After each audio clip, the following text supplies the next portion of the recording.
Um, um, hello. Howdy. Howdy sounds good. Howdy. Oh, howdy. Howdy. Howdy. Howdy. Howdy.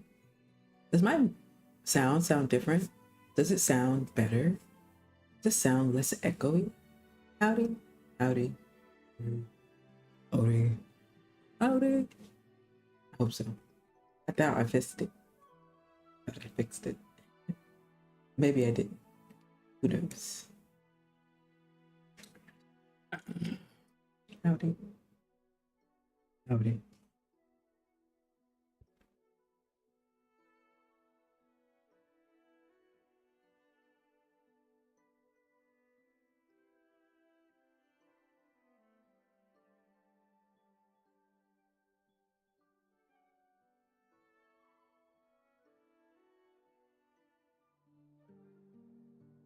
You know, I have no keyboard thing. I have no mouse real estate. I have keyboard real estate. I don't have mouse real estate. Oh, maybe I have a hard time switching in between like work and game mode. I need a bigger desk. Maybe that's what it is. One day. I think I want to do a bunch of sailing XP today. I want to get the Clipper 2. What is it? G? So these are all my quests right now. And I only qualify for 2 quests. Because I'm not high enough for the other quests. Can you believe they quest locked fucking everything? It's crazy. Alright. Sail. This map has a bunch of oh.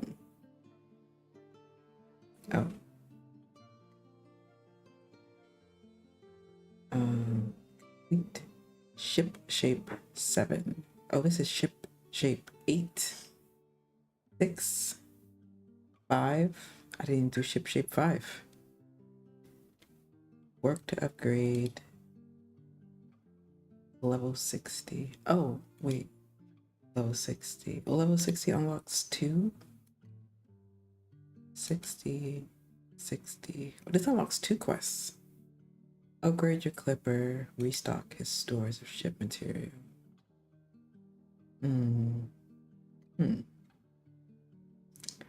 This is level 70. This is 80. Oh, so it's like 2 quests per level. That's cute. All right, so we need to unlock the Sailor's Wind and keep it in shape today. That is our goal.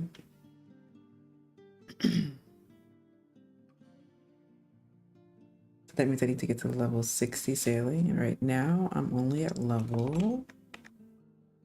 How do I see my skills again?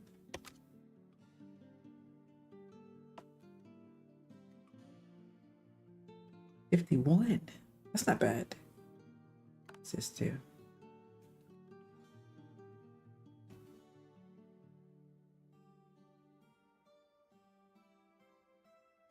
This doesn't even show me skills. It only shows me proficiency.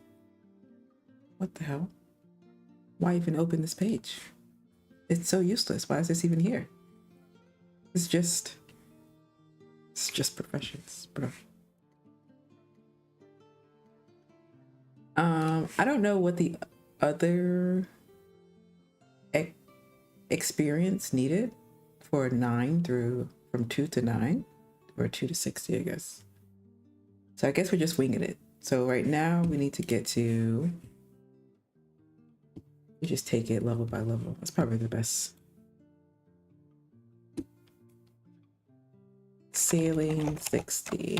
I have a notepad here, but you can't see it.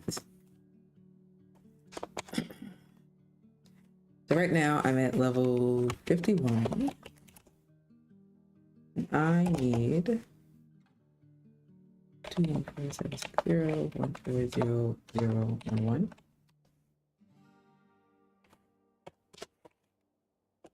74, 749 experience to get to level 52.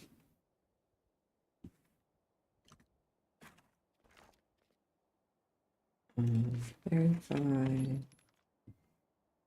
We have 6,000 coins. All right. This is a dark type. Solspire's or Starborn's temporary town. Do I have money here? I do. Oh, nice. Somebody bought all my food. I think the islands end next week. I need pie, right? What do I need for my sailor build?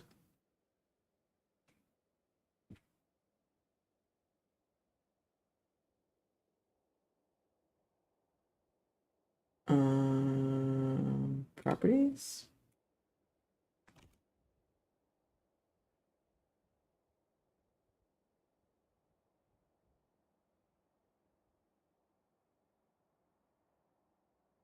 Or is it unlocking daily sequence? There we go. That's what we're doing today.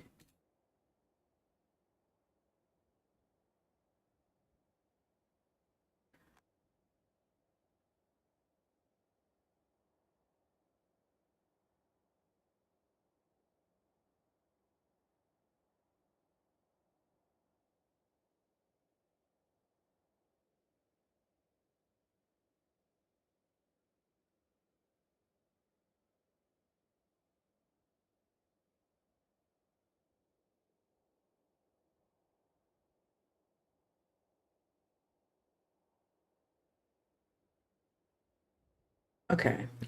Adding links to Kyrie's answer for sailing speed. Let me go to the Wonder Tree. And has it been 6 days yet? I think so. I gotta go do something real quick before I start this. Dark Tide is full though, so it seems fine. It looks like they handled the thing. How dare? How dare? How dare? Uh-oh. All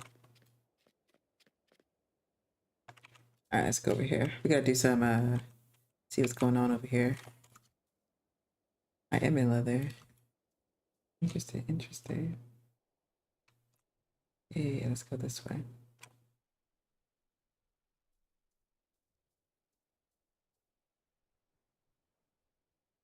Wow, it doesn't work on the bird. That's crazy work.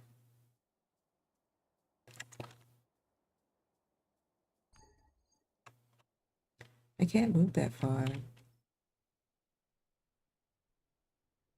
The Wonder Tree, actually. I might have to restart my game.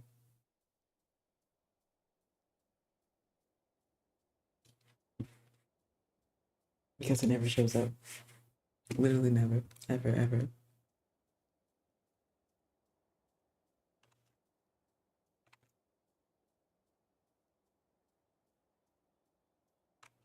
Oh, no crabs? Hmm.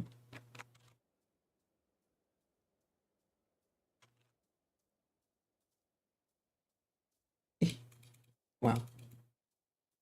Your tree out of my forest?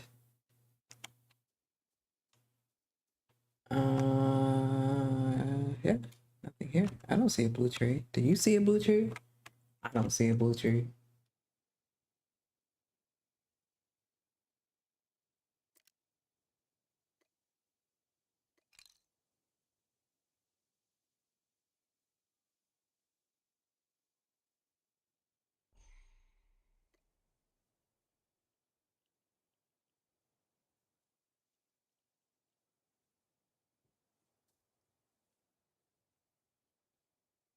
There's the blue tree.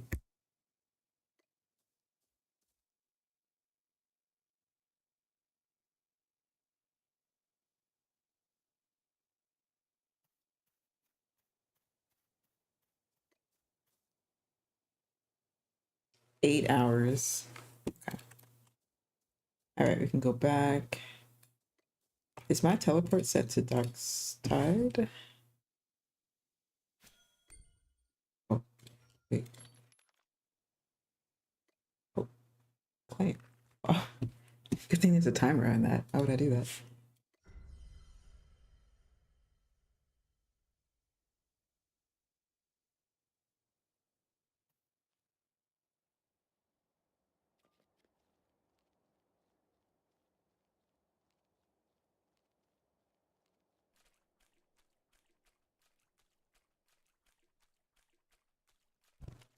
God, this running is so slow.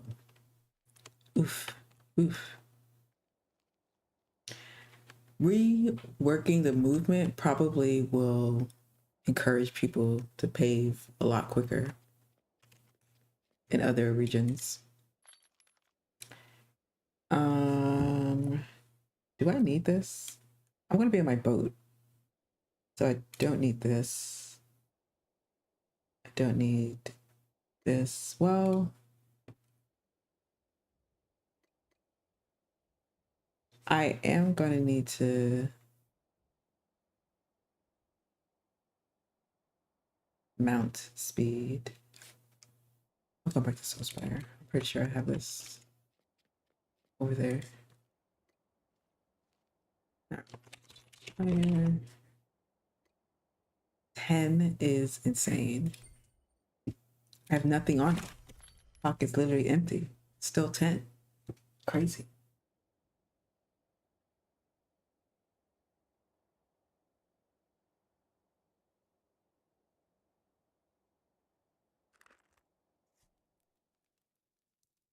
Oh, I forgot I should turn the music on. Because when I'm playing offline, there's no reason for my audio to be so high. There we go. Excuse me. 80, 80, 80, 60, 80,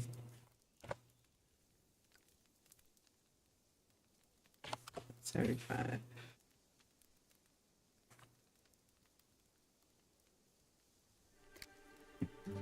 There we go.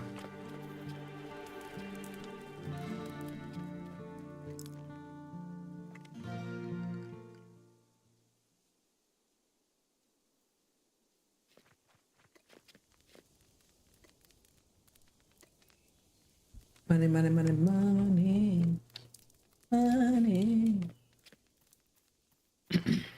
Anyway, I need to dump all these things out. Let's check the here. Supplies are 10 days. Members.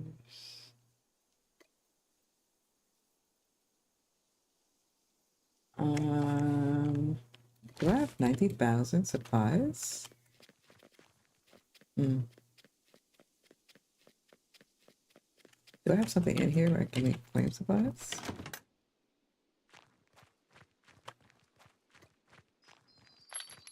What we got going on in here?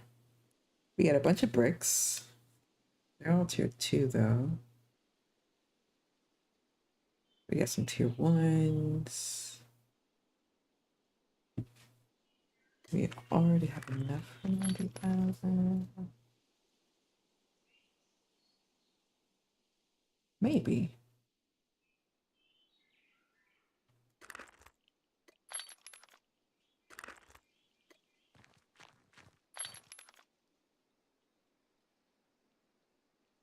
I wonder if we should do claim supplies first. Maybe it's probably a better idea. See, I'm actually not a part of this town. I like being a part of Burmecia. I'm literally not leaving for any negative reason other than I need to be able to see which claims I have to manage. So I'm just gonna leave this claim, but it'll be okay. Altair, same thing. Love you, but I just need to be able to see all the ones that I have to manage. But Shock Tour is amazing, and Burmese is also amazing. No bad, no bad things whatsoever. I think these are all ours. Big Market is fine. Western Heights is in the Pines. I think that's being handled by someone else. Mist Haven is almost at 2. Not 2, but half. Which is usually the cutoff. So before we go to sailing, let's do claims of that stuff. Claims red.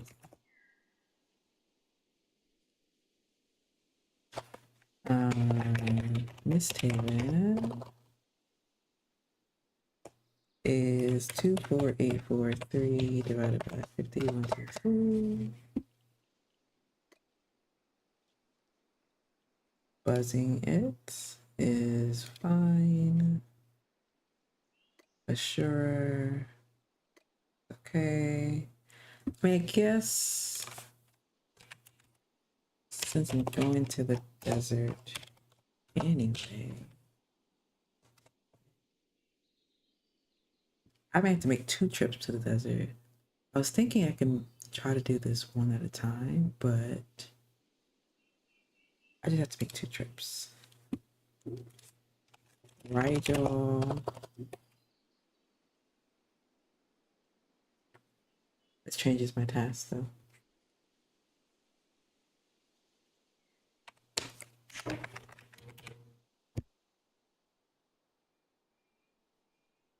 Fired from my government job after taking my 20-day dream vacation. So it all started about 2 or 3 months ago. I would say sometime in May. I decided that I wanted to take an extended vacation. Like I just wanted to be gone for more than your traditional 7-10 days.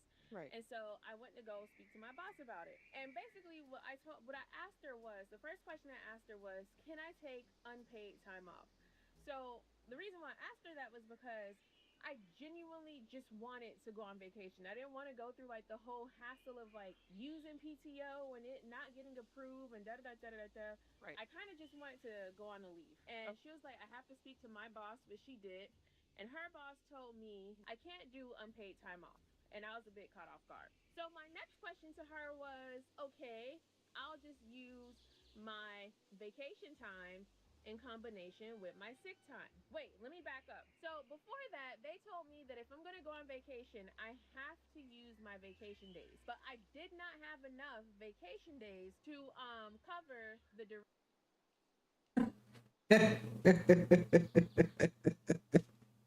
Okay, okay, hold on, hold on. We're 1 minute and 9 second into the video.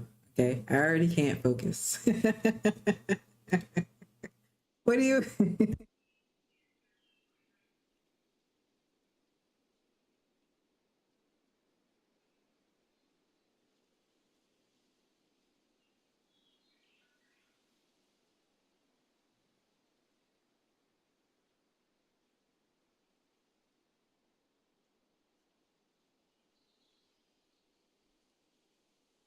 duration of the time that I wanted to be gone. So I thought, for whatever reason, I had way more sick time than vacation days.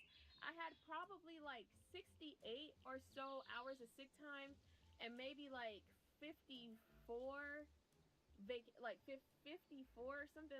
Some I had way more sick time than vacation days. So I thought, well, I'll just use my vacation days, like I'll max that out and then I'll use the sick time for the rest. right. So after that, I had a second conversation with my manager about just doing that. And she was like, "No, you can't. You can only use sick time for being sick. And for as far as the vacation goes, you can only take the vacation for the amount of days that you have." So after that conversation, I was just a little bit caught off guard because I didn't understand why my time was being so like managed. And also, I normally don't get sick. And so I knew that I wasn't going to use the sick time. Like it was just gonna sit there. Well, in case you did not know, okay, in case you didn't know, a common thing that happens when you come back from vacation, especially if you go on like a cruise or something, is that you get sick because now you're back in your original environment from being overseas, right? Lots of people get sick after they go away from vacation. So, yeah. Start asking her questions like, does the sick time roll over? Like why is it that I can't just use both or like create a bank? Like what? Why? Ma'am, I'm sorry for pausing it right here because let me stay focused. It's a lot going on here in this video, but I wanted to just come back real quick to read what she has here on the screen. But it says here, how I got fired for taking my 20-day dream European vacation. I don't see nothing wrong with taking a vacation or having dreams of even taking a longer vacation. Like what is people working for? But what I find interesting about this is that it didn't seem like she had enough days and she was trying to finagle some stuff with the sick days. And it's like, ma'am, you telling them what you were planning to do with the sick days, in my opinion, is diabolical. Now, allegedly, I can't confirm nor deny. Have I seen people take PTO, which is paid time off, by the way, and then they just so happen to have sick days after? Maybe I've seen people do things like that, but I understand she was trying to figure out how can I take this 20-day dream European vacation. Now, I'm not saying that maybe she said a little bit too much, but maybe don't tell them that you might be using the sick days if you're not really sick, because even the wording, sick days kind of correlates and means that perhaps you might need to actually be sick in order to have those days off. But I digress. Now, this is only part one, and I'm kind of scared to see what additional context we're going to get. What do you mean, only part one? Wow. First, I need to go to these comments. No, she said, pound, dream vacation. The first comment says, I'm sorry, how old are you? Others saying, you're making me defend the government? Another saying, wait, how many times have you done this? And who is this? Ma'am, they said this is you. This says POV, your PTO got denied, but you still went to Greece and got fired for it. And then this is you allegedly with a little something, a little drink in your cup, giving Navy SEAL with the hat. Okay, I'm not mad. But then you go down, this is her profile, and it says 2023. And she said, I got fired from my job today because I went to Greece for Yacht Week. Ma'am, I don't know. You might be a repeated offender. Allegedly, can't confirm nor deny. But you might not be new to this. You might be true to this. Allegedly. And another comment saying, why would you discuss your intention to misuse your sick leave with your boss? I was perplexed as well. I was. All right, y'all. So part two of how I got fired from my job for taking my 20-day dream European vacation. Alrighty. So where I left off in part one was basically me talking to my manager and trying to figure out how I can take the time off that I wanted to take with like pretty much like just taking the time off. And I mentioned how I started with asking for unpaid time off. I wasn't even going to use PTO. So one thing I forgot to mention in part one was another thing that I told, and we were kind of like joking. Me and my manager kind of had. Okay, I haven't really decided on which resource I'm going to use for the supplies, but we'll figure it out. But first, let's go get this mount stuff ready.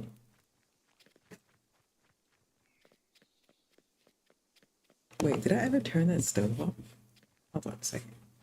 More casual relationship where I was like, you talked about like how I may want to go to Spain, and I was like, I kind of want to do a few countries, but like, so it was clear that like my goal was to take extended time off to go to this European vacation. Right. All right. Stove is So off. after We're I had good. that conversation, and they were just like pretty much like you can only use sick time if you're sick. You can't use sick time. You and you can only take the days that you have. I was just a little bit bothered, so I started to look at like the employee handbook just to see what I could do. Right. I ended up changing the dates of my vacation to have me leaving around July 4th. That because July 3rd, that was like a holiday, so that would not count as a day that I was gone, if that makes any sense. So I was like trying to make the adjustments because while all this is happening, my vacation itself is like falling into place perfectly. Like everything seems to be lining up, and it's like, all right, I'm gonna. This is so funny. Okay, so I have all the claims I need to supply. I'm pretty sure Dark Tide is fine because I just filled it the other day.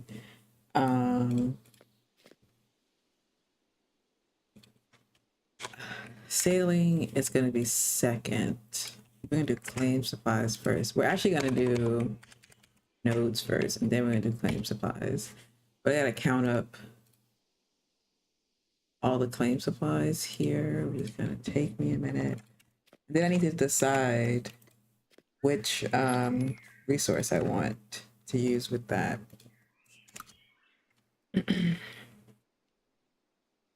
So I have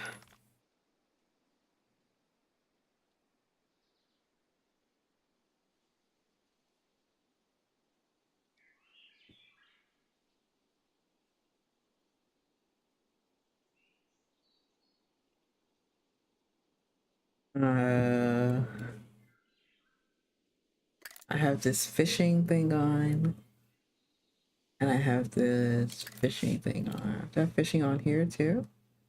I have foraging on here. I don't know why I have foraging on here, but I do. Okay, I'm gonna close it and reopen it. What do I need? What do I need for running the desert? Bounce speed. What is this? Carrot on a stick. Can I level this up? This is like level 1, right? Let me level this up.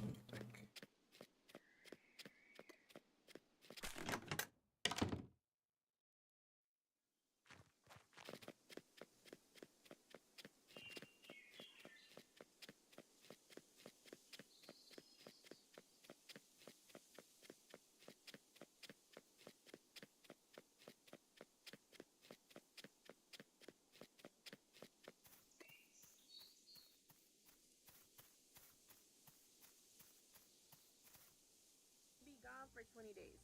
All right, so the time comes and I leave for my vacation. Like I said, I left July 3rd, and I will go into details about the vacation in a different video. So while I'm on vacation, no.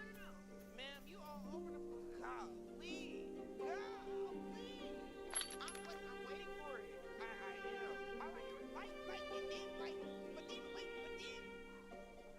then the storytelling is a roller coaster. But I'm trying to whip through. I'm starting to get overstimulated. Man, why did you get fired? Allegedly. While I'm on vacation, I realized that like I still have like 9 more days left. 9 days between like weekends. And basically I need to find a way to tell them that I'm not coming back when I said that I was going to come back. God, time goes by so quickly. Yeah, man, we get to the point. You all over the place. They taking 2 weeks to tell us the plot. Ma'am. But this how she want to communicate. That's perfectly fine. That's her platform. But here's my thing. We done jumped all through all these hoops and then the jump, skip, the hop, jump rope to get an understanding that she was on the trip with days that it sounds like she may have been approved for taking leave up to a certain point. But her vacation is extending past that. Guess who knew that?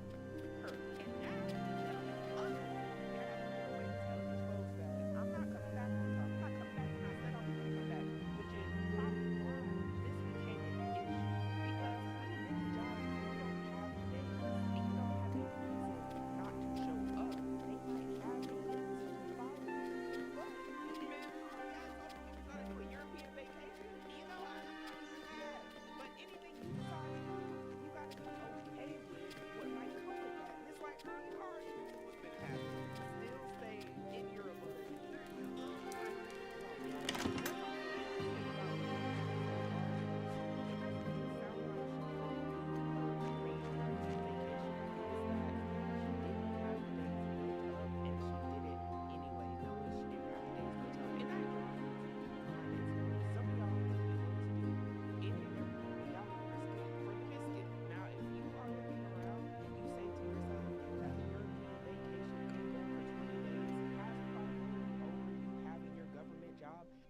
your choice. I respect it. I respect it. I really do. I don't see nothing wrong with vacation. However, if you take more days than you actually have, instead of just waiting till them days build up and then go on the vacation, results may vary. Results may vary. Are we happy in your employment? No. No. Nobody's happy. If you're happy, I'm happy. Let's go. And I'm ready for part two. All right, y'all. Right. Recap, because that takes up a lot of time. Anyway, so I'm abroad. My phone gets water damage. So I call the only number that I know by heart, which is my mom. Mind you, I'm making international calls because I think at this point I'm in Turkey. And so I call my mom and I asked her if she can go to my job and relay the message to my boss that I won't be back when I'm supposed to be back. I think this was, I can't remember. I don't know when my mom did it, and the reason is because of the 7 hour time difference. I'd like to say it was Tuesday, and I was supposed to be back Thursday. So I think it's either Monday or Tuesday that my mom went there and spoke to my boss. And so I pretty much told her, like, can you just let her know that I won't be there? And, I'll send her an email, but just talk to you. So I told my mom that I sent my mom to my job to speak to HR. She ended up speaking with my boss because I guess my boss was at the office at the time that my mom there. I'm not sure what my mom said or how the conversation went, but my mom, when I called her the next day, she told me that my boss told me to call her. And I explained to my mom that, like, girl, I can't make international phone calls because I'm literally borrowing someone's phone, and they told. Oh, I did something retarded? What is this? Bug rolls, right? Oh, they're at the bottom. I am retarded. I mean, R word, R word. I'm not looking. I'm not looking. I am looking. I am looking. When you update the stall, it puts the edited one that you just modified all the way at the bottom. What I was looking up here. Okay, that's what happened.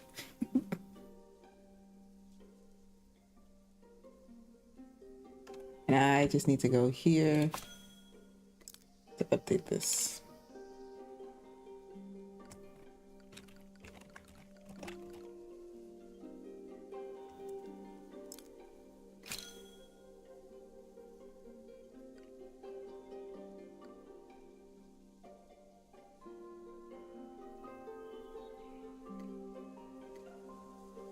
Okay, we did it, I think.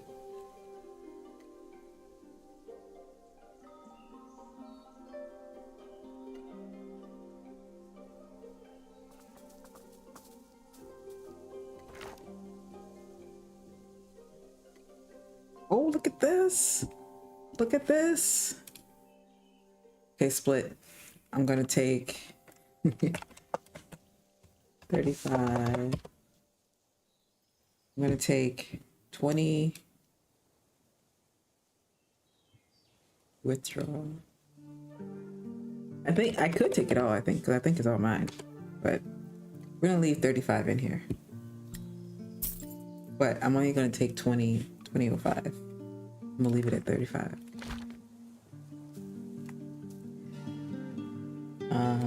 30.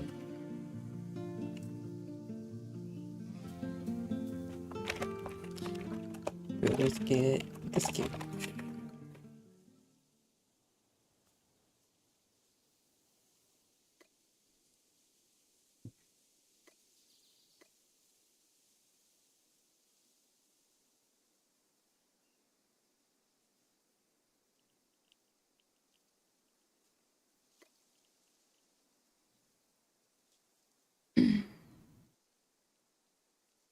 Oh.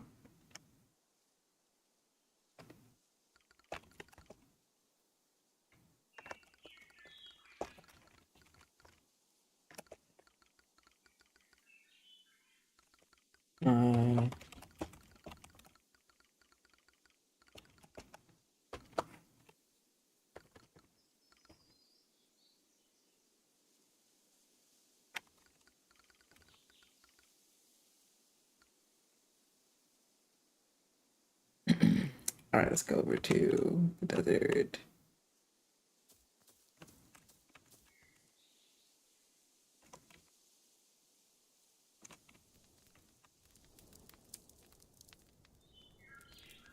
Mhm.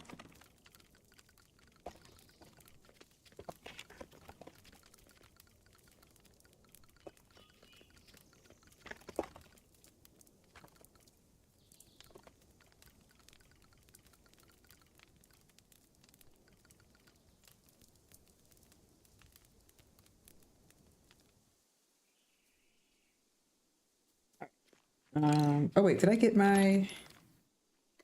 No, because I was gonna upgrade this stick. Look, how did I remember that? Because boy, I can't believe I remember that. All right, let's go back. I gotta go over to R3. Do I still have this? Is this it? Um,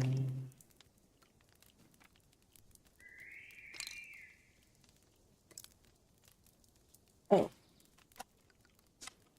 oh, okay. Are you new to the game or just the area?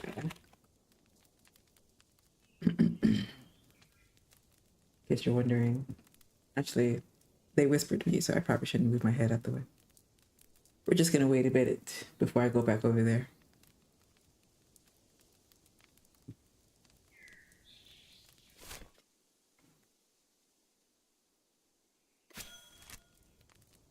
Oh, sweet. Here is.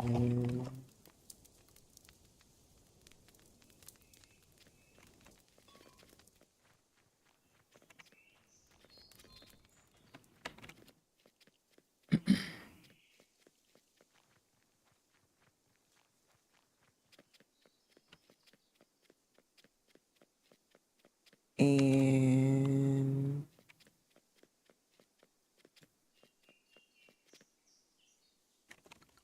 yeah.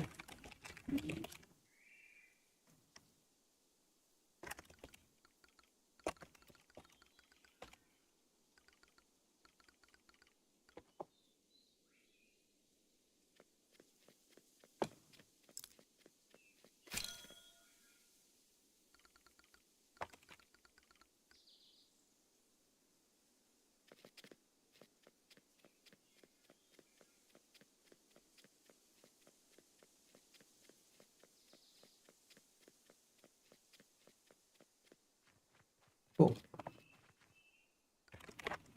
Cool. Right. I have to. Do whispers consist through regions? They do, right? I think so. We're just gonna assume. Oh, I should respond.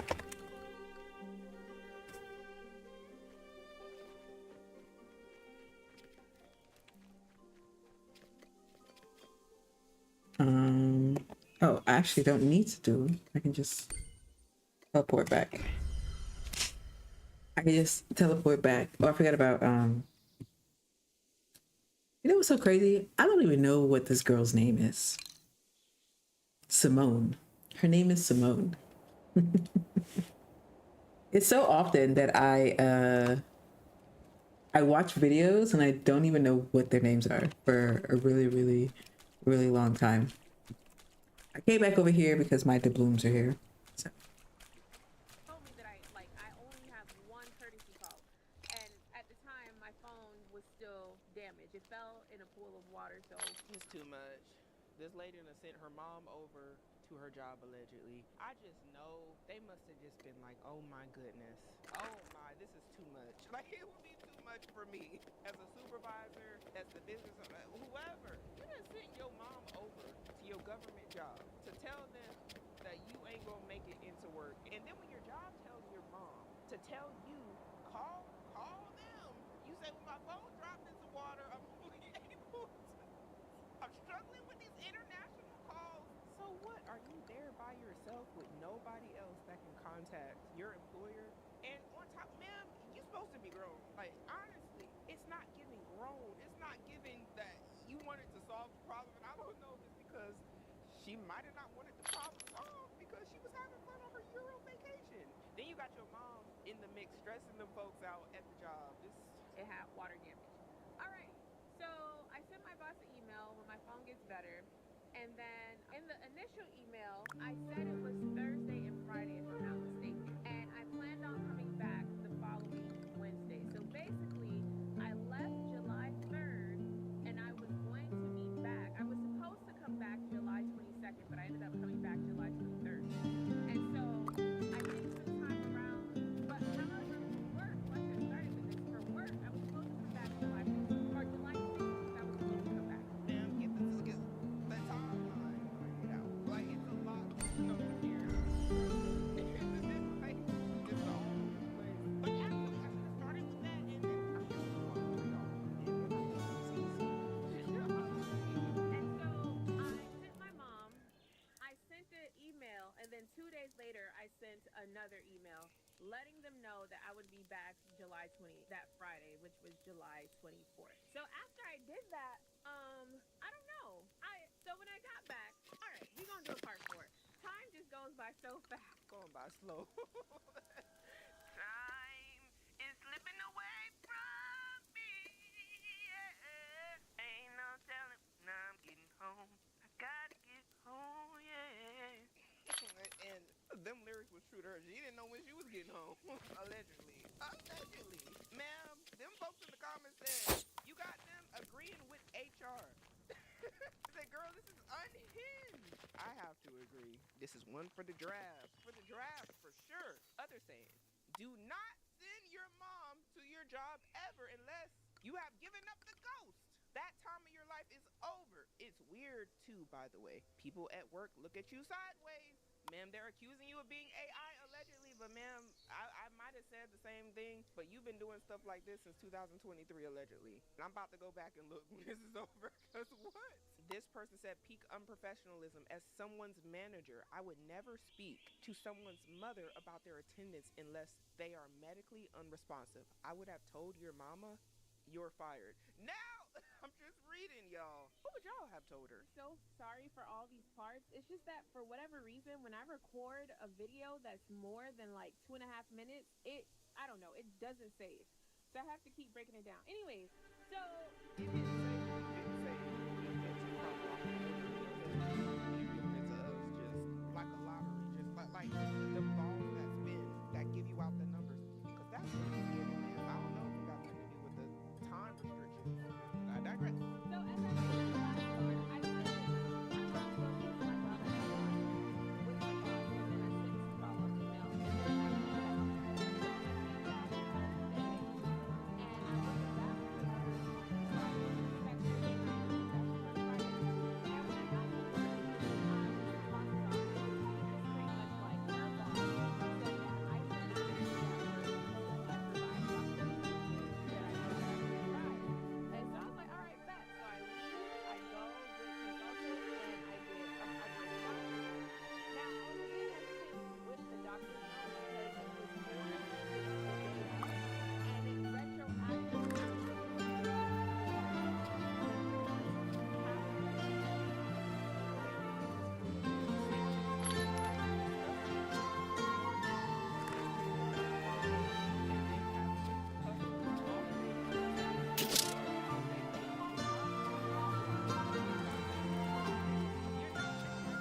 on my Euro vacation, them last couple days. Like, you're saying you took a 20-day Euro vacation, didn't have the days, you were trying to figure out a way to tell them that you wasn't going to be there, then you got a doctor's note after they asked you to provide some documentation, because they were trying to let you go, girl, allegedly.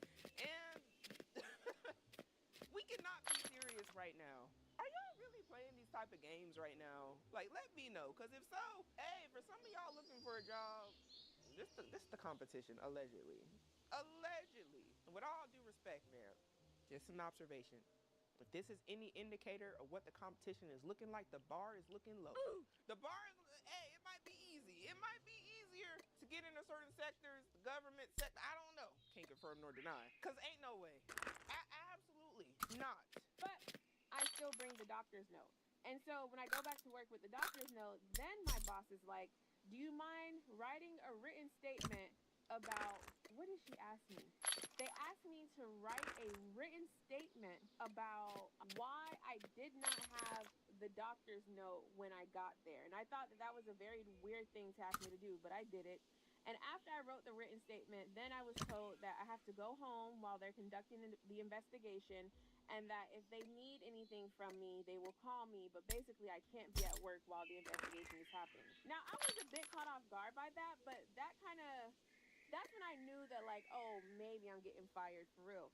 Because like there has been so much worse things that has happened, and most of the time when people are getting investigated, they're still able to work while the investigation is happening. So that's what made you think you were getting fired, not not none of the other stuff that led up to it, like you sending your mother, over to that government agency on your behalf, not calling them, not giving them the documentation, documenting you're going on this vacation, knowing you don't have the days, trying to finagle the sick days, and then you just so happen to pop up with a sick leave documentation after the fact, backdating when you were actually in Europe living la vida loca.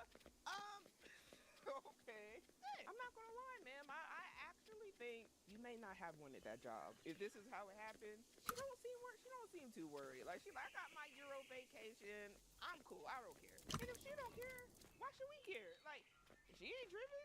She ain't driven. Ma'am, the people in the comments are commenting they were interviewing for your job while you was away. Girl, for real. I don't know. I wouldn't be surprised. Others saying they literally asked you to write and document the case against you. I think so. Others saying this is job abandonment. And another saying this was a well-earned dismissal. Now what's crazy is Wait. Is my boat out? Where is my boat? Oh, it's right here. A boat and... Oh, my cart. My boat and my wagon. My wagon 3. Wow. I wonder if there's stuff in it, because it's right. It's at the fishing thing. So I guess we gotta go do that before we go.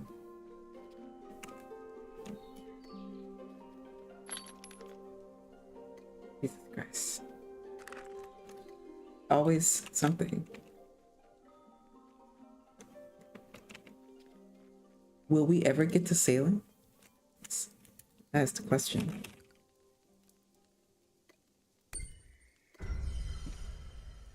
she posted this Wait. before her series of her telling us what happened, and she's replying to a comment that says, "Love all your vacation fits.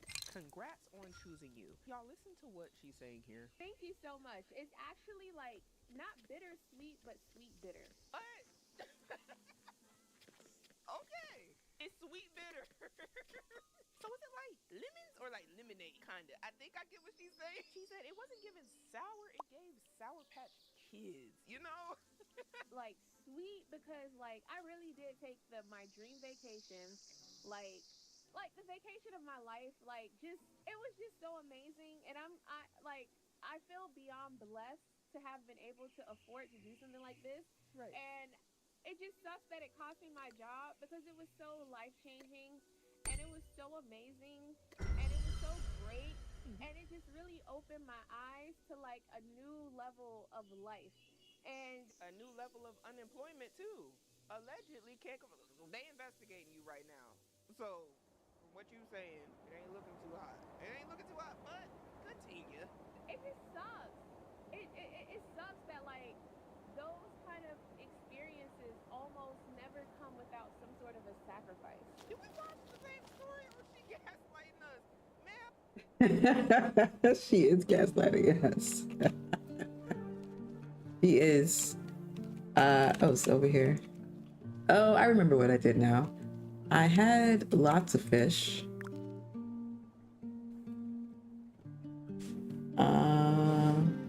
And I put them on here. I will have to come back and do them on a different day. I'm not fishing today. We got one on here. Wow. Wow. There's stuff in both these things. But I need both of them. Well, I need them moved. Yes. Oh, I have maps. Oh, wait. I want the wagon clothes, not the clipper. Tier 7 Taylor? Am I tiers? No, tier 5. Tier 5, sadly.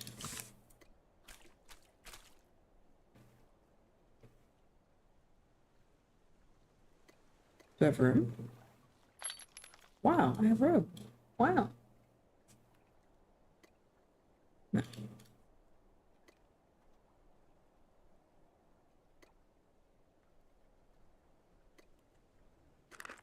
All right. Collect.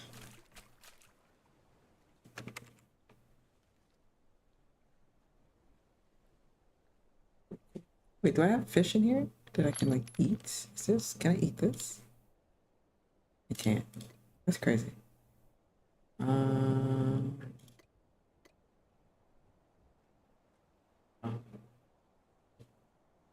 That's 3,000 fish oil, I think. It's a lot of fish fillets. Anyway, let's not get distracted here. Let's play. Now we gotta have the conversation in honesty. It's not like the job said, "Hey, you can't go at all. You can't go at all." They said you have to use your paid time off. And then the job that she had, she could have acquired those days. It's not like you couldn't have acquired those days. It's that you didn't have it. And yeah, there might have had to be a little bit of delayed gratification to go about things to where you could have still had your job secured while being able to go on vacation for 20 days. That's what you want to do. I see nothing wrong with that. I actually would be more alarmed if you have been working and building up these days and that's what you've been building it for and you had the days and your employer said, no, I won't let you do that. That would be, in my opinion, something most people would be being upset about. But man, you had 90 days, whatever you had, and you was over here trying to finagle the sick days. And they told you you can finagle the sick days, essentially. You knew how many days you had and you did it anyway. I don't know if I'd say this is a sacrifice or if I would say you sacrificed your job. Well, that's what it's looking more like. And I'm glad she had fun and she had her cute outfits and her pina colada or whatever she had. But man, you did right here. You know, so. But I'm so thankful that I did it. I'm so thankful that I did it. And I'll do it again. No, I'm kidding. She's not. I don't think. Look, we talk about they joking, ma'am. You seem like a repeat offender from what they put in the comments. I think she may be serious about. She might do it again. She might do it again.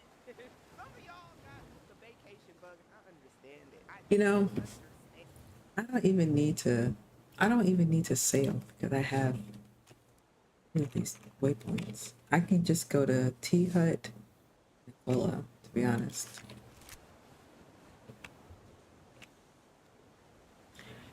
You know, I can go do T7 geodes. Is it a geode night?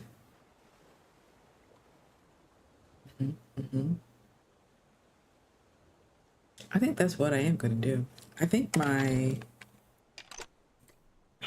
cash is down though, so I would need to dump all that cash out. I can leave the boat there. We can get there faster since the wind isn't on my side. It never is. So the wind's going this way, and it doesn't push out until you get like right here. It's gonna take us forever to get there. So we're just gonna hop over here.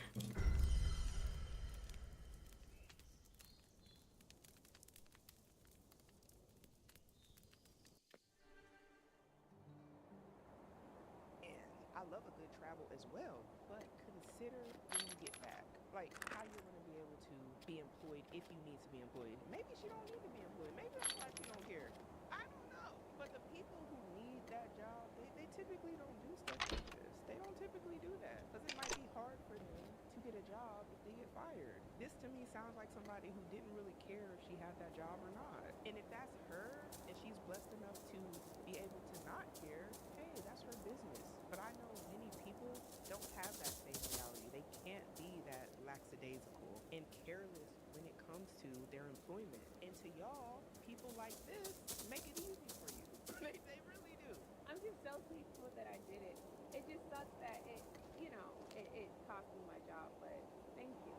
Hey, I'm glad she's happy though. I am, genuinely. And she doesn't seem fazed by this. Now, what's crazy is it says the 20-day European vacation that cost me my $75,000 government job. Now, she got all these pictures and videos, but she couldn't make a phone call. She couldn't make a phone call. Okay, this is just interesting. Here go another one. POV, you take a 20-day vacation in Europe and get fired for it. Damn, you got all these videos. Now, I'm not saying that your phone couldn't have got messed up after all these videos. Y'all over here toasting it up. All these people around. Who taking this? Who is these folks with you? Can't nobody call your employer? This is a lot. Then y'all got Toby coming out the ocean slow motion with it.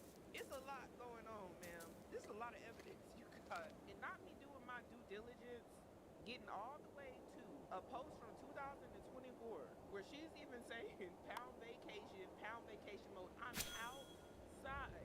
And on the video, it says me going on a month-long vacation in Europe with only $236.87 in my bank account. Now, Wow. By yourself? With only 236 in my bank account. I wouldn't leave my house. I wouldn't leave my house if I had $200 in my bank account. with only $236.87 in my bank account. Now, ma'am, you done made this whole video talking about the European vacation, the dream European vacation that you took, which ain't nothing wrong with that. But man, this was in 2024, so you done already did the European month-long vacation. Now you just wanted some time off again, and you just like month-long vacations.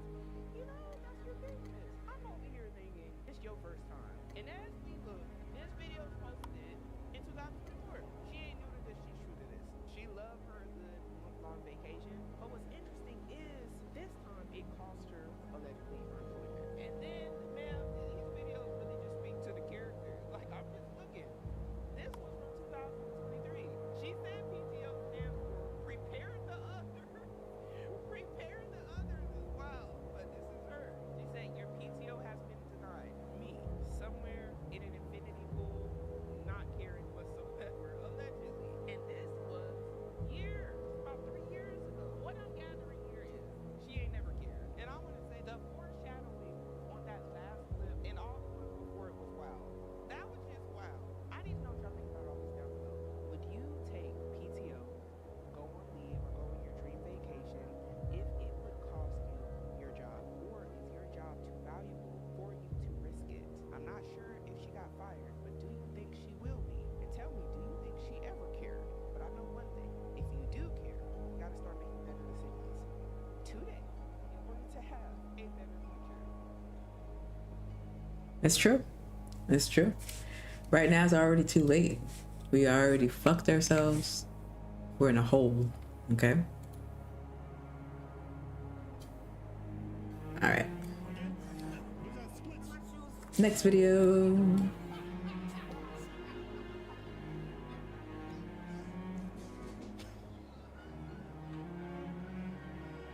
Officers responded to Cheesecake Factory after a woman refused to pay her bill.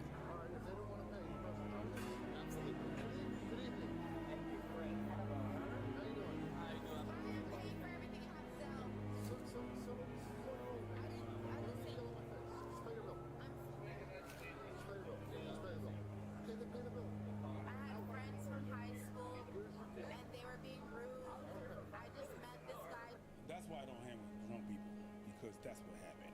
That's exactly what happened. Or people can't handle their liquor. You heard her? She went, sir, I have the money, I have Zelle, I'm gonna pay for it, I'm gonna pay. Are you gonna understand, sir? Chill out, Mom. I know you don't care, but I'm just telling you. Pay your bills so you don't have to go to jail. Sir, can you listen?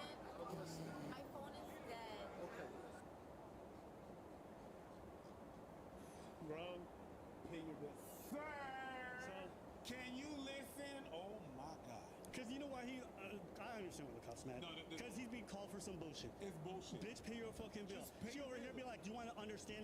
He doesn't want to hear you yap about your life. Pay your bill so we can go do actual shit. I gave my phone to the bartender. I have money to pay. My date has cash to pay, but my friends disrespected him, so he doesn't want to pay. Well, I have the money to pay. okay, if you guys don't pay, you're gonna end up going to jail. I don't Sir, want. I have the money to pay, so I won't be going to jail. Okay, so let's get it So paid. that's the end of it. All right, so let's get it paid. Correct. Okay, go ahead.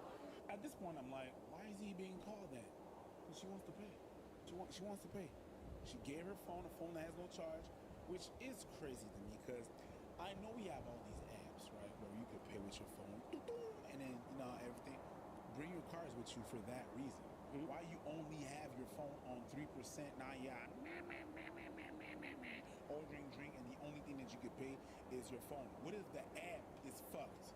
I understand you put all your cards in there. What if you lose the bitch? It's not that big of a deal. I have the money. How am I paying for their stuff? Sir, you do not have to pay for your thing. That is the end of discussion. I have the money. Where are the other two girls that were here? Their tab was the biggest tabs.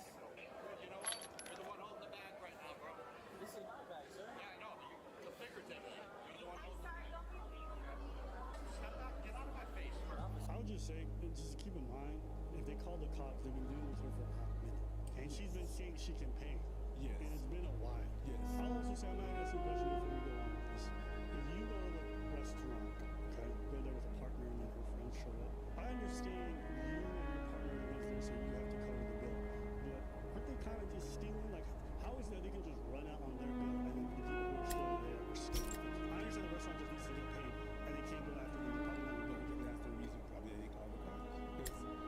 If I'm waiting on the table, right, and I see everybody ordering a bunch of shit, these motherfuckers get up and leave. What happened? Oh, that's them, and I don't want this situation. Call the cops because I don't want to handle this. I don't want to be someone that just pays his ass and be like, no, the whole bill has to be paid. I'm not gonna deal for it. I paid you. I waited on you all night long, and you don't want to pay your. I'm not gonna do that. I will say I understand that it's probably unfair to the people who are still there that they have to pay for the others that left. However, I will tell you the alternative is that the restaurant doesn't get paid because of company you kept. So I think it's a cautionary tale. Just be careful who you go out with and the kind of people you don't need to set them at the table. Because if they run out, I do think there has to be somebody who's culpable. And you can't just chase them down for small claims that you're not gonna get that. So I think this is the best outcome of any outcome. The only thing is, you Yes. said partner. We're not partners. He just said you. They saw us. So he's trying to talk a girl. Two other girls show up. Oh yeah, it's unfair to him. It's unfair to him. I agree. He didn't pay for anything. You got charges. Let's get it booked. He didn't pay for anything. Hands on me again, and I'm gonna take you to jail. Don't touch me again. I didn't mean to. You made. So let me get going out with her. He's paying. You know. The mistake that you made was going out with her. Sir, refrain yourself from commenting on that. Started commenting on their relationship. That's where you might be aggravating something. I don't think it's your place to do that. I mean, I disagree because that is the mistake he made. And the guy was over here pleading to him, being like, I did nothing wrong. No, you did something wrong.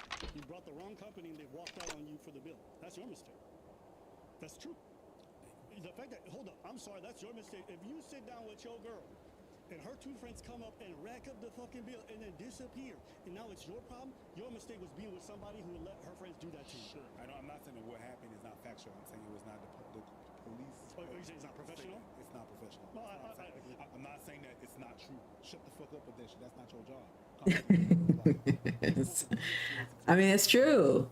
That's true. Preach is right. You're supposed to de-escalate. No one de-escalates anymore. It's crazy. Doesn't matter what day it is. You have a bill, you don't pay it. You want to press charges? Sir, I've been got the money. You're out of control. Just be quiet. Please. You're going to try to arrest me for no reason. Be quiet. Please. Please. Yeah, the cop wasn't lying. Cop wasn't lying. Good Lord. You had a shot. He didn't have nothing. Sit back up.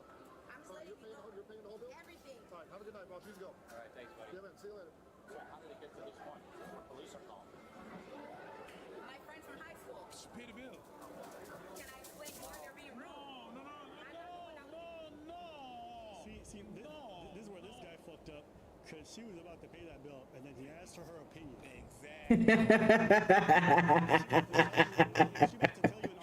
Exactly. This is my in, okay? My friends from high school came and they was talking about their boyfriends from last night. Hey, yo, somebody contact Nolan. I think we got his next script. So, can you be quiet? Oh my God. We were going to short. Then, okay? We got stopped there for 10 years because it was my birthday, so we had birthday shots. Then they wouldn't open the door, right? So we said, "Fuck, what are we going to do? What we going to do?" So we said, shit, I like horses. You like horses? I like horses. So we built a... God damn. She's right here.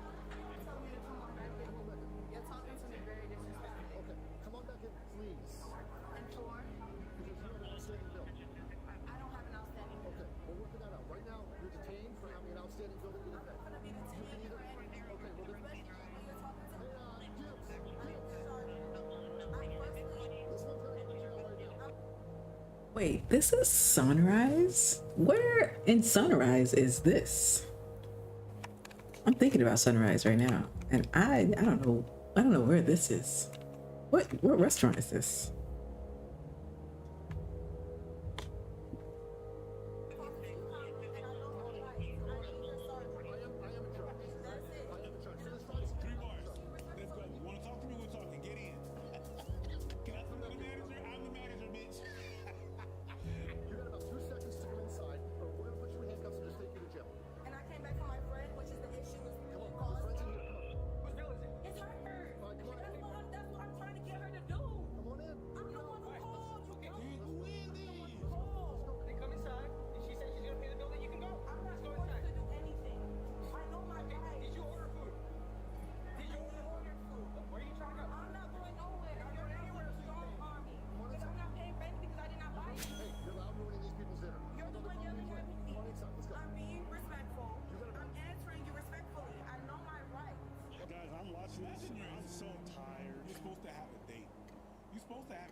About to be arrested. Let's just watch. I'm not gonna lie, if I was on a date and there was some drama unfolding, that's some good conversation.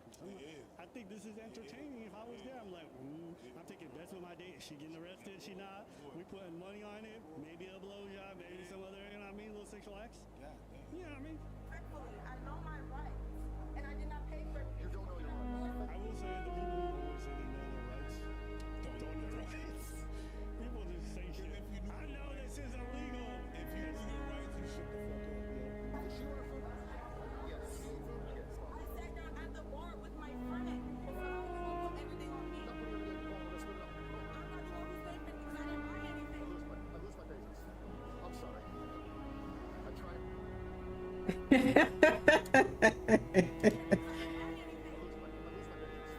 I'm sorry. I try and be patient tonight. I'm trying to have a We good.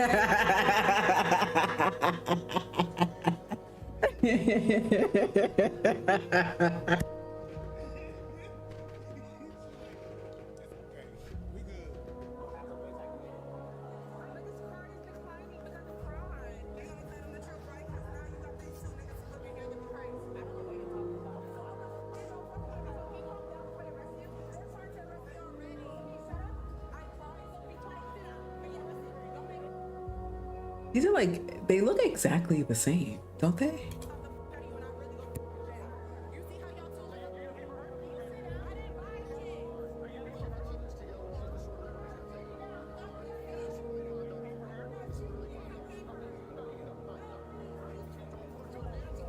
That's the second time I told you not to put your hands on me. Grab me from behind. Did you think about that? So, you took all this time to get your phone charged.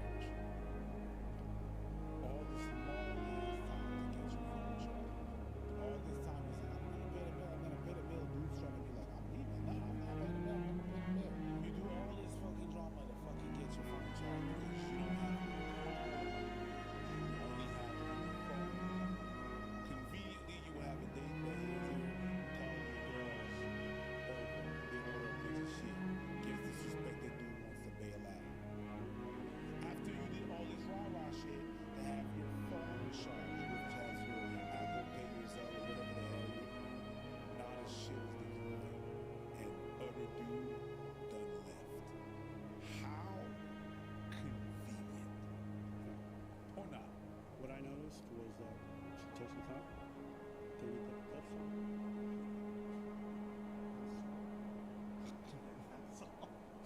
Baby. We don't kink shame around here. If that's your thing, that's your thing. Don't put your hands on me. That's the second time I told you not to put your hands on me. I'm sorry. You grab me from behind. I'm done with you. I was just gonna watch you arrest her. Well, now you're going to jail. Put your hands on me Jail? again. Trespasser, and if she doesn't leave right away, take her to jail. Are you gonna bail your friend out? You didn't even let me walk out. You see how they didn't even let me move? I tried to. I didn't say nothing to you. As soon as I said, you grabbed me. Now you're going to jail too. That's fine. You're doing too much. Shut up. It's her fault. Shut up. It's your fault. It is your fault. I'm arrested. You talk too much. Hey, shut up. I have $700 on my account. The TV bank. I'm telling you guys. Ain't no way she been saying she got money, she got a job, and she got $700 for a $300 bill. I will say, broke people eating out for that much money with $700 in your bank account should be illegal. How much is your bill? What? Doesn't leave right away. I didn't say nothing to How much was the bill? I said you grabbed me. Now you're going to jail too. That's fine. You're doing too much. Shut up. It's her fault. Shut up. It's your fault. It is your fault. I'm arrested. You talk too much. Shut up. I have $700 on my account. The TV bank. I'm telling you guys. Ain't no way she been saying she got money, she got a job, and she got $700 for a $300 bill. I will say $300? with $700 in your bank account should be illegal. Illegal, but apparently she doesn't have $700 for a $350 bill. So She does, bro. that should My ass. That should be a budgeting crime. It is illegal. That should be a budgeting crime. Let me get my shoes. Stop making an embarrassment out of yourself. Let's get You one. guys already embarrassed me when I have the money to pay for it. You guys do it to black women. It's okay. Where are my shoes?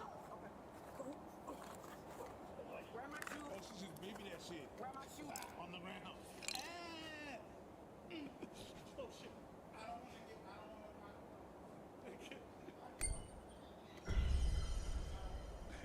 Get up. I don't want to go. Hold on, just stay right there. Jump out. I don't want to go. I don't want to go. Why are you there? I don't want to go. Why is he? She just baby that shit. That's great. Just put it on. Also, Put it on. She went black. you gotta help me. Ladies taking out their shoes and going barefoot in clubs and restaurants will never not be dancing again. I see that at nightclubs where ladies go out with their heels, and I guess the heels they can't handle it, so they go barefoot. With all the broken glass, with all the fallen alcohol, I'm like, your feet gotta have AIDS. Your feet gotta have AIDS, bro. Bro, play back. She just plopped.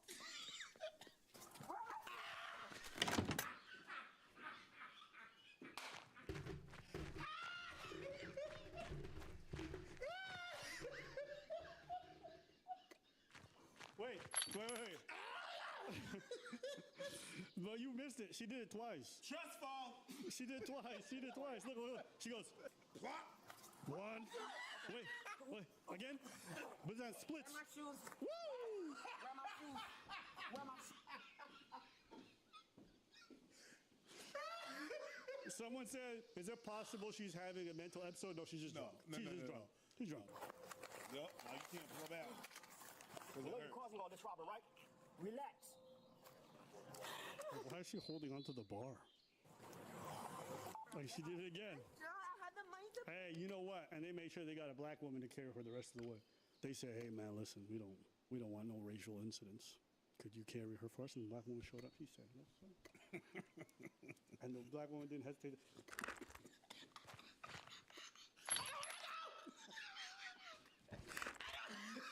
What do you do? I didn't want to. Can I tell you something? Can I confess something? I've never done that in my life.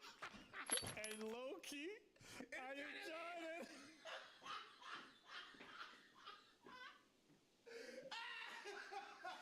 Oh my Fellas, let me tell y'all something. Y'all know women have thrown themselves into your arms, and like we always carried them, so we used to. It's nice to be carried. Yeah, you need a strong man in your life. I'm not gonna lie, it's I'm not gonna lie. I did it. I was up on his back, and I was like, Damn. Ew. Hey yo. Yeah, all right. Hey yo. So guys, just understand, there's so many things women are keeping from us. Yes. For all you guys watching The at home. first thing is small spoon. Oh, that's exactly what I was gonna say. That's why they like cuddling more than us, because they know. Is the shit. Yeah, yeah. Oh my God. You keep small spoon so much. Yeah, little spoon. Being the small spoon. Oh my God. So this is a small spoon and you're like this and you grab the. Oh my God, I got flashbacks. So I can't be with no weak lady no more. She gotta be able to lift my ass up. You know what I'm saying? Dude, why you racist? I have the money to pay. We're past that, my girl. So, The guy is still there. hey, my The God. guy's walking away like, ugh. You try to date a girl after? Nah. Bro, the fact that he's still there means there was still a chance. That's crazy. Because if you're not actually gone by now, he's not really gone. Okay? Oh my God, there's so much shit in here. But I fucking need this. Because I need 854 things. God damn it.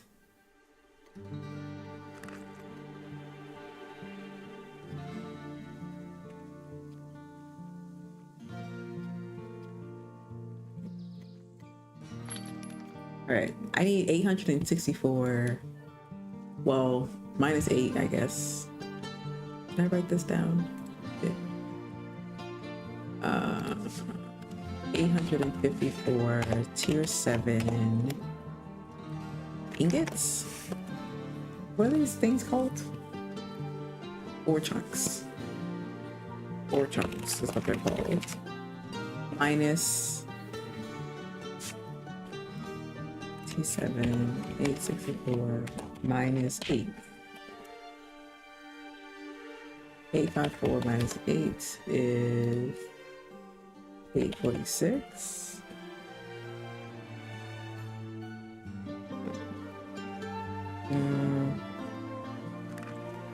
It's tough. What am I gonna do with this stuff?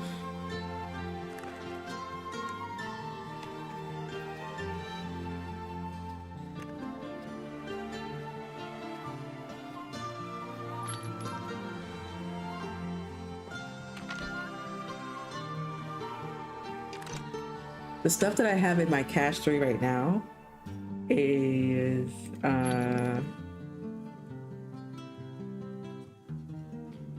stuff to make better combat armor. But it's only pieces of the stuff I need. This is to follow me, but again, you have to claim supplies, so I need this cache. I don't know how long it's gonna take to get the sailing, but we'll figure it out, I guess. We'll get there. Wait, are you not following? You stuck? Carl, come on, Carl. Carl. Carl. Come on, Carl. You stuck? There you go. There you go. There you go.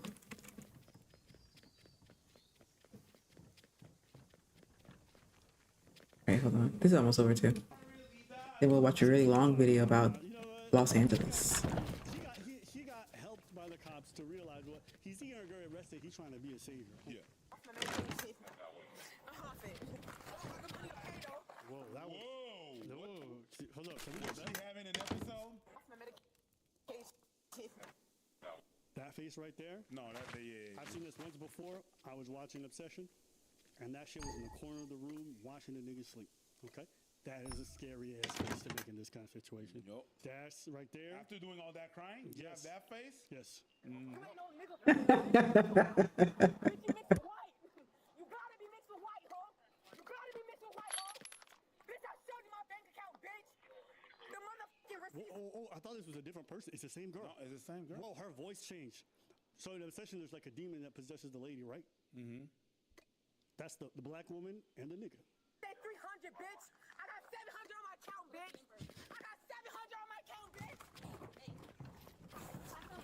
She ain't got no shoes though. That's a poor person's crime. Well, and she's being $300 tab on a $700 bank account is crazy. The suspect was charged with theft, battery on an officer, resisting arrest, disorderly conduct, and more charges. She spent 10 days in jail for this arrest. Her name is not Asia. Okay. She's not Asian. I knew you would catch that. All right. Some people shouldn't be eating out. And I also think it's pretty disgusting to go to a date and then invite your two friends. Like, it sounded like it happened happenstance. If it was the case, I think that's a pretty big red flag. If I'm on a date with a girl and her two friends show up and it looks like I'm paying the bill, hell no. Hell no. You can give me the courtesy of telling me that's weird. I think it's also weird that your two friends want to come by and expect me to pay. Have some self-respect, and then why are you rocking it with girls who think I'm gonna pay for them? They're not even in a relationship. That's too weird. I think a lot of that shit is weird. I also think, for the guy, take it as a gosh and eat hair. She can do all that. Imagine what she gonna do with you. She do that with cops. Imagine what she gonna do with you. Mm-hmm. So my question to you is, if they do a reboot of that, who's Denzel playing? Denzel playing Denzel like he does in every movie. We already had this discussion. Denzel's playing Naisha as Denzel. That's it. So you're not gonna get my shoes, huh? Okay. Well, guess what?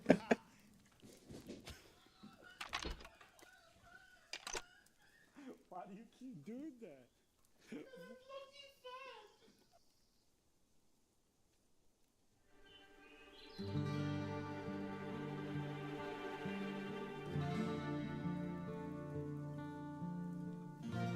In the sky over Pacific Palisades is the color of rust. The Santa and What the hell? Is that Caleb's voice?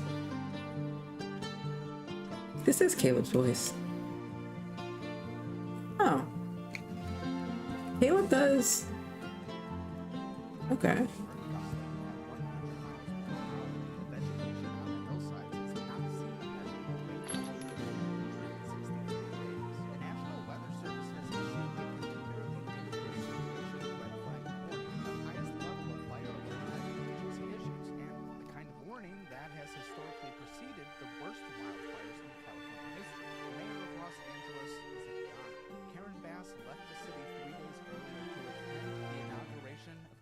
President John Dramani Mahama. She is more than 7,000 miles away when the first spark catches in the brush above Temescal Canyon. She is still 7,000 miles away when that spark becomes a flame, and that flame becomes a wall, and that wall begins to consume the wealthiest residential neighborhood in the United States of America. Fire engines arrive at the perimeter, hoses uncoil across the asphalt, firefighters open their hydrants, and the hydrants are dry, completely empty. And by 3 a.m. on January 8th, every single water storage tank serving the high elevation neighborhoods of the Pacific Palisades is completely run dry. The 117 million gallon Santa Ynez Reservoir, the largest water storage facility in the area, sits empty just down the road. It has been empty for almost a year, drained for repairs to a torn floating cover, with the repairs delayed by competitive bidding rules required under the city charter. A reservoir holding the volume of 177 Olympic swimming pools sits bone dry while the wealthiest neighborhood in America turns into a furnace. In the 72 hours that follows, fire consumes 6,837 structures in the Palisades and 9,418 more in nearby Altadena. Homes that sold for $5 million become piles of ash and twisted rebar. Schools where movies like Carrie and Teen Wolf were filmed are reduced to scorched concrete pads. The official death toll across the Palisades and Eaton fires combined reaches 31. A Boston University study published months later in the Journal of the American Medical Association estimates the true excess death count at 440 people, more than 14 times the official number, after researchers include heart attacks, smoke inhalation deaths, and elderly residents who never recovered from the evacuation. The mayor finally returns from Ghana on the evening of January 8th. An Irish journalist boards her plane at LAX and asks her, on camera, whether she owes the citizens of her city an apology for being absent while their homes burned. She says nothing, stares straight ahead, and the clip goes viral within hours. 15 months later, in April 2026, only 34 homes have been fully rebuilt out of more than 16,000 destroyed. What? 34? 34 homes have been rebuilt since that huge fire last year? That's insane.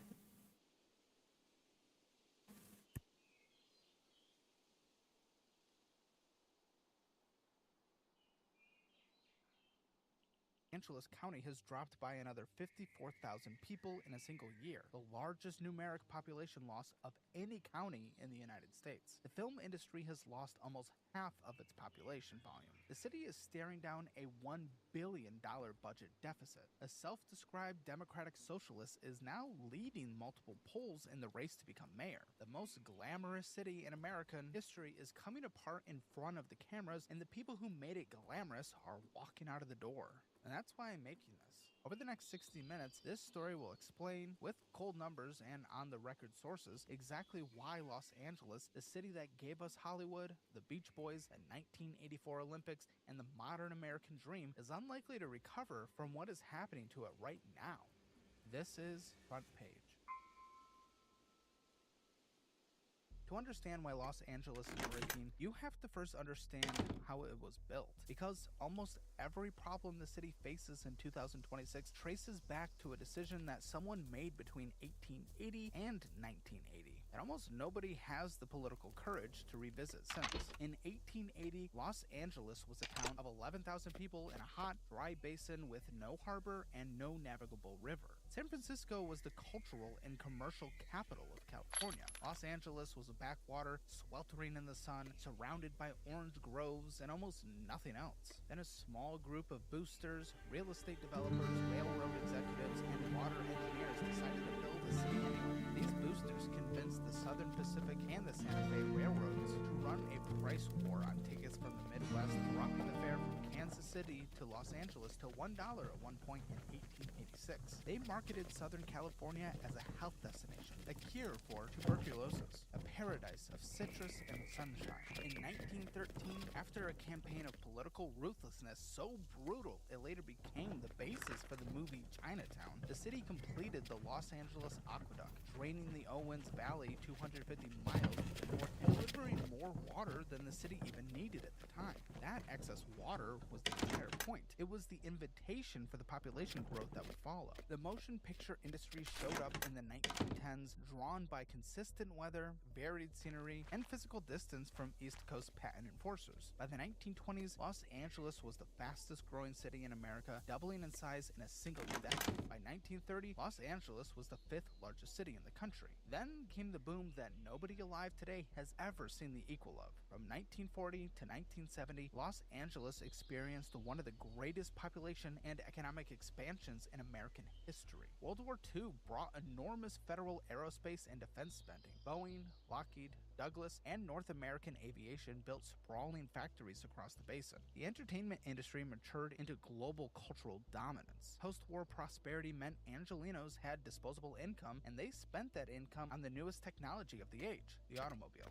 By 1964, California became the most populous state in the Union, surpassing New York. The city was adding roughly 500 new residents every single day. Dodger Stadium opened in 1962. The Cinerama Dome opened in 1963. Los Angeles County alone, taken as a single national economy, has consistently ranked among the world's top 20 economies, larger than Switzerland, Sweden, Belgium, or Singapore. Buried inside this golden age was a structural error so severe that it would be strangling the city 60 years later. A century ago, Los Angeles had one of the largest electric streetcar networks on Earth. The Pacific Electric Red Cars connected Long Beach to Pasadena to San Bernardino in a network that rivaled any global city. The city kept widening its roads, kept building its freeways, and kept letting the streetcars rot. The last red car ran in 1961. The replacement for that streetcar network was a freeway system covering 527 miles of concrete, and a city built on the assumption that every adult would own a car.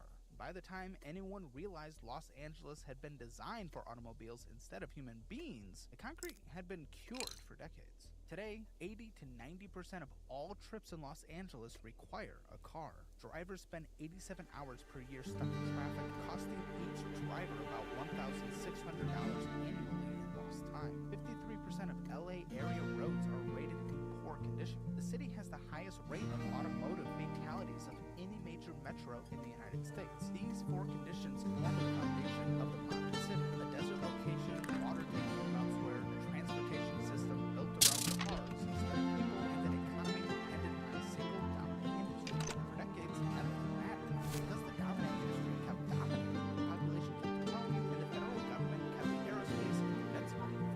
Then, bills started coming due.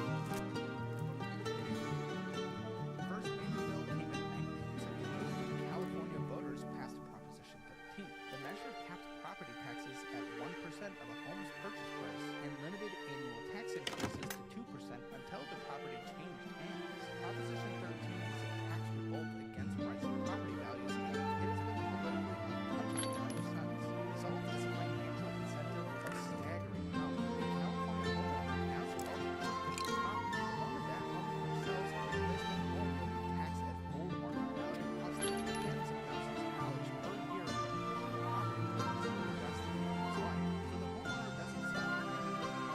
The homeowner fights every proposed apartment building, every density increase, every zoning change in the neighborhood, because anything that changes the character of the block threatens the value of the asset that the owner can never afford to leave. The result is on every block. Drive down Wilshire Boulevard in Westwood, and the contrast is physical. 30-story high-rise towers line the boulevard for a few miles, then the towers stop, and on either side stretches mile after mile after mile of one-story and two-story homes in one of the most expensive metropolitan areas in the world. The contrast is jarring because it's unnatural. It's the product of zoning maps that froze the city in anger.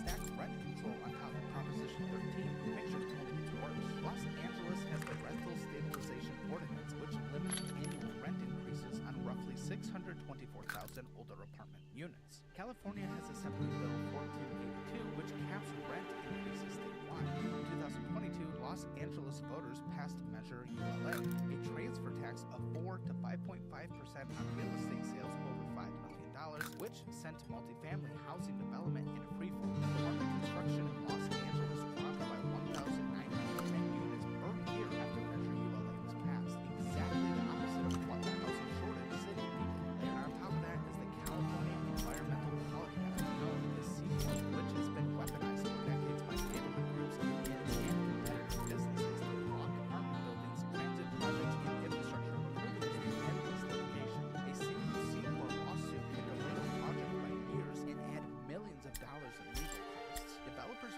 price the litigation risk into every project, and many projects simply do not pencil out. A functioning Los Angeles needs roughly 50,000 new housing units per year to keep pace with demand. The city is producing 16,000. The math hasn't worked for years. The people who control the political system have a personal financial interest in making sure it works. Against that context, the homeless population of more than 72,000 people sleeps on the streets of Los Angeles County all the time. The official 2025 point-in-time count from the Los Angeles Homeless Services Authority, the agency known as LAHSA, puts that figure at 72,308. It represents the number of people identified as homeless in Los Angeles County on a single night in January. The actual number of people who experience homelessness in LA County over the course of a full year is estimated at 2 to 3 times higher. 43,000 of those 72,000 people are within the city limits of Los Angeles itself. Of the 72,000, only about 30% are sheltered, sleeping in beds and facilities. The rest, roughly 47,000 human beings, sleep outside in tents, in cars, in encampments, in doorways. By comparison, in New York City, 97% of the homeless population is sheltered. The contrast is so stark that climate alone cannot explain it. The mayor declared a homelessness state of emergency on her first day in office in December 2022. Her flagship program is called Inside Safe. The program sends teams to encampments, offers occupants temporary motel rooms, clears the encampment, and theoretically transitions those people into permanent supportive housing. By the end of 2025, 3 years into the program, Inside Safe has spent more than $322 million in hotel placements. A court-ordered audit released in March 2025, conducted by the consulting firm Alvarez and Marsal, Marcel at a cost of $3 million. Firm Alvarez and Marcel at a cost of $3 million examined $2.3 billion in city homelessness spending. The auditors stated in writing that they could not determine how the money had been spent. Documentation was missing and the records didn't match. One contractor's food inventory consisted, in the words of the auditors, almost entirely of instant ramen noodles, and that contractor was billing the city $110 per person per day. In 2016, Los Angeles voters passed Proposition HHH, approving $1.2 billion in bonds to build 10,000 units of supportive housing for homeless residents. The actual build 10,000 units of supportive housing for homeless residents. The actual cost per unit at the time the project started construction averaged $596,000. One Skid Row development came in at $837,000 per studio apartment. Multiple media reports identified projects exceeding $1 million per unit. The city of Houston builds equivalent supportive housing for $170,000 per unit. Tokyo builds it for less than $180,000 per unit. The city spends 6 times more per housing unit than Houston and produces a fraction of the housing. The money goes in many directions. Some of it flows to layered legal review processes. Some flows to prevailing wage requirements that drive up labor costs. Some flows to multi-stakeholder community input processes that delay projects by years. Some goes to consultants and program administrators. The aggregate effect is that Los Angeles cannot build affordable housing fast enough to address its own homelessness, even when the city has the money, because the systems that govern construction in the city have evolved to prioritize. Time for us to go to. Okay, hold on, Caleb. I'm totally listening because it is very interesting. I think we all was present for like the fires going down, but like no one ever like followed up. So over 16,000 people lost their homes and only 34 got them back. We've already seen disaster relief people do terrible shit after hurricane after hurricane after hurricane after hurricane. And now there is a even worse disaster happening in one of the biggest cities ever. And it's just fraud after fraud after fraud. And I don't hear anyone. Interesting how Trump isn't saying anything, or maybe I haven't heard it.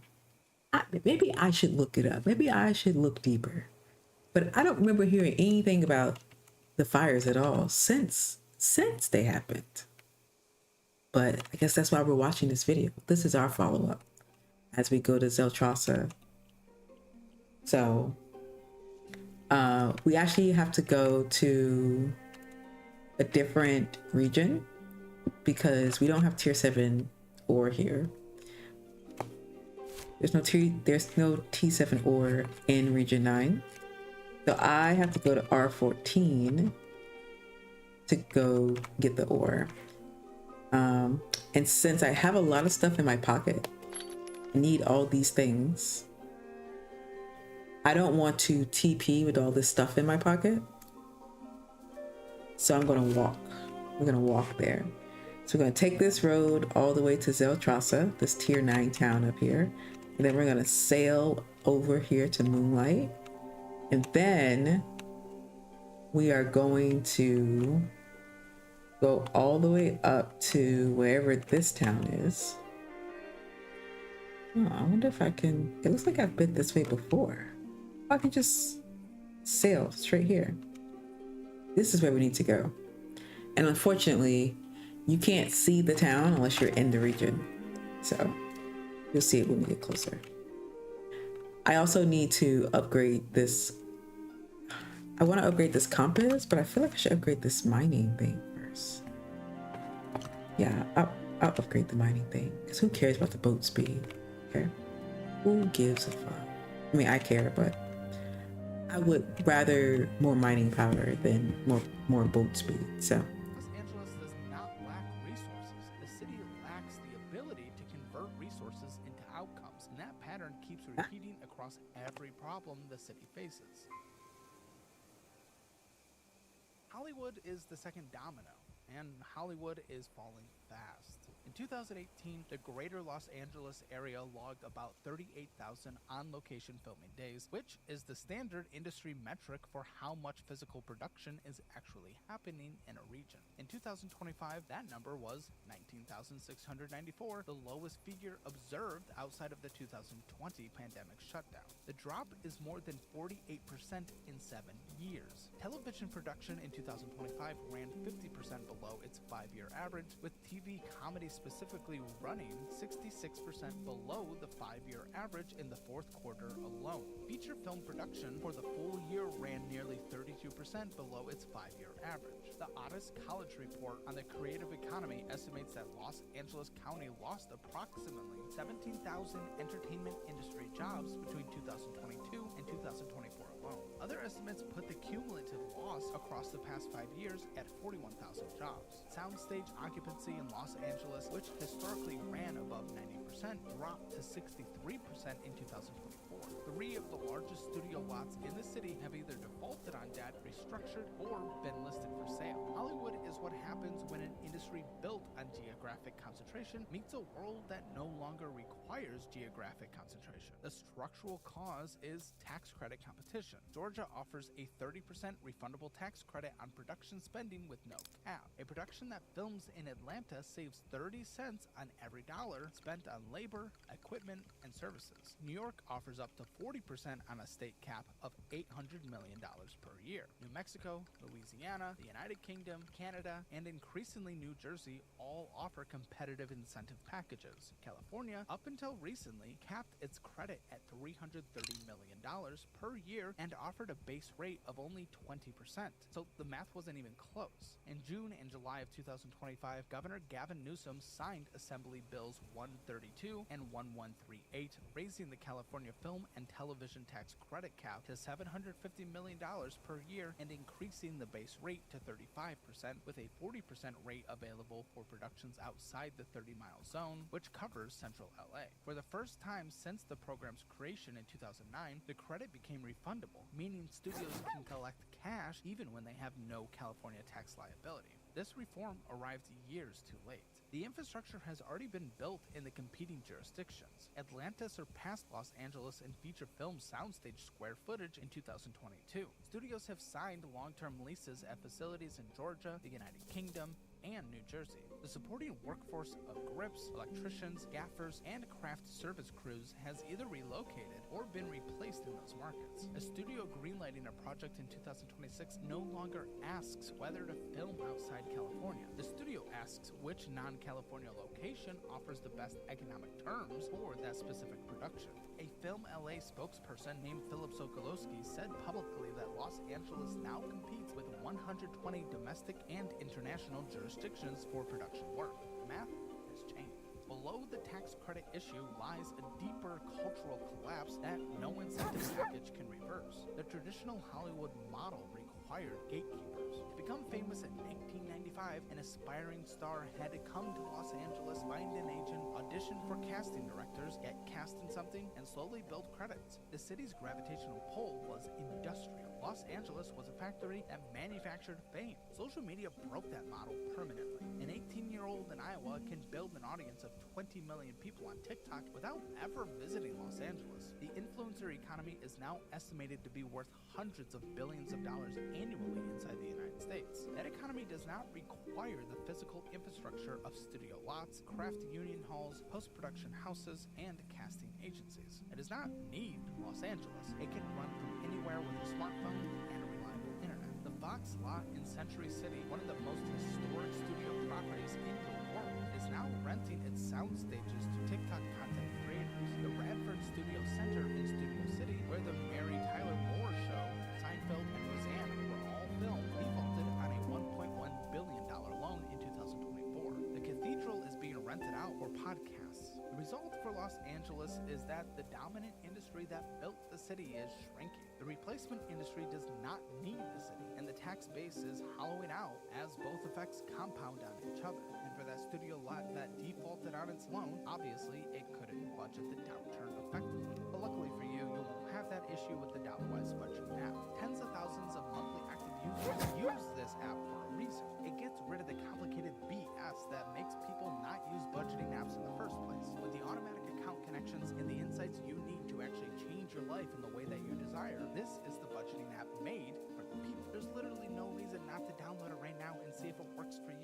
I'd be willing to bet that it will. So go to dollarwise.com or just download it or click the link in the description below.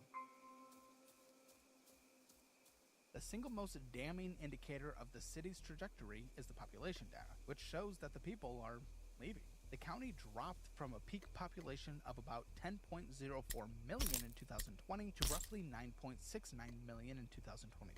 That is a loss of approximately 322,000 people in 5 years. From July 2024 to July 2025 alone, the county lost about 54,000 residents, the largest numeric population decline of any county in the United States. The California Department of Finance, in its September 2025 long-range projection, forecast that Los Angeles County will lose another 1.2 million people by 2070, a 14% decline from current levels, dropping the county to roughly million people? You're saying that they're gonna lose 2.4 million people? What? What? What? What? Where do you think they're gonna go? Where are these people going?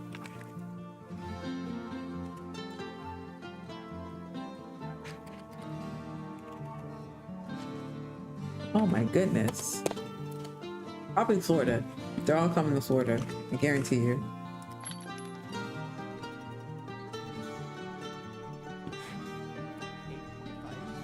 residents. For perspective, the entire state of California has been the nation's leading net out-migration state for 6 consecutive years, according to U-Haul one-way rental data. From 2010 to 2024, approximately 9.2 million people moved from California to other states, while only 6.7 million wrote that. That is a net loss of 2.5 million. The common assumption is that data points the other direction. In 2026, California policy lab study using anonymized program found that movers from Los Angeles across the distribution neighborhoods saw an increased share of movers, but those movers were on average in weaker financial position than the neighbors they left behind. They were the people who saw the lifestyle around them, calculated what it would cost to maintain that lifestyle in Los Angeles versus elsewhere, and chose elsewhere. You can probably guess the destinations. Las Vegas added 1,000 residents from Los Angeles County in 2021. The Phoenix We're getting like a huge migration too. People are leaving the West Coast and coming to the East Coast. And now we have to figure out how we're going to be able to support that many people leaving at once. Oh my goodness. There's already too many people over here. We're already sinking. Maricopa County was a top destination as well. Houston, which is in Harris County, Texas, gained tens of thousands of California migrants. Austin and Travis County, Texas, has been receiving a steady flow of California professionals for years. Miami-Dade in Florida, Williamson County around Nashville, and the entire Inland Empire of Riverside and San Bernardino all gained population at LA County's expense. At the very top of the income scale, the picture is even more dramatic. Hold on. I think that we have a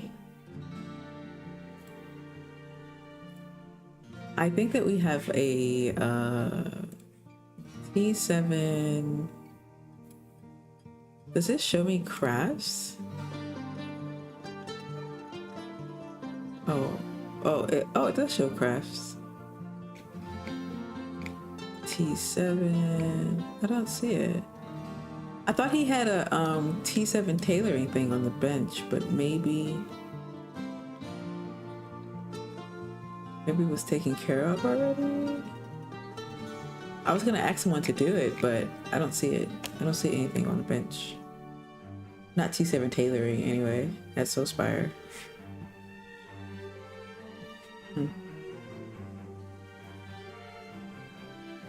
Anyway.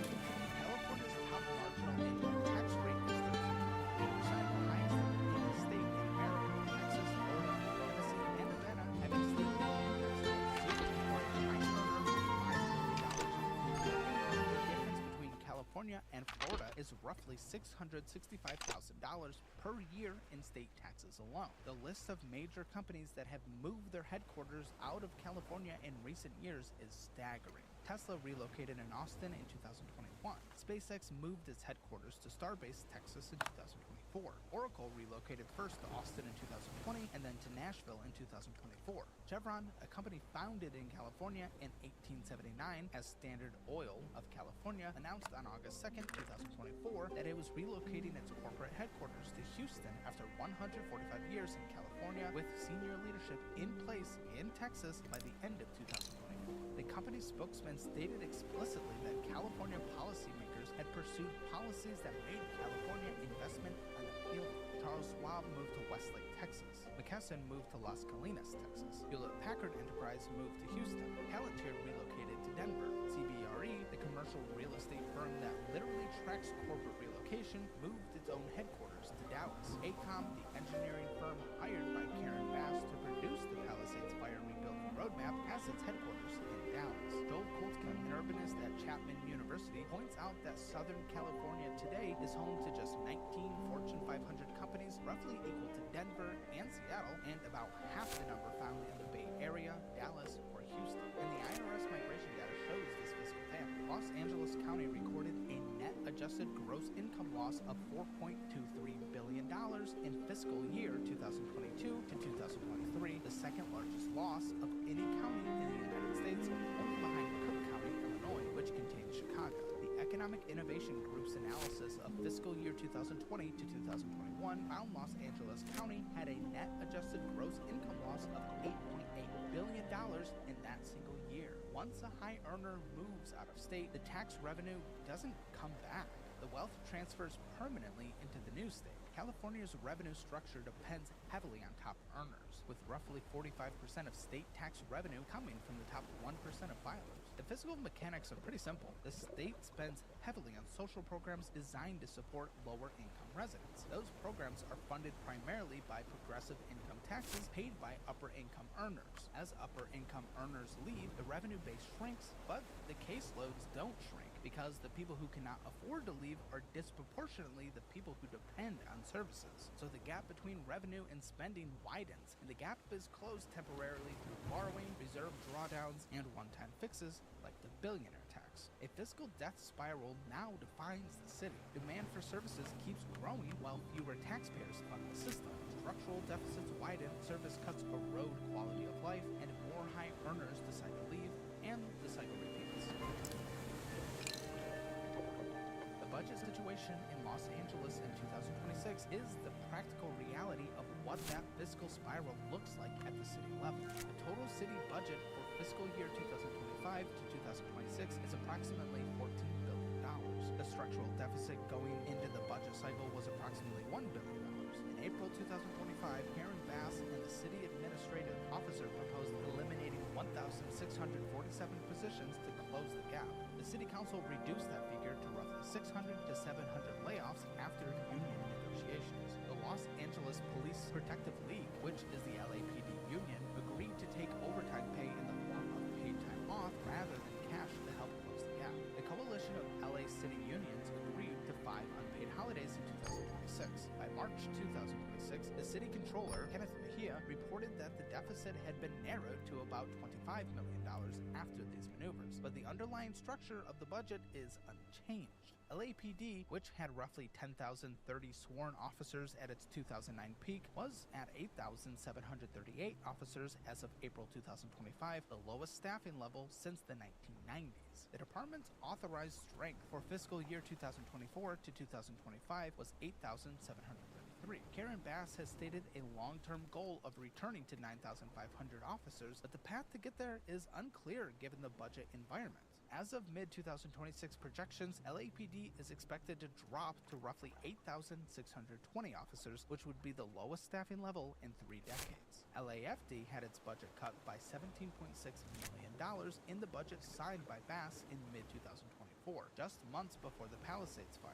58 vacant positions were eliminated. The department's chief, Kristen Crowley, warned in writing in December 2024 that these cuts had created what she called unprecedented operational challenges. After the Palisades fire, Bass fired Crowley, citing her response performance. Crowley's response was that her department had been deliberately starved of resources by the same administration that was now blaming her for being unable to respond. City liability payouts, which had historically averaged $70 to $80 million per year, jumped to $281 million in fiscal year 2024 to 2025. The fiscal year 2026 to 2027 budget allocates $210 million for liability payouts, nearly tripling the historical average. Pension obligations now consume approximately 18% of the city's general fund. The unfunded pension liability across LACERS, which is the civilian pension system, and LAFPP, which is the fire and police pension system, exceeds $10 billion by some estimates. Statewide, CalPERS reported a net pension liability of $47.77 billion as of June 30th, 2024, with a funded ratio of about 72%. CalSTRS reports an unfunded liability of approximately $88.7 billion. The recent foundation aggregates total California state and local pension debt at over $265 billion, or more than $6,000 per resident. These obligations are not optional. They are constitutionally protected under California law, cannot be reduced, and must be paid. So every year, a larger percent of the city's budget goes to retirees, and a smaller percent is available to current services. UCLA economist Lee Ohanian noted in April 2026 that the Los Angeles city budget had grown roughly 62% over the previous decade. That growth has not produced 62% more service delivery. Most of the new spending has been absorbed by personnel costs, pension obligations, and liability payments. The state of California, which provides significant funding to local government, has its own fiscal problem. California's general fund deficit for fiscal year 2025 to 2026 ran between $11.8 and $12 billion. The state withdrew $7.1 billion from its rainy day fund, which now contains roughly $11.2 billion, about half of what was available 2 years earlier. Cuts of $2.8 billion were imposed for the current fiscal year, with deeper cuts projected to reach $11.9 billion by 2028 to 2029. Human services spending in the general fund hit $38 billion in fiscal year 2025 to 2026, up from $31 billion the year before. This pattern describes what fiscal compression looks like before it becomes fiscal collapse. And the political response to all of this has not been austerity, fiscal discipline, or supply-side reform. Fiscal response has been a sharp turn to the far left. The 2026 Los Angeles mayoral race, which holds its primary on June 2nd, 2026, features 14 candidates on the ballot. The incumbent, Karen Bass, has spent her first term presiding over the wildfires, budget deficit, the staffing crisis, homelessness program audit, and the Ghana trip. Her favorability ratings are below 50% in every recent poll at the time of recording this. Two leading challengers represent two completely different versions for what Los Angeles should become. The progressive challenger is Nathia Rahman, the city council member representing District 4, which covers Silver Lake, Los Feliz, and parts of the Hollywood Hills. Rahman is an Indian immigrant who came to Los Angeles to work in the entertainment industry, founded a homelessness coalition, and was elected to the city council in 2020 with the explicit endorsement of the Democratic Socialists of America. She is the first openly DSA-aligned council member to win a seat in the city's history. She filed her mayoral candidacy on February 7th, 2026, just hours before the deadline, after having endorsed Karen Bass weeks earlier. The Los Angeles Times described her entrance into the race as a political earthquake. Columnist Steve Lopez wrote that Rahman is to the left of Karen Bass and to the left of the traditional left in the city, and that her candidacy raised the question of whether the city was ready to move further in the direction of New York City, which had elected the progressive Zohran Mamdani as mayor in November 2005.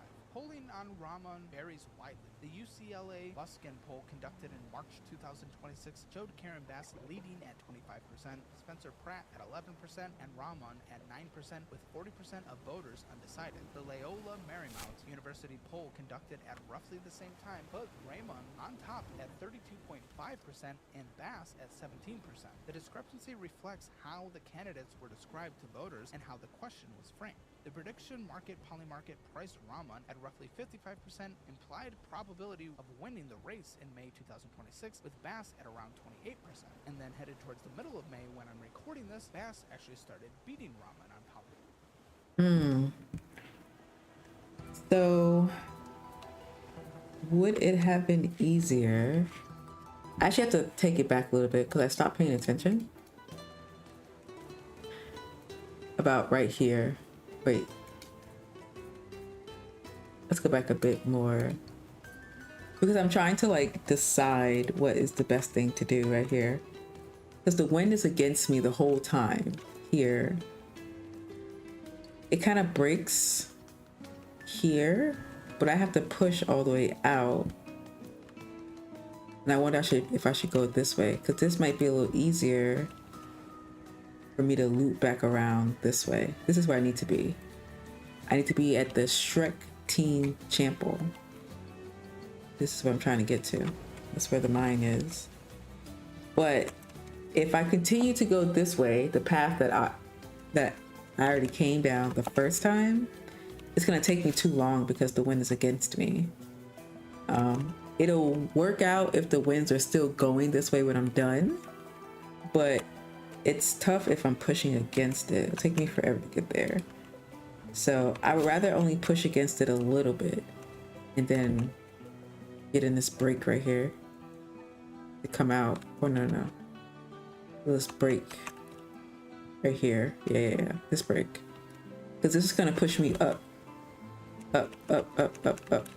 And then over. And this would be faster. This is like, it goes all the way out here. This is still a lot faster than what I was doing. Because it's still going left. Yeah. We got this.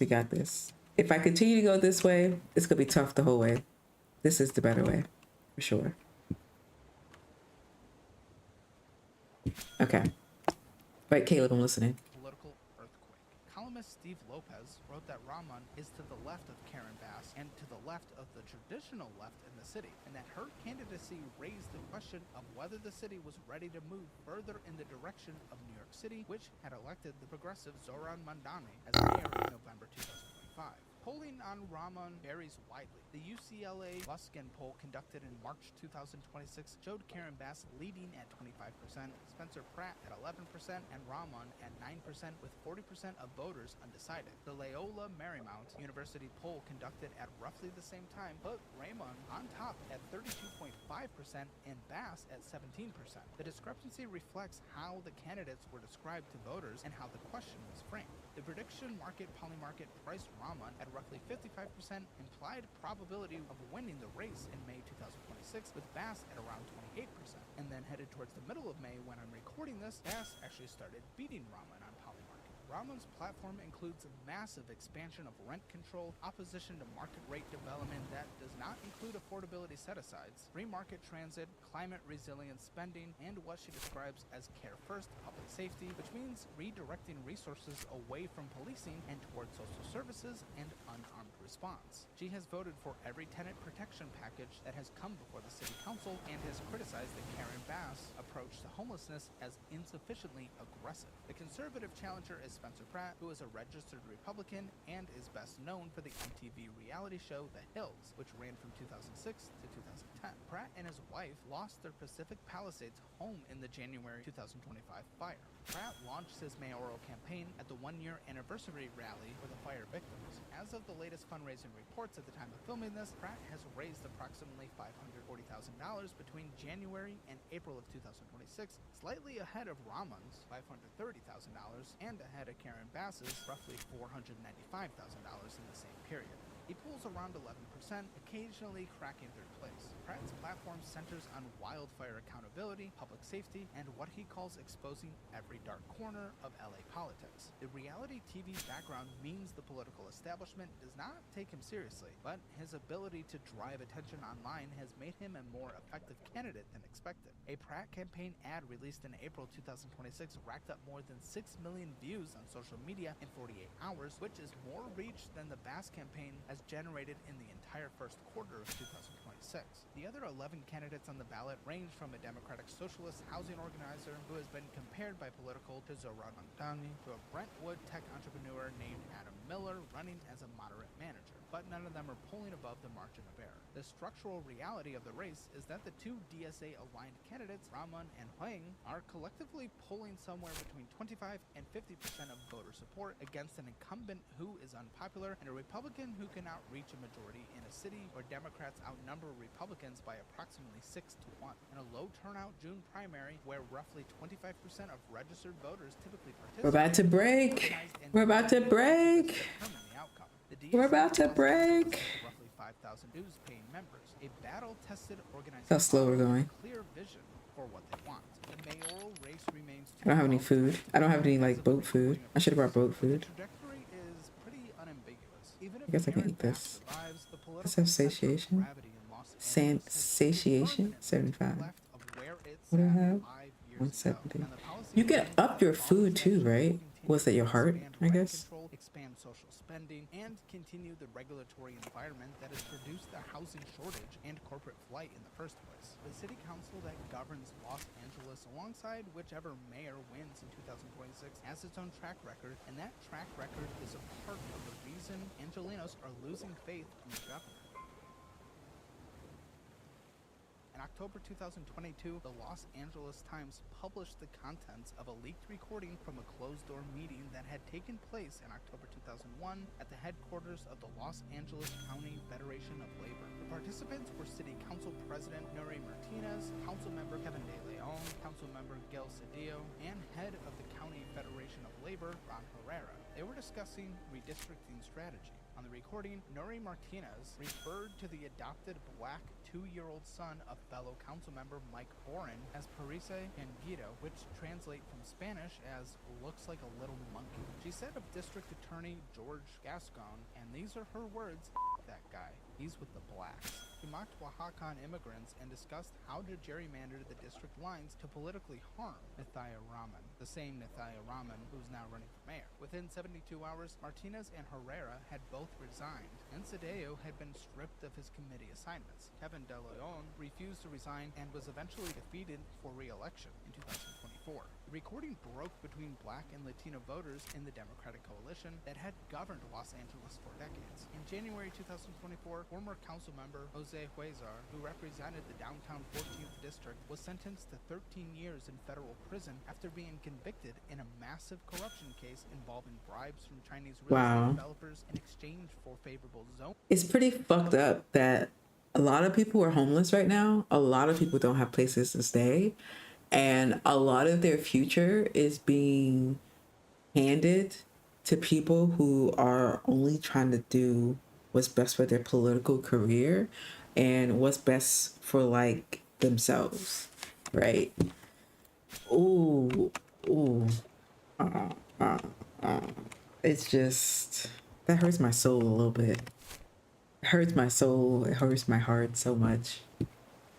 Votes on downtown high-rises. The case included testimony about cash, casino chips, prostitutes, and structured payments routed through shell companies. It was the largest pay-to-play conviction in modern LA political history. In March 2023, former council member and county supervisor Mark Ridley Thomas was convicted of federal bribery charges related to a kickback scheme involving the dean of a USC graduate school. He was sentenced to 3 years and 6 months in federal prison. In November 2024, Los Angeles County voters threw out their progressive district attorney, George Gascon, who had been elected in 2020 on a platform of declining to prosecute most low-level crimes, abolishing cash bail filings, banning enhancement charges, and refusing to try juveniles as adults. Gascon lost to Nathan Hochman, who ran as a hard-middle independent and was previously a Republican, by a margin of 61.5% to 28.5%. That was the largest margin in a contested Los Angeles County District Attorney race in modern history. In the same November 2024 election, California voters statewide passed Proposition 36, which rolled back portions of the 2014 Proposition 47 by a margin of 68.4 to 31.6%. Proposition 36 made repeat party theft chargeable as a felony when the defendant had 3 or more prior theft convictions, and restored the option to charge repeat drug offenses as treatment-mandated felonies. The campaign was funded by Walmart, Home Depot, Target, In-N-Out Burger, and the California California Correctional Peace Officers Association. Governor Newsom opposed the measure but did not fund opposition advertising. By March 2026, nearly 40,000 charges had been filed under Proposition 36, and the California County Jail population had risen by 2,600 in the law's first year. The voters of California, including the voters of Los Angeles County, made these choices. They voted to keep Karen Bass in office in 2022, then voted out Gascon in 2024, then voted for tougher criminal penalties under Proposition 36, then defeated rent control expansion under Proposition 33. The electorate is not ideological monolithic. It is reacting to lived experience, and the lived experience is that conditions are getting worse on the ground. The street-level data supports the reaction. The Beverly Hills jewelry store smash and grab that took place in March 2022 saw 3 men from Long Beach use sledgehammers and crowbars to steal $2.67 million in jewelry from a Cartier store in broad daylight. The ringleader, Liddell Tharp, was sentenced in March 2025 to 7 years in federal prison. The Nordstrom in Topanga Mall was hit by a flash mob of 30 to 50 people in August 2023 who stole more than $300,000 in goods. Fellow home robbery crews, identified by LAPD's Robbery Homicide Special Operations Division, conducted more than 200 incidents between 2021 and 2022 in Beverly Hills and the West Side, frequently targeting Asian shoppers and high-end watch wearers leaving restaurants. LAPD Priority 1 response times rose from 5.9 minutes in 2019 to 6.7 minutes in 2024. In October 2025, the LAPD stopped publicly releasing raw crime data, breaking a 2-decade precedent. The department cited concerns about data accuracy. Critics, including the LA Times, suggested the department was responding to political pressure to suppress unflattering numbers in the run-up to the mayoral race. Homicides in Los Angeles in 2025 fell to the lowest level in nearly 60 years, which is a real achievement that Karen Bass has cited heavily in her re-election campaign. Property crime patterns are mixed, with some categories down and others up, depending on the year and the data source. The picture is not uniformly negative. The picture in the wealthy enclaves of Beverly Hills, Brentwood, and Bel Air, which is where the people writing the largest checks live, is one of declining personal security, rising private security spending, and a sense that the public safety contract has broken down.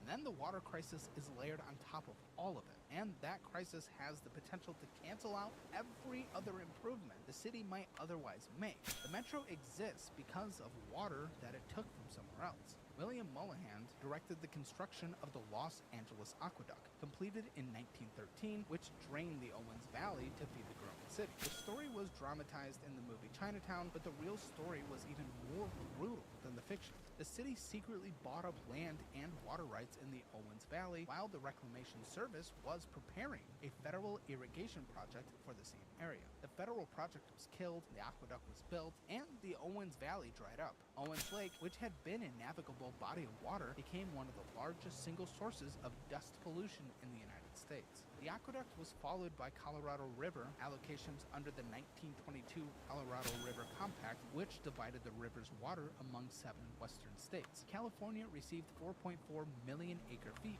per year out of the lower basin allocation. The state water project, completed in stages between 1968 and 1973, brought water from northern California through the Central Valley. All 3 sources are now under stress simultaneously. The Colorado River has been over-allocated since the original compact was negotiated, and the gap between paper allocations and actual water has been closed by drawing down Lake Mead and Lake Powell. Lake Mead reached a level of about 1,054 feet in January 2026 against a dead pool elevation of 895 feet, at which the water cannot pass through Hoover Dam at all. Lake Powell sat at about 3,553 feet. Both reservoirs have rebounded somewhat from their 2022 lows, but remain structurally stressed. In 2026, the lower basin states, including California, are negotiating new allocation rules that are expected to reduce California's Colorado River share by approximately 13%. That cut will affect agriculture in the Imperial Valley most directly, but will also reduce the water available to Southern California cities.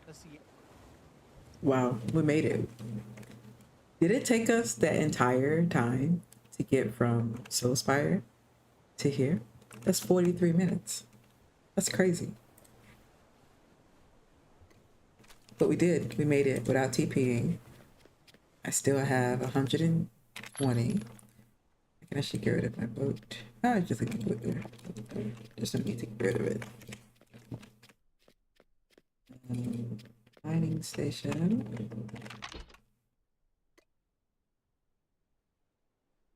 Just gotta put you right here, I guess.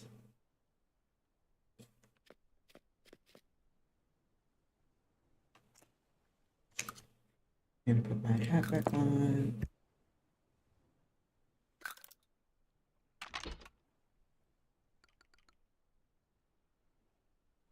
Stonesmiths, right? Yeah, my stonesmith gloves. That on. We can put add to vault, add to vault, add to vault.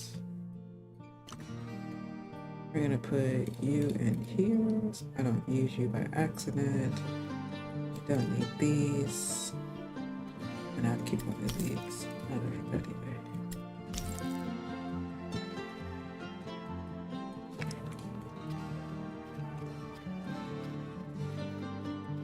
Do I have anything in here?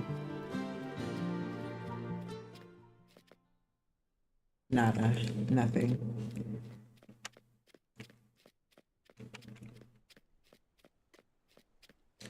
And I need, what's that?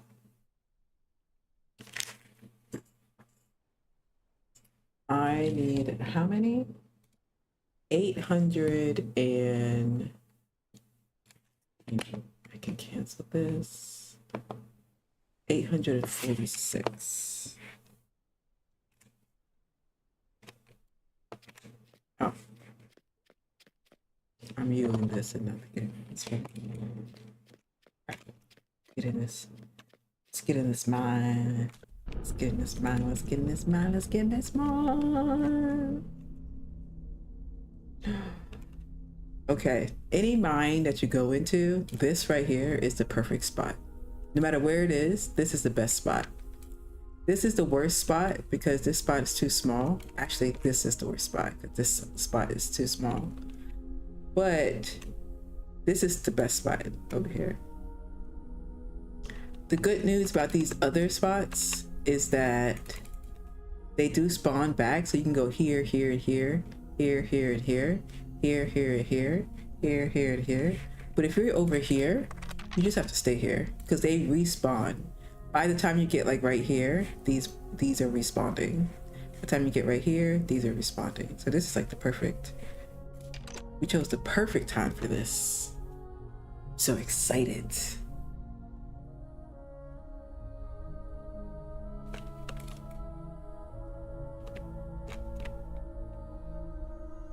All right, so I had deluxe movement, but we're gonna eat food and we're just gonna start mining. Yeah. And we're gonna go back to this. Hopefully the sound's not too loud. Nevada snowpack, which feeds the state water project, varies enormously year to year. The 2023 water year saw 237% of average snowpack. The year 2024 water year saw 110%.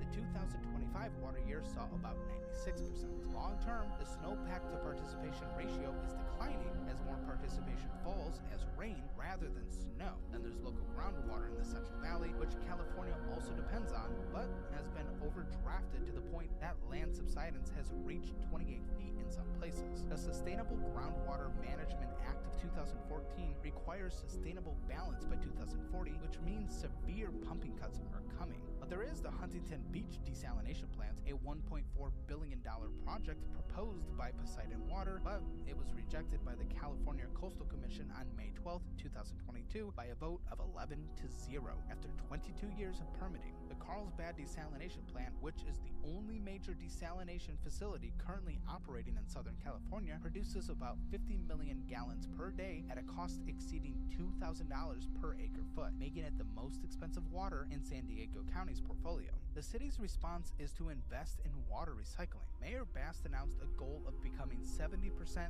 locally water reliant by 2035.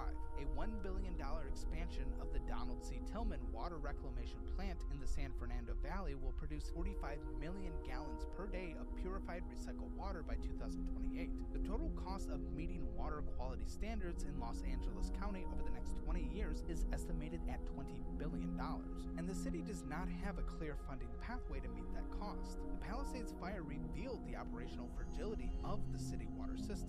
That failure was not a one-off problem. It was a glimpse of a system running near maximum capacity under normal conditions with no margin for the kind of multi-front catastrophic event that many say will be more frequent. So to fund these desalination projects, California needs more money, but more money is leaving the city. So honestly, the best thing that LA could do right now is sign up for a Chime checking account using my link below. Because if they do, literally $200. Bro, what?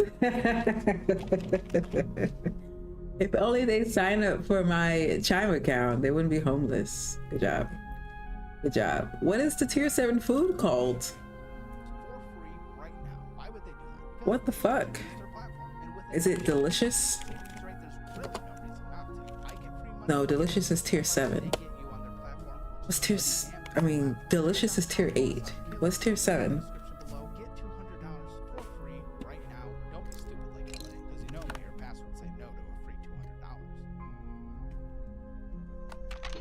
The Pacific Palisades fire is now the central political and economic event of Los Angeles in this decade, and the rebuilding effort is Flavorful is what it's called. Flavorful. Flavorful fish sticks. Flavorful deluxe fish. Why does it only give me fish and bulbs? Is there no flavorful fish sticks? $40 to $50 billion. Total economic losses are estimated Fuck. at 76 to 100 I'm looking at it right now. billion dollars by Lazard and Am I Botanica spelling it wrong? Permits issued for residential rebuilding Deluxe across the ocean Palisades fish and sticks. Altadena combined, approximately 2,600. Permits under review, approximately 3,340. So roughly 6,000 of the 13,000 lost homes have at least entered the permitting pipeline. The first certificate of occupancy was issued in December 2025. NBC News, in a January 2026 reporting analysis, found that fewer than a dozen homes had been completed across both fire zones. Most of the completed homes are in the Altadena rather than the Palisades. Compare that to the other recent major wildfires. The 2018 Camp Fire that destroyed Paradise, California, saw about 3% of homes rebuilt within 1 year and roughly 30 to 40% rebuilt by 2024, 6 years later. The 2023 Lahaina Fire on Maui saw roughly 2% rebuilt within 1 year. The 2021 Marshall Fire in Boulder County, Colorado, saw approximately 30% within 1 year, far ahead the California pace. Karen Bass and Gavin Newsom both declared in early 2025 that the Palisades rebuild would be the fastest in California history. They have cited permit issuance data showing that the city was issuing permits roughly 3 times faster than the historical California baseline for major fire recovery. The permit pace claim is technically accurate, but permits issued is not the same as homes rebuilt. The Urban Institute and other independent reviewers have noted that issuing a permit is the easy step. The hard step is converting that permit into a finished home, and that step depends on factors that the mayor and the governor cannot directly control. The biggest factor is insurance. The California insurance market was a crisis before the Palisades fire. State Farm, the largest home insurer in California, had stopped writing new homeowners policies in May 2023. Allstate had stopped writing new policies in 2022. Tokyo Marine pulled out in 2024. Chubb scaled back in 2021. State Farm specifically dropped about 1,600 Pacific Palisades policies in July 2024, 6 months before the fire. More than 100,000 Californians have lost their homeowners insurance since 2019 as the major carriers have retrenched. The California FAIR Plan, which is the state's insurer of last resort, saw its total exposure rise from approximately $153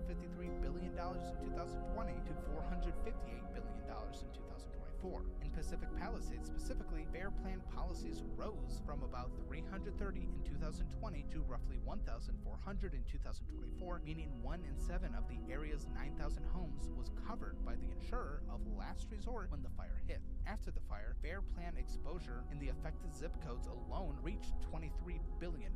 The fair plan levied its first ever $1 billion assessment on private insurers, with $500 million of that cost passed through to private policyholders across California in the form of higher premiums. In May 2026, California Insurance Commissioner Ricardo Lara announced that an investigation had identified 400 violations of insurance law in a sample of 220 State Farm fire claims, exposing the company to a maximum penalty of $4.3 million and a possible 1-year suspension to write new policies in California. State Farm's response was that the violations were primarily administrative and procedural errors and that the action was a reckless and politically motivated attack.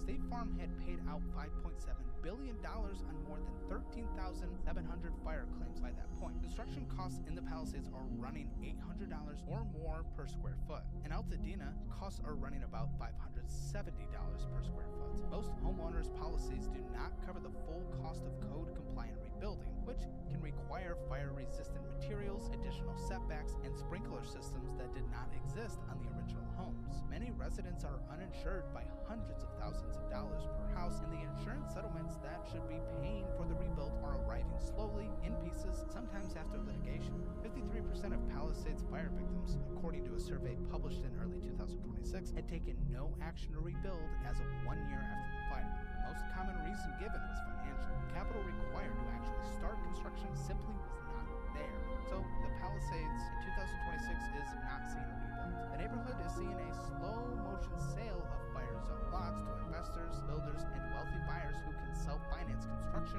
without insurance proceeds. Fire zone lots that were valued at $3 to $5 million before the fire are selling for $700,000 to $1.2 million after the fire. The original homeowners are taking the cash and leaving.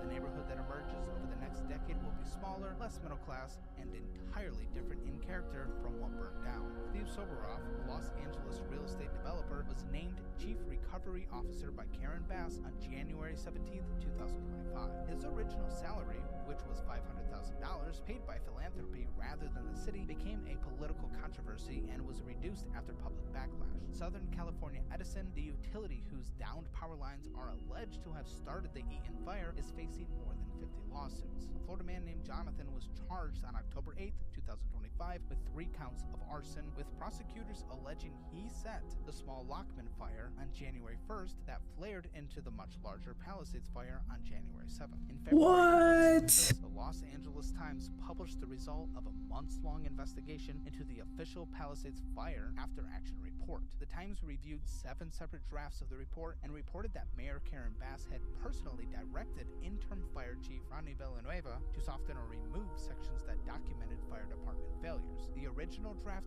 blamed LAFD for not redeploying engines before the extreme winds and for failing to fully extinguish the Lockman fire on January 1st, the same fire that reignited on January 7th as the Palisades fire. Sources told the Times that Bass was concerned the original findings would expose the city to litigation. Bass denied the report and called it irresponsible. But the story prompted Rick Caruso, the developer who lost to Bass in the 2022 mayoral race, to publicly reconsider his decision not to run for mayor again in 2026 before ultimately staying out. Polling on Bass declined further in the weeks after the story broke. Whatever the criminal and civil resolution of these cases look like, the underlying point is the same. The most destructive urban wildfire in California history happened to a city that had cut its fire department budget, had an empty reservoir, and had a mayor who flew to Africa, had broken hydrants that the fire department had not communicated about, and had an insurance market that was already exiting the state. None of these conditions have been fixed. The next major fire will arrive in roughly the same operational reality.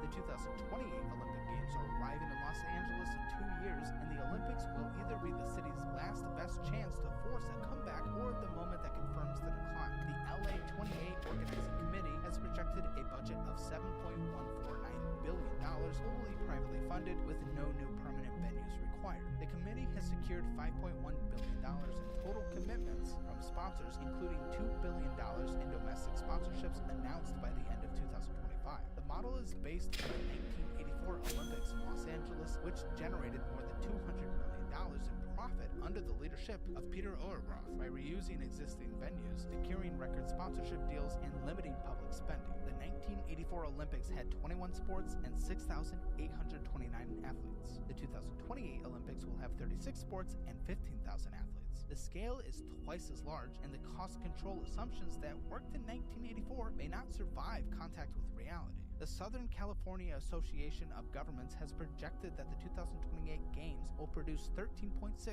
$17.6 billion in regional economic impact, with Los Angeles County alone seeing $8.68 billion in 2028. After the Games, the same study projects a $500 million economic drop in 2029 from the post-Olympic letdown effect that has been documented in every recent host city. The fiscal backstop arrangement is where the risk lives, though. If the LA 28 budget runs over its $7.149 billion target, the next $270 million in losses are absorbed by the city of Los Angeles. The next $270 million after that is absorbed by the state of California. The next $270 million after that goes back to the city. After those three layers, the International Olympic Committee covers additional costs, but the structure means that Los Angeles taxpayers are on the hook for the first major overrun. Recent Olympic history suggests overruns happen. Sydney 2000 finished 90% over budget. Athens 2004 contributed materially to Greek financial collapse. Tokyo 2020 doubled to over $20 billion, and Paris 2024 cost approximately $9 billion. The LA 28 model is built on the bet that 1984 was the rule and the others were exceptions. Independent risk analysis from groups like Strategic Actions for a Just Economy projects true total costs closer to $12 billion when ancillary security, transit acceleration, sanitation, and city staff overtime are included. The federal government has pledged $1 to $4 billion depending on the source, and the actual federal contribution will not be known until after the fact. The transit infrastructure investment is huge. The Los Angeles County Metropolitan Transportation Authority is spending about $20 billion on 28 transit projects scheduled for completion before 2028. The West Side Subway Purple Line extension, originally budgeted at $2.8 billion in 2014, is now projected at $3.4 billion or more, with significant overruns, and the original 2023 opening date has slipped to 2026. The $525 million Los Angeles River Bicycle Path and the $200 million Convention Center expansion are also scheduled for Olympic completion. Metro ridership has recovered partially from the pandemic collapse. The system carried 311 million riders in 2024, up from the bottom, but still 16% below 2019 and 37% below the 1985 peak of 497 million annual riders. Fare evasion is estimated at 30 to 50% on some rail lines. Crime on the system has been a persistent problem, with 21 deaths on metro buses and trains in early 2023 alone, mostly from fentanyl overdoses, and 168 reported assaults on operators in 2023. The Olympics could force visible improvements. Public spaces will be cleaned, encampments will be moved, transit security will be reinforced, and tourist-facing infrastructure will be polished to a global standard. But the structural problems will remain after the Olympic flame is extinguished. The budget deficit, the pension liabilities, the rent control regime, the CEQA litigation environment, the high state income tax, the departed corporations, the collapsed film industry, the fire zone reconstruction, the water infrastructure gap, and the DSA-aligned political coalition controlling the city council all continue exactly as they did before. None of these problems disappear because the Olympics happened. The Olympic experience may actually accelerate decline by demonstrating to the world on the global broadcast stage the contrast between what Los Angeles can be when global cameras are watching and what Los Angeles is in normal operating conditions when the cameras are off. The future projections are sobering. The California Department of Finance, in its September 2025 long-range projection, expects Los Angeles County to lose 1.2 million people by 2070, dropping to 8.5 million residents. The Los Angeles Unified School District enrolled 392,654 students for the 2025-2026 school year, down from 409,108 the year before. a 4% drop in a single year. The district peaked at 746,831 students in 2002, which means LAUSD has lost roughly 354,000 students from its peak, almost half its student body. Almost half the district's elementary schools have lost more than 50% of their peak enrollment. 56 elementary schools have lost more than 70%. While the student population has been collapsing, the district added 17,000 non-teaching staff and granted teachers a 21% raise in 2023, just as federal pandemic relief funding was expiring. The district issued 3,200 layoff notices in February 2025 and is heading into structural deficit. The University of Southern California Lusk Center for Real Estate projects the city of Los Angeles to be flat or modestly declining in population through 2040. The middle class, defined as households earning between $75,000 and $200,000 per year, is projected to shrink as a share of the city's population, with both ends of the income distribution growing relative to the middle. Teachers, nurses, firefighters, tradespeople, and entry-level professionals will increasingly commute from the Inland Empire or leave the region entirely. The most useful comparison isn't Detroit, which experienced a 66% population collapse from its 1950s peak. Detroit was a single industry city when its single industry collapsed. Los Angeles is more diversified than Detroit ever was, with the world's largest port complex by volume, with USC and UCLA and Caltech, with biotech anchors at Amgen and Thousand Oaks, and at Kite Pharma in Santa Monica, with aerospace anchors at SpaceX in Hawthorne and at Boeing in Long Beach. So the most accurate comparison is San Francisco, which lost roughly 7% of its population during the pandemic and has seen its tax base decline by approximately 20%. San Francisco still works as a city. People still live there and the bay still glitters. But the trajectory is unmistakably negative. The political response is dominated by the same advocacy coalitions that produced the original problems, and the wealthy are increasingly retreating into private services that allow them to opt out of the public infrastructure they once relied on. Stratification, rather than collapse, defines the most likely future for Los Angeles. A two-tier city forms in the future. The very wealthy live in enclaved neighborhoods like Bel Air and Brentwood and Manhattan Beach, with private security, private fire response, private schools, and private medical care. Working poor live in rent-stabilized apartments in neighborhoods served by public infrastructure that is slowly degrading. The middle class has largely left for Phoenix and Las Vegas and Austin and Boise. The Olympic flame burns brightly in 2028, and then the cameras leave and the city goes back to managing its slow-motion structural problems. So recovery would require, according to the consensus of economists who have studied the city, several specific reforms. Recovery would require zoning reform that allows real density in transit-rich corridors. It would require CEQA reform that prevents weaponized environmental litigation against housing. It would require modification of Proposition 13 for commercial and multifamily property to reduce the lock-in effect on land turnover. It would require pension reform that does not violate the constitutional protections on accrued benefits, but that closes the spigot on future obligations. It would require investment of $20 billion or more in water infrastructure over the next 2 decades. It would require restoration of the Los Angeles Police Department to 9,500 officers and the Los Angeles Fire Department to staffing levels that match the actual fire risk. It would require rethinking the homelessness response from the ground up so that the per unit cost of supportive housing comes down from $596,000 to something closer to $170,000 that Houston manages. None of these reforms are politically likely under the current leadership structure, current voter coalition, or the current advocacy environment. The politicians who would propose them would lose their primary elections. The voters who would support them are leaving the city. The advocacy groups that have the most concentrated political power in low turnout municipal elections benefit from the status quo because the status quo is what keeps their fundraising pipelines flowing and their organizational influence intact. The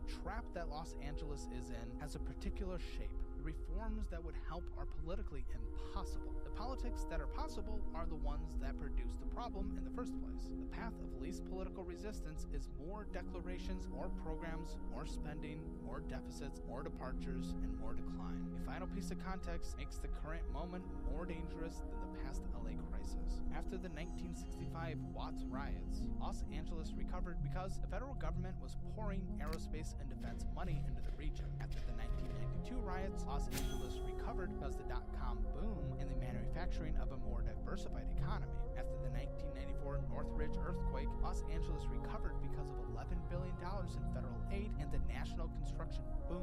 After the 2008 recession, Los Angeles recovered because of national monetary policy, the entertainment industry's continued dominance, and demographic momentum. After the Palisades fire, the budget crisis, the population exodus, the corporate flight, and the political collapse, no comparable recovery driver is visible now. The technology sector is now centered in the Bay Area and Austin.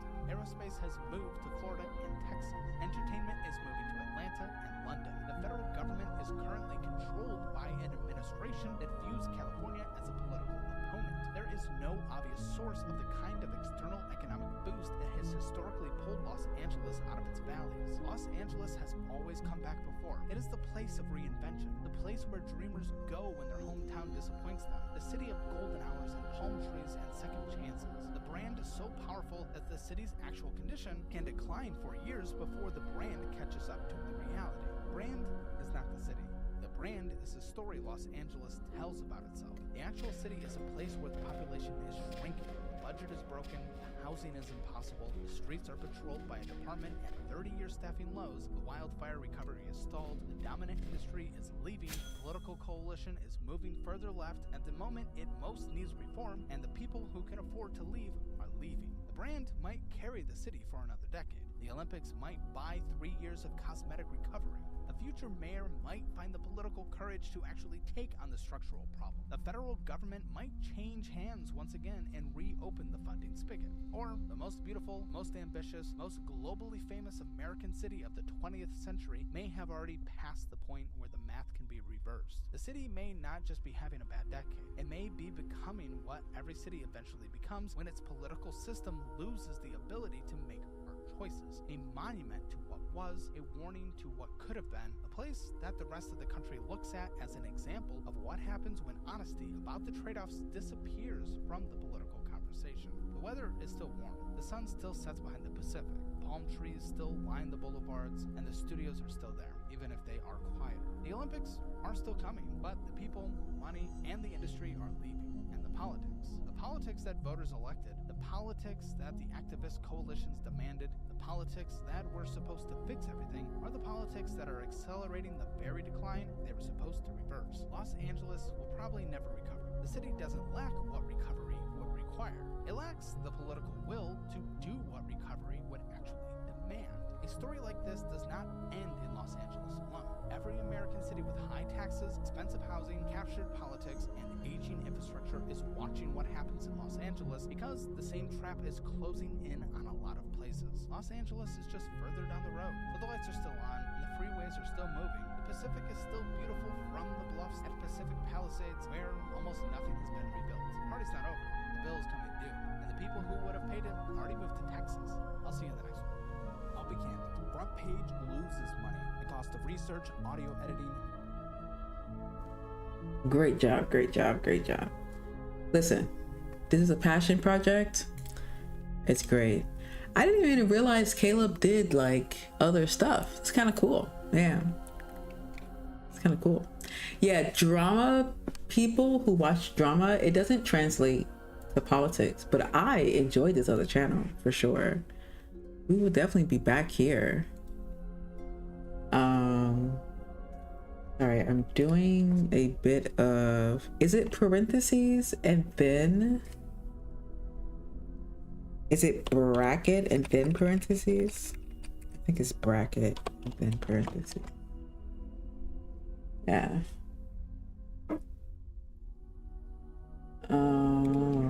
Location, level requirement. I'm gonna do tomorrow.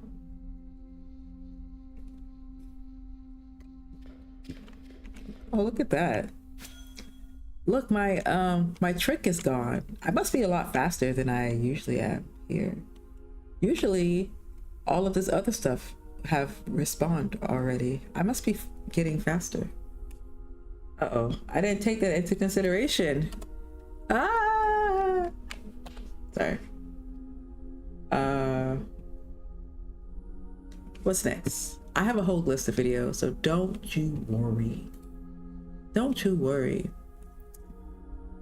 We could watch, oh, I have to finish this video. I was watching this earlier. It's another Caleb video.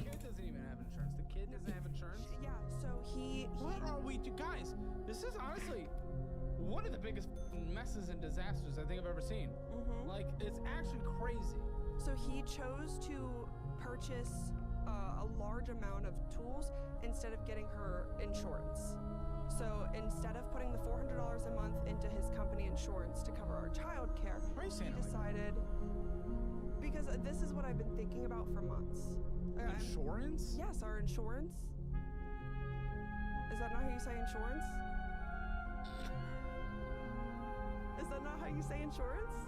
How do you say it? Insurance? Thank you. Said it right. He chose to spend money that we should have budgeted for our insurance to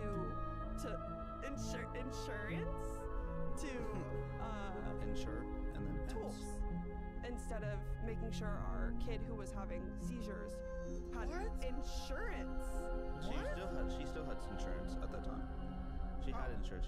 She was on state insurance. insurance. What is she now? State insurance, because we got kicked off of state. I started making more money, and you only get up to that.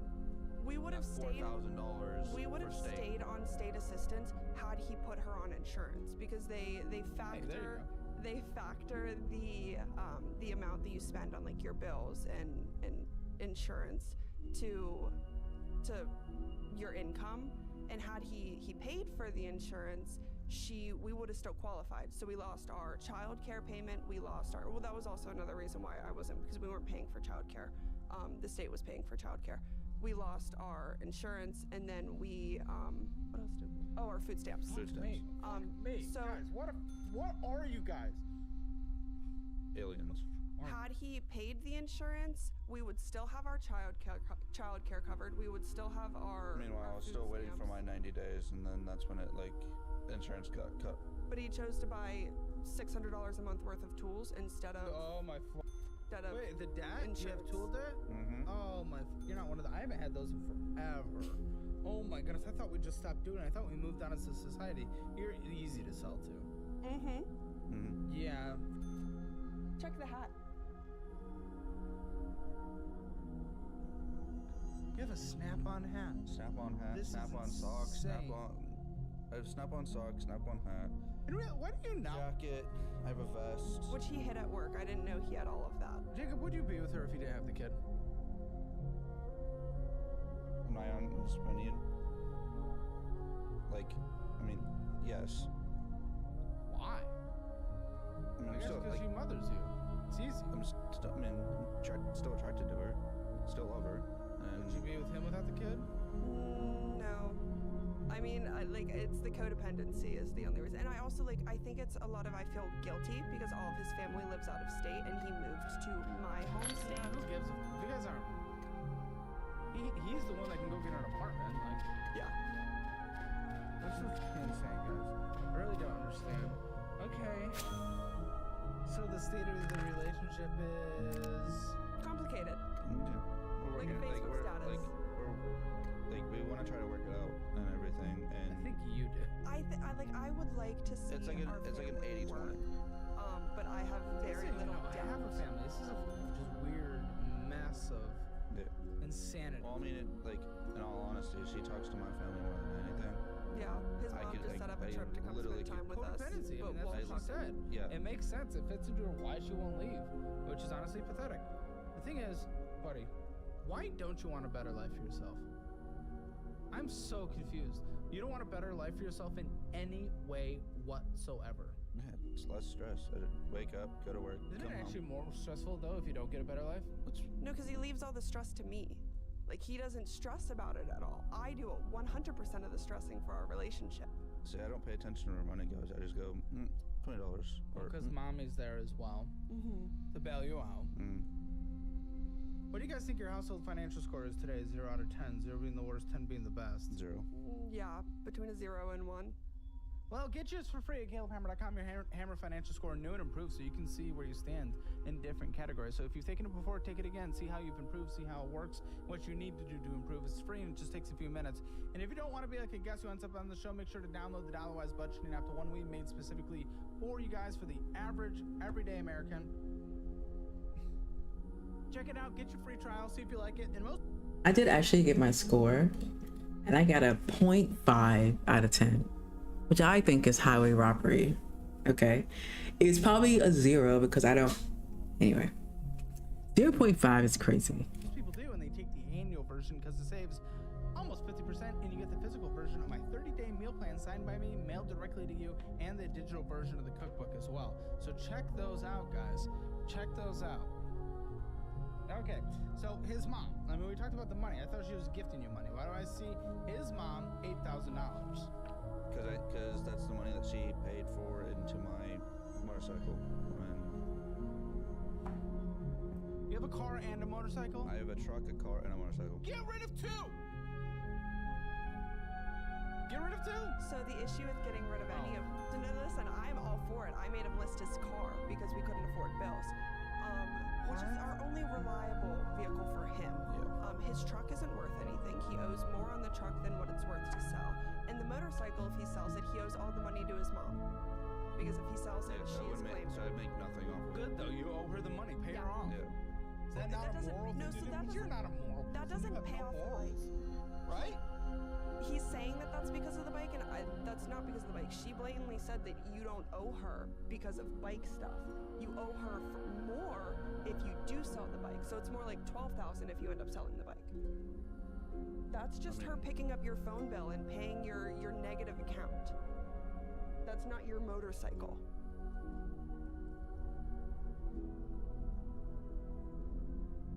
Yeah. Nothing? Nothing. Get rid of it then. Which one? Motorcycle and truck, really. I mean... And yeah, you're gonna have to pay a little extra. Why the not? What's the reasoning, dude?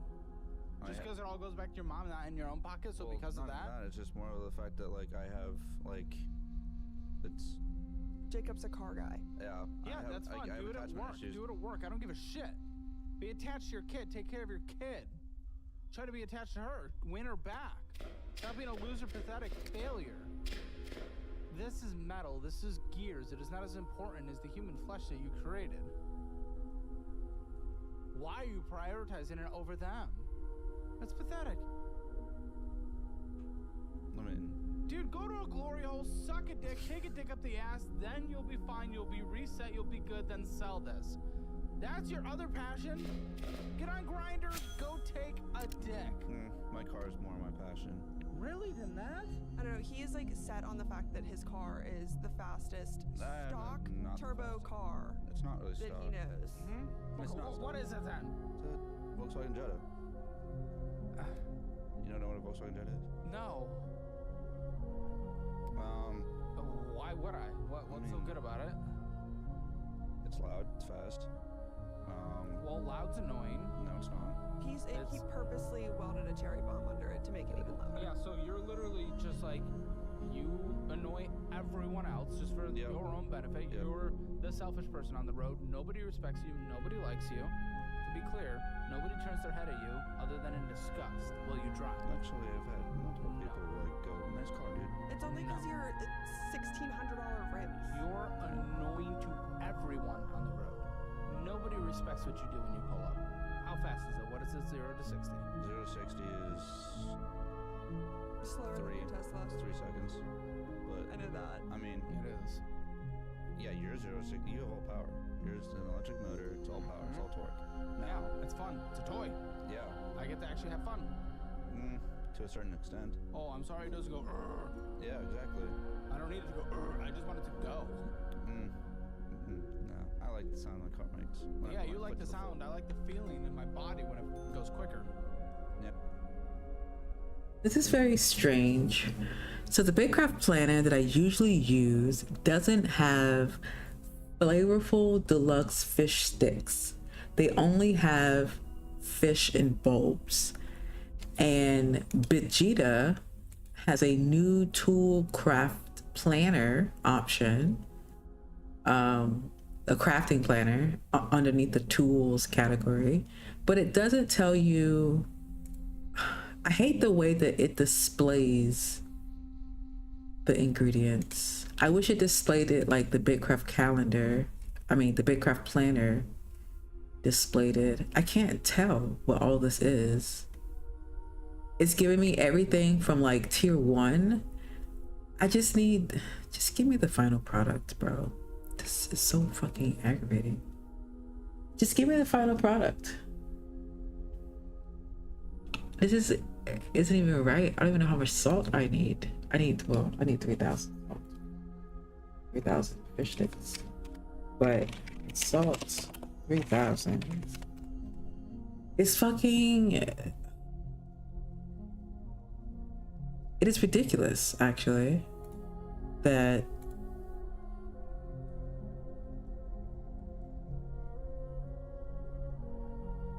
like super ridiculous.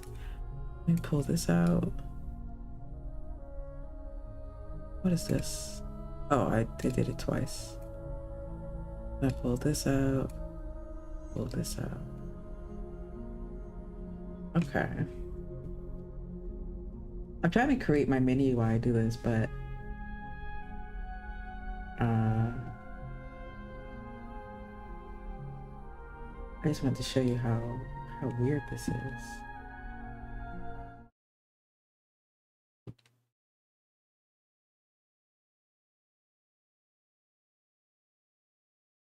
Oh, I don't even have a thing here. It's crazy.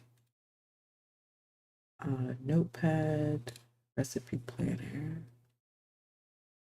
Right.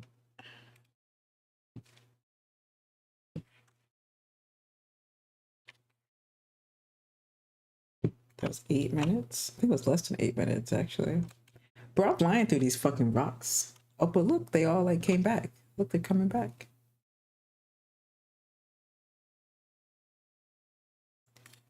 Busting through these rocks, busting through these rocks.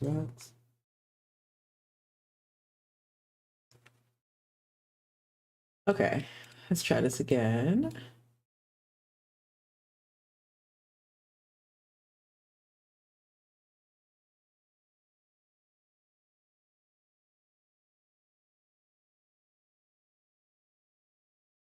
Wow, it's like not even.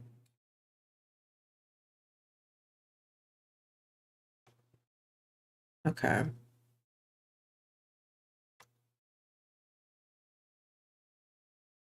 All right, so this website is Bitcraft Planner. This is what I usually use to plan my crafts.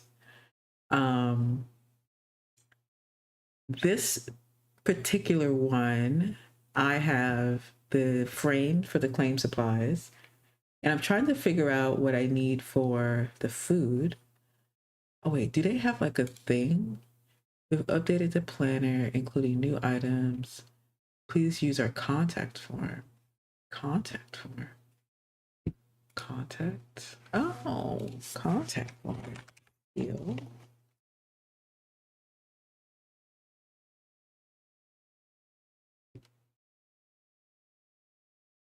Got a contact form. Sophia Seal at gmail.com. Feature request. Yes. We'll do the recipe list doesn't have flavorful deluxe fish sticks. Sticks. Would you be able to add this to this?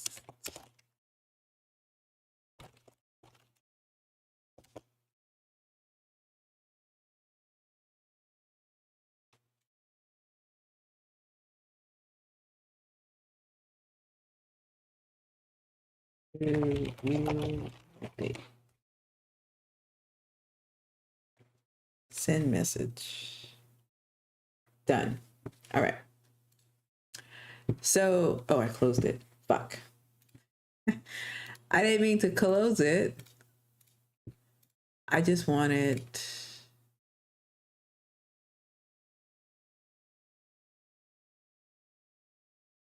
Okay. As I was saying, if you go in here and you type in flavorful deluxe fish, The only thing that comes up is fish and whatever. If I go to tier 7 and I type fish. Oh, it's ocean fish sticks. Oh, I see. Ocean fish sticks. They do have it. Thank God. Because in the Vegeta crafting planner, this is the way that it looks. Oh, look, it's even on a different screen, so now I have to change it again. Let's look at how it shows. Look at how it shows you what the crafts are. It's kind of crazy. This is Vegeta.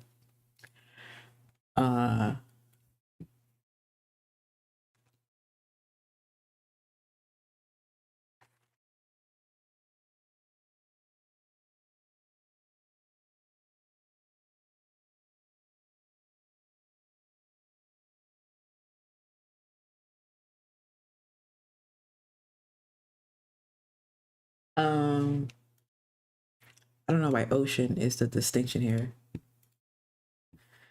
You don't call the other one lake fishing bulbs. Why do you call this ocean fish sticks? I don't understand. Anyway. So Vegeta's crafting planner, this is how it shows you everything from like tier 1, which is okay, but I just need the final product, right? I just need to know how to get here. It shows crafts. I don't know what this means. I don't know if this means I need to gather 15 million crafts or I need to, I don't know what this means. It was hard for me to know what this means. For the ocean fish, this is 2250. And then there's even down, there's another roasted ocean fish. Okay, this is cooked. Okay, this is cooked. I didn't know what this is, but I think this is carcasses. 2,250 carcasses, tier 7 carcasses, and you'll get 9,000 fillets. This is how I read it, I think. But if I didn't already cook food, I feel like it would be confusing. No? So if I go to ocean fillets, 2250 for 9,000.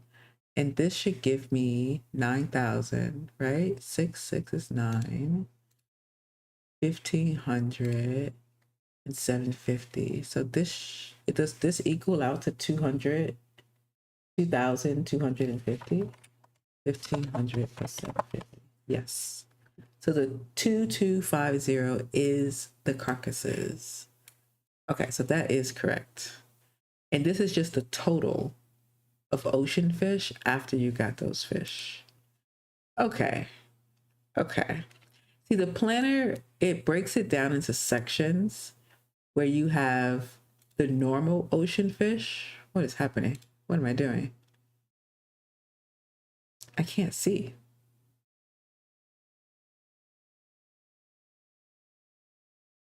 Yes. Okay.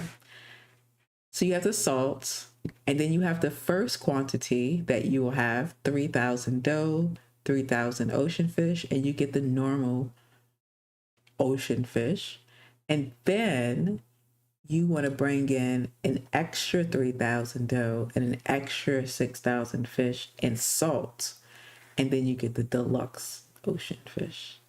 But in this planner looks crazy. This is too much. This is way too much. It's not organized. I mean, it's organized somehow. I just need some filters or something. I just need to be able to move these around.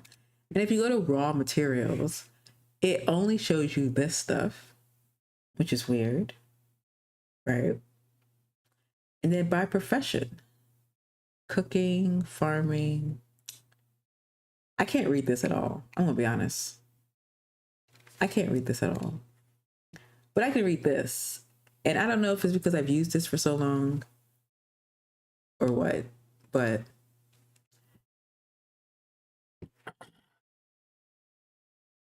it is what it is. We figured it out. We found the ocean fish sticks.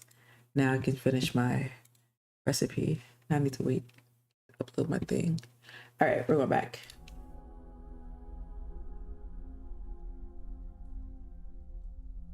Damn. All right, Caleb, I've heard your voice for a very long time today. You need to change who I'm listening to. Everyone who made Cat's Eye is going to hell except Cat's Eye. Today, the Cat's Eye woman escaped their ironclad. I think we would get some absolutely horrifying testimonial. I don't know who Cat's Eye is, but this guy's name is D'Angelo. I'm pretty sure I've watched something about his before. It might have been about Caleb Hammer, actually. He might have been in the Caleb Hammer hit pieces that we were watching last week. But this is one of his normal videos. So let's see if we like the normal videos. Yeah. Pop adjacent video I'm uploading in a row. I promise you I'm not turning into a K-pop updates channel. I happen to have been working on a Cat's Eye video all the way back in 2024, and then I kind of shelved it because I was so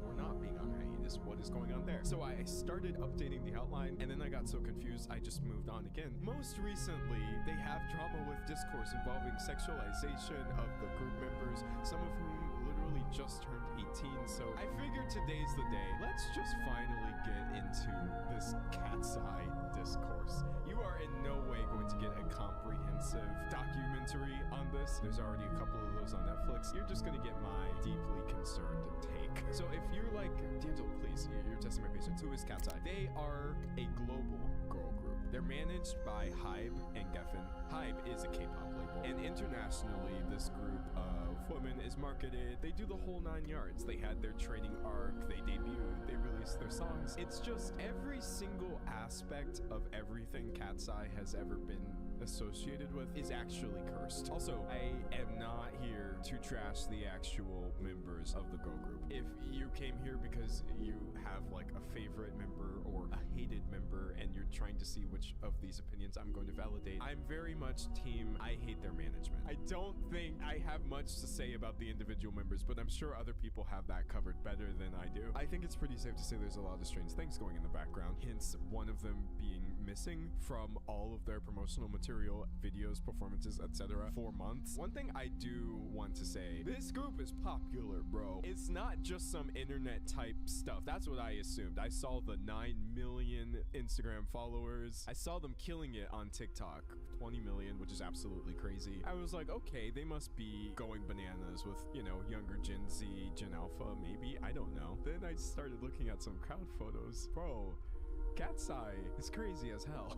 They are actually so popular. I think it's just most of the people responsible for this popularity are a solid 10 to 12 years younger than, no, why am I sitting here lying? They're probably like 15 to 20 years younger than me, and that is why I've been blissfully unaware of the Cat's Eye fandom. But I see a lot of people say they're very popular with kids. The story of how Cat's Eye started is just so odd. It was documented through Popstar Academy, which is a Netflix documentary. As Slate puts it, with this show, the great Making the Band reality show is finally back, and this time it comes with a K-pop twist. The goal of Hybe and Geffen teaming up and doing this whole drama was to apply traditional K-pop development practices and aesthetics to an ensemble of international girls who would be marketed to the US and beyond. And it is an interesting concept. Obviously, K-pop is usually Korea first, South Korea, so seeing these tactics applied to a wider scale, I was fascinated. It did kind of go as wrong as possible. The process, a severely condensed version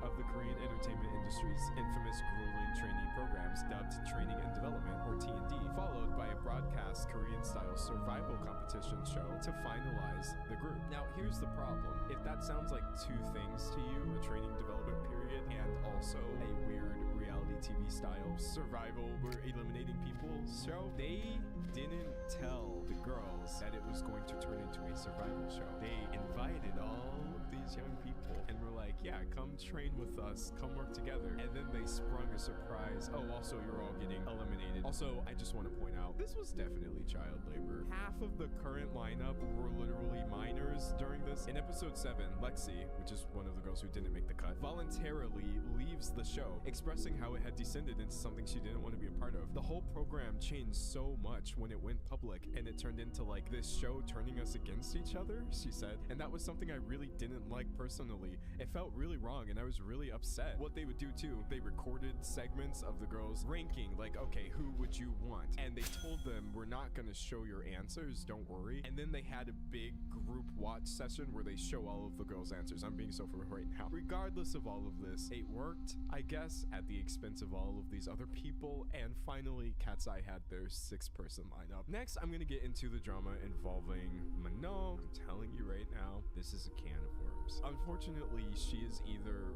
loved by a large portion of the fan base or just absolutely reviled. A lot of this stemmed from the way people felt she was depicted in this documentary. Obviously, this involved such an extreme schedule, whereas a lot of the people were keeping up with that schedule just fine. There were several instances in which Manon was like missing practice or not showing up or whatever. I would like to weekly offer she literally got sick, which is why she missed part of this. But regardless, it kind of seemed like the other girls felt like her heart wasn't in it or something. But Manon found this a little unfair and confronted everybody. I think I'm a little frustrated because I know I've been missing, but I know a lot of other girls also have been missing, and I feel like it's only being taken out on me in a way. The other girls explained their perspective, which is like, well, we just kind of feel like maybe you weren't taking it as seriously as we were. Manon tries to explain herself. Like 2 days ago you were sitting out and then Sohei literally had to get your attention because you weren't paying attention. Like things like that.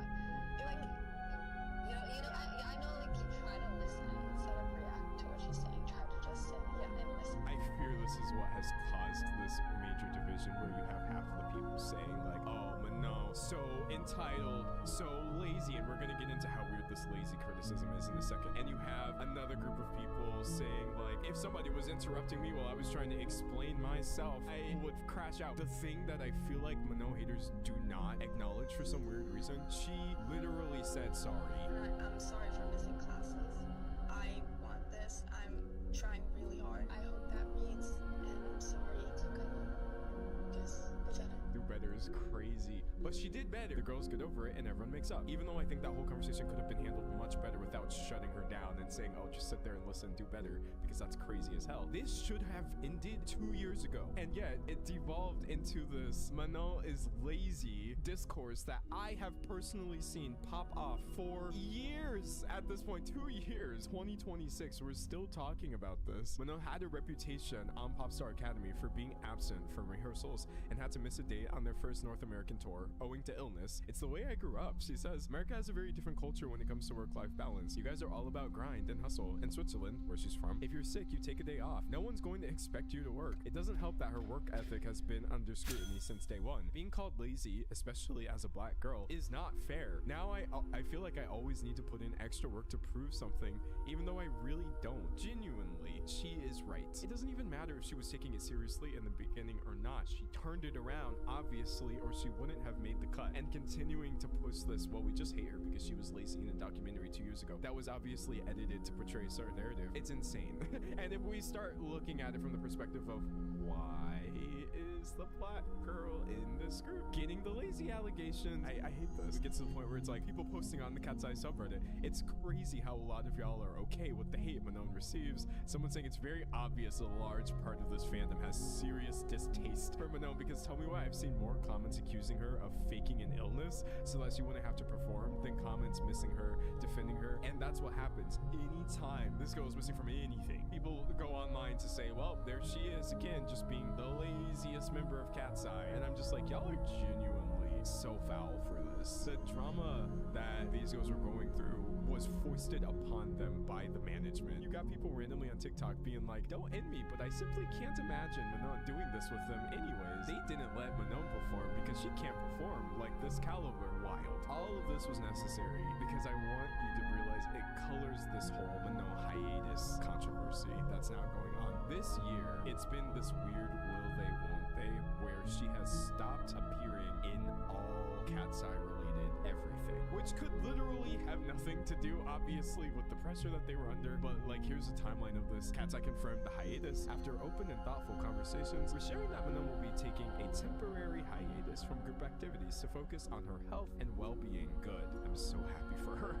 I could not be more serious. We fully support this decision. Cat's Eye remains committed to showing up for one another and for the fans who mean everything to us. This group will continue scheduled activities during this time, and we look forward to being together again when the time is right. Thank you to our icons, that would be the fan base, get it? Cat's Eye icons, for your continued love, patience, and understanding. Hype, ex-Geffen. Not them signing it with this cute little name as if they are not literally Satan. Anyways, you can imagine people had a wide range of reactions. Manon herself said, I want you to hear this from me. I'm healthy, I'm okay, and I'm taking care of myself, which is good. That's the only thing I would want. She said, sometimes things unfold in ways we don't fully control, but I'm trusting the bigger picture. Thank you for standing by me. I love you endlessly and can't wait to see you again. People were going crazy with the speculation on what does that mean? Did she leave the group? Was she asked to leave the group? Is she coming back? And then she took Cat's Eye out of her bio, which I don't think was a good sign, but she did say, thank you for all the love and support you've been sending my way. I'm really grateful for the patience and kindness everyone has shown during this time. Hybe and Geffen and I are having positive conversations, and I feel supported, happy, healthy. I'll be sharing more soon. They went to Coachella without her a few months ago. Oh wait, I have to mention,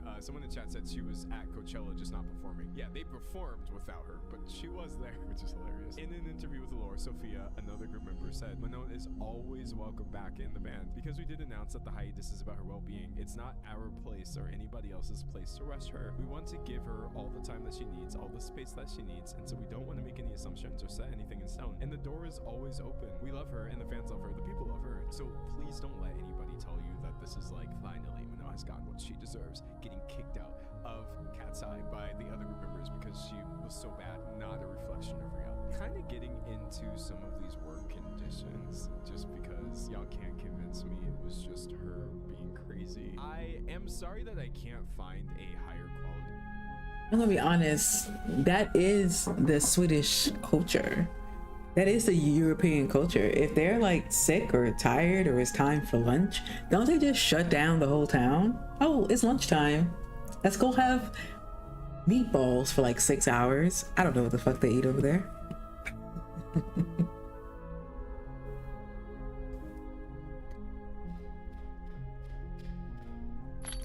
They're so very lackadaisy.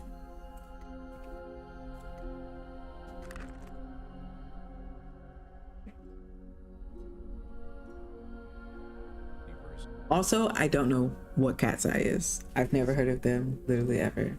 This video, I think it was ripped from like tour behind the scenes or something, but there's captions on here. I want you to listen to how the rest of these co-group members are talking about their time and just how grueling it is. The pain starts from here, and it goes way up here. Kind of hard to hear, but what you're getting from this, a 22-year-old explaining why she has back pain and psoas issues. It goes into my, what's called psoas, and into my lower back. Right now, it's really just right here. Instead of like having her sit this one out, they were like, okay, well, you're still going to perform, obviously. We'll just change the choreography so that we're not exacerbating your back pain that you're experiencing at 22. So tired. I got to sleep 2 hours total, but it's okay. They called her lazy. Lazy? Lazy? This girl is performing with backache. You only had 2 hours of sleep? What?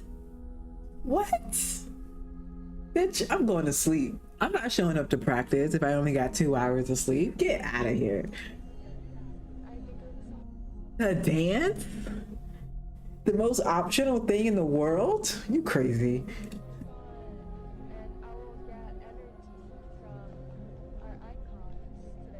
Che, you get energy from sleeping, not from your fan base.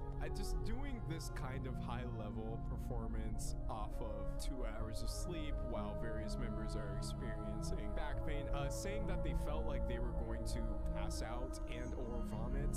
I thought I was gonna throw up when they pulled me up. You know what I was thinking? I was like phased it almost the whole time. Yeah, and I was looking at your part and I was like, how is she? This is too much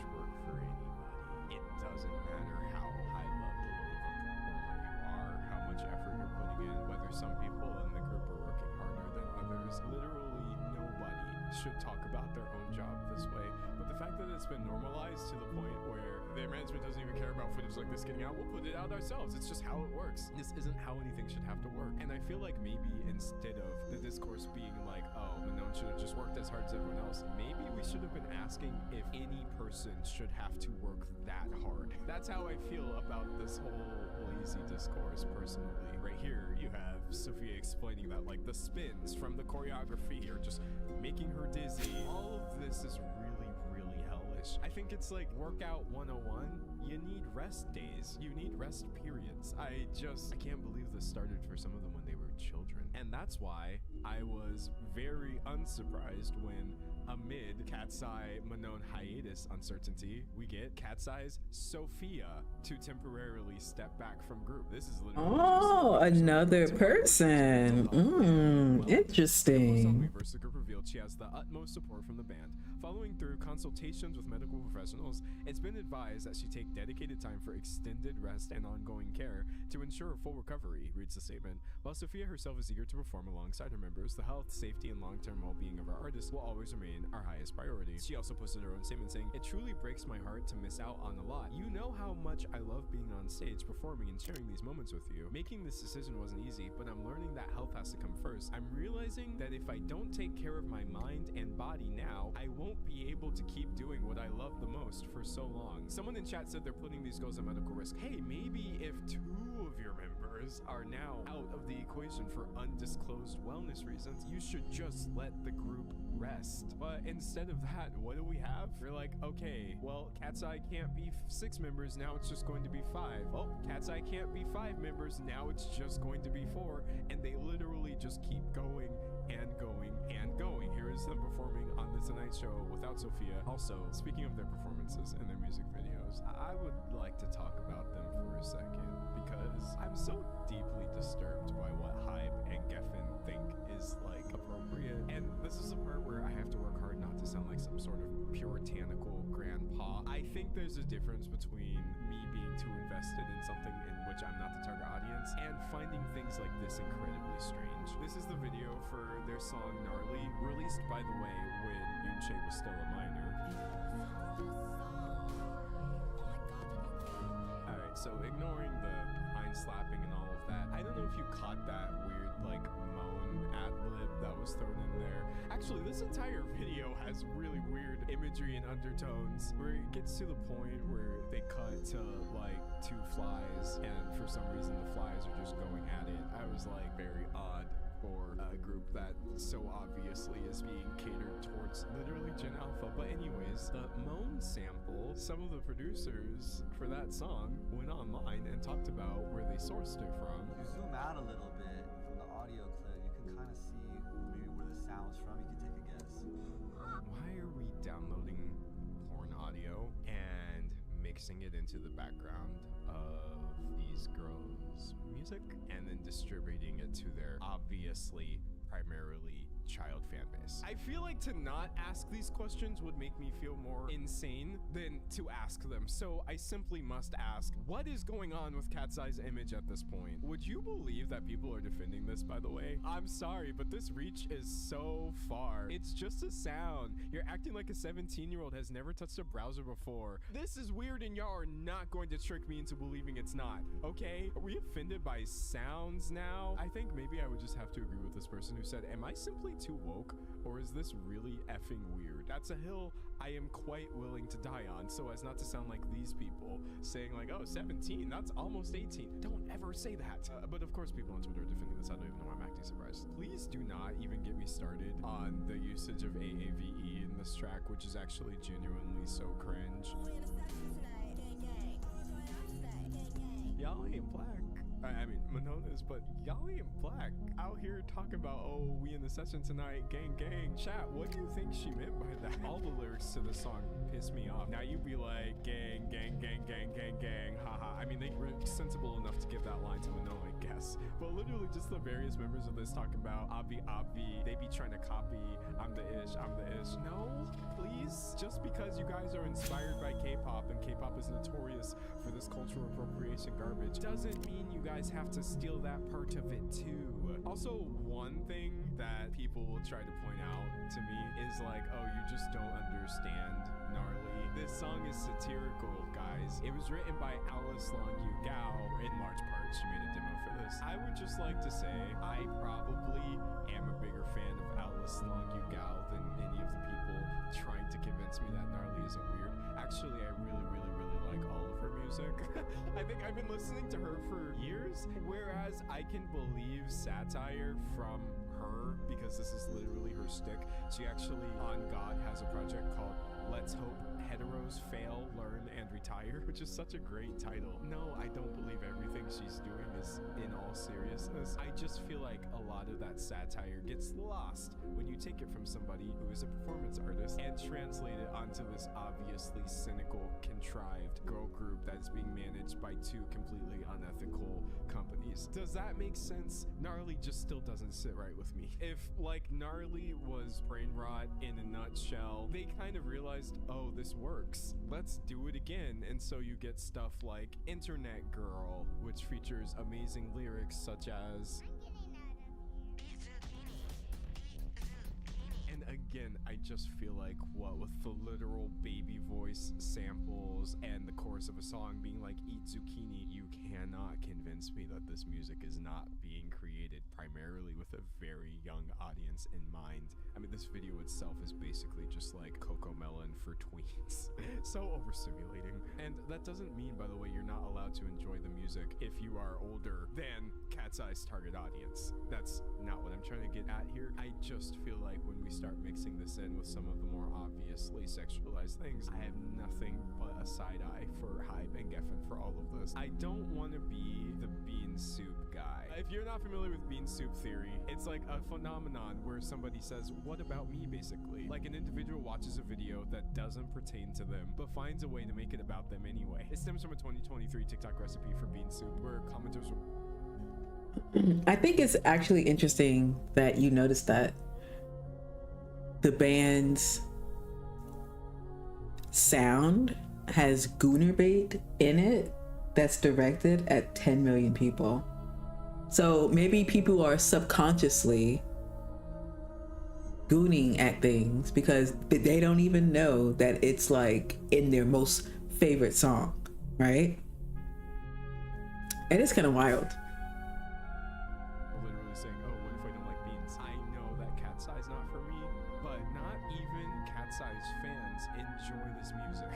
Obviously, enough of them do to support it, but there's so much pushback whenever they put out any of their brain rot songs, saying things like the baby voice is so effing bad, guys. You took out the most iconic part. They have replaced a clip of one of the members saying, I'm getting out of here with that weird baby voice. I have not actually seen a positive reception to any of this Internet Girl gnarly pinky up stuff that we're doing. In fact, what I usually see people saying is like, how come they don't just let these members sing? They literally have vocal ability. I think if most people were releasing Gnarly and Eat Zucchini, you would imagine it's because that's pretty much the only thing they can do, but like... Let them sing! They are literally too talented for this. I think that's a thing that I see come up a lot. If you just Google Cat's Eye, too talented for this, you will see people saying this all over the internet. They're too talented for their music. The girls are just way too talented for this. I want to say, I don't understand why they're so insistent on releasing this goofy music, but it does perform well. So I guess they will be forever trapped in hell, really. Let's just go ahead and pull up Hootie Fruity. What the hell? Months after Yoon Chae turns 18 and everybody's finally not a minor,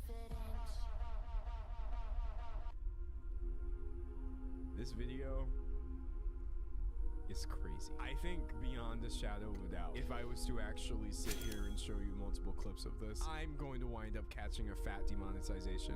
But I can tell you what goes on in here. It's like obvious objectification because you keep getting shots of the girls where you can't even actually see their heads. Literally, so much of this video is just intercut with like obvious shots of like, hey, look at these bodies, forget about the actual girls themselves, that doesn't matter. Slotting this into the wider picture of Hybe and Geffen's continued sins just stacking on top of each other. Not only did you get all of these teenage girls to compete like this, you then have slowly pushed them into this, and I'm sure people will tell me, obviously, obviously like, oh no, the girls have creative input.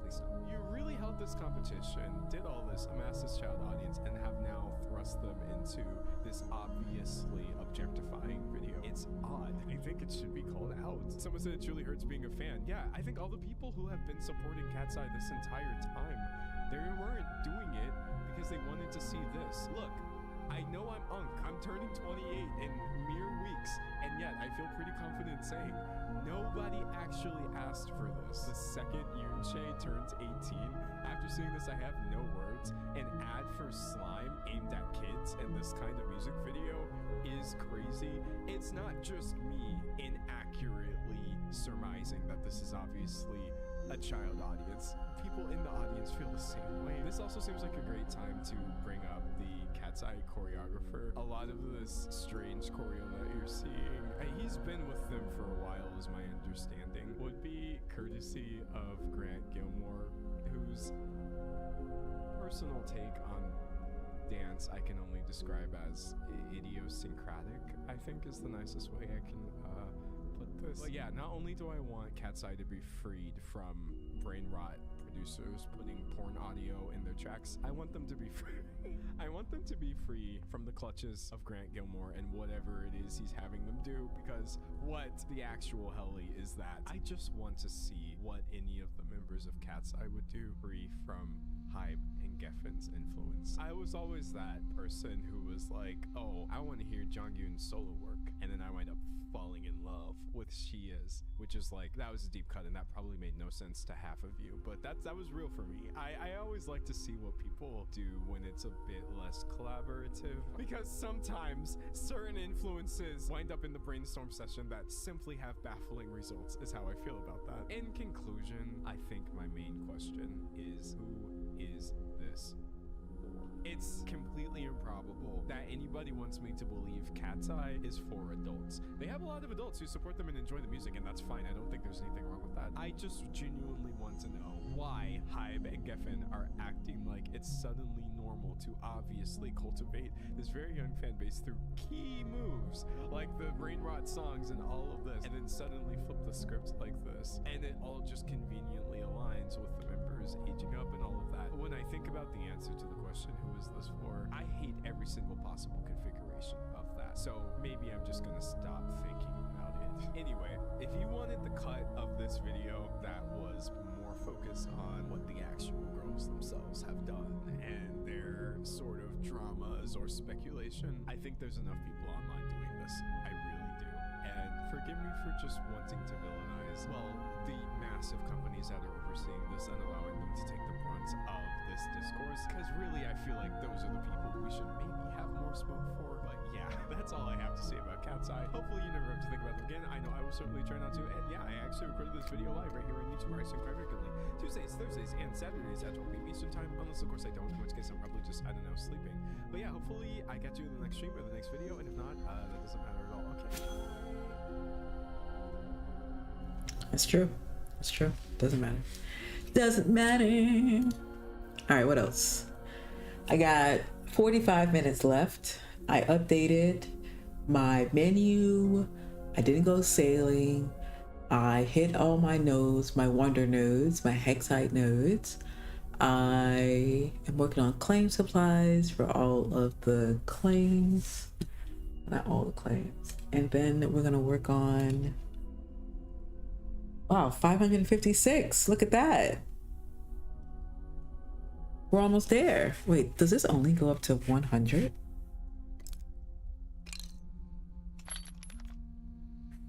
One, two, three, four, 5, 6, 7, 8, 9. Oh, I just need one cart full. One wagon, 3 full. No more Caleb Hammer. Americans have turned against AI. Interesting, interesting. 10 minutes, and most of them believe it's making the world worse. Half the country uses AI now, yet only 16% of Americans think it'll be good for society. It is the lowest level of optimism any major technology has launched with. The people building AI call it humanity's greatest breakthrough. The people using it describe something closer to a hostage situation. So how did the fastest adopted technology of our lifetime also become one of the most hated? You might expect that it's the older generations that are pushing back on the new AI revolution. After all, every new technology has faced resistance from people who didn't grow up with it. But that's not what's happening. The biggest users of AI are Americans. Also, we're still gonna do this, but tomorrow we're doing prospecting. So tomorrow's Tuesday for Tuesday night prospecting. We're doing hexite fragments in region 9. Under 30. They use it for schoolwork, job applications, coding, brainstorming, and as a substitute for Google. By every indicator, they should be AI's biggest fans. Instead, they are some of its biggest critics. A Gallup study found the share of Gen Z who say AI makes them feel angry climbed from 22% to 31% by early 2026. And according to Pew Research, 40% of young Americans said it would make the country worse than better. But this isn't just a Gen Z story. Trust in AI is collapsing all across the U.S. 2/3 of people think it's being developed too quickly. 59% don't trust the companies building it, and most don't believe the government can keep it under control. Yet people keep using it. ChatGPT alone is used by 44% of American adults, more than double its share in 2023. That is the AI paradox. So why does adoption keep accelerating if confidence keeps falling? For most people, it wasn't really adopted. Workplaces began implementing it in their workflow. Schools added it to assignments. Apps and search engines displayed it as a main feature. People had no other choice. It was forced upon them. AI didn't earn their trust. They have no other option. That shift happened so gradually that most people barely noticed it, until suddenly it was everywhere. The moment you open Google and you search for something, you're hit with a block of AI-written text answering the question before you even reach the search results. The company that's supposed to help you find information is now deciding what you see first. And it works. 60% of Americans say they read the summaries regularly because there's no way to avoid them. The moment Google started answering the question itself, the experience changed. And the more the internet degraded, the less people trusted it. In 2021, 37% of Americans said the spread of AI worried them more than it excited them. By 2025, that number had climbed to 50%, even though most people hadn't been personally affected by AI in a professional capacity. That would soon change. In April 2025, Toby Lutke, Shopify's chief executive, posted a memo to his staff. Before any team could ask for a bigger budget or another employee, they had to prove that a machine couldn't do the work first. Lutke insisted that reflexive AI use was the new baseline expectation. Shopify wasn't the only company going all in on AI. Language learning platform Duolingo was next. CEO Louis Van Ahn told his staff the company was going AI first. It would rely on AI before hiring, reduce the number of contractors, and weigh AI use in performance reviews. Within a week, 148 new courses were shipped. It was work that would have taken staff years to develop. The same AI implementation turned up at Box, at Fiverr, and at other firms. The wording barely changed. Run the software before you ask for new hires or extra money. Then the pushback happened. Longtime Duolingo users filmed themselves deleting the app in protest. Staff started asking if they had to use AI well or just use it. Almost a year later, Louis Van Ahn walked his decision back. He acknowledged that the AI-written code was hard to debug and the lessons weren't reliable. But the damage had been done, and it was just the beginning. The fear of AI taking jobs is real. So in the summer of 2025, a Stanford economist named Eric Brynjolfsson decided to look into it. His team at the Digital Economy Lab pulled the records from ADP, the firm that processes the payroll for millions of American workers, and studied who still has a job month after month. The AI impact was real, just not where people expected it. The results showed that workers aged 22 to 25 in software and customer support had dropped about 13% since late 2022. Workers over 30 in the same roles remained stable or actually grew. It was the people just walking in the door that were at risk of an AI cull. Some don't even get in the door at all. Revelio Labs, which tracks hiring across the economy, counts roughly 35% fewer entry-level postings since the start of 2023. Once employers saw what the best models could do, many stopped graduate hiring. That freeze only surfaced in the payroll data a year or two later. Brynjolfsson's team found that when a company used AI to take over a task completely, employment among younger workers fell. When AI was used to make a person faster, employment remained stable and sometimes grew. Same technology, opposite result. Everything comes down to one decision. Does a company use AI to replace a worker or to back one up? Near the bottom of the pay scale, replacement is winning. Salesforce froze much of its junior hiring for a stretch and credited its own AI for work graduates do. Goldman Sachs economists found the results. The big names weren't even pretending anymore. But not every bet paid off. Klarna, the buy now pay later company, spent a year bragging that its chatbot did the work of hundreds of agents and that it had stopped hiring people. They later admitted that the bot gave lower quality service and started hiring humans back. But some companies didn't see that as a reason to slow down. They saw it as a reason to aim lower, and the contractor was in the crosshairs. An MIT report on AI in businesses found that AI is wiping out outsourced and contract roles, not full-time staff. In mid-2025, the data labeling firm Scale AI laid off 200 staff and cut ties with 500 contractors. That same report put the share of jobs AI can already do at roughly 3% today and saw it climbing over the long run. Graduates weren't losing out to people with a better resume, they were losing out, period. There was not a job. By early 2026, half of employed Gen Z said AI's risks at work now outweigh its benefits, a jump of 11 percentage points in just 1 year. And when they're handed the same piece of work, 69% overwhelmingly trust the human version versus the AI one.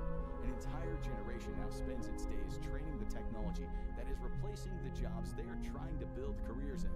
The lost jobs are easy enough to measure, but the resentment isn't just about money. In July 2024, all it took was a power surge across Northern Virginia for nearly 60 data centers to drop off the grid. Roughly 1,500 megawatts of demand vanished instantly. Operators scrambled. Oh, Virginia. You know, the place notorious for fucking hurricanes? Bro, you're gonna be fucked in like 2 weeks. These people don't know what weather is. Control before it took down anything else. For a few seconds, the densest data center hub in the country just wasn't there. Virginia holds more of those buildings than anywhere else, and by 2023, they were already drawing about 26% of the state's electricity. That's why one voltage swing could shock the whole grid. Each of these buildings runs hot.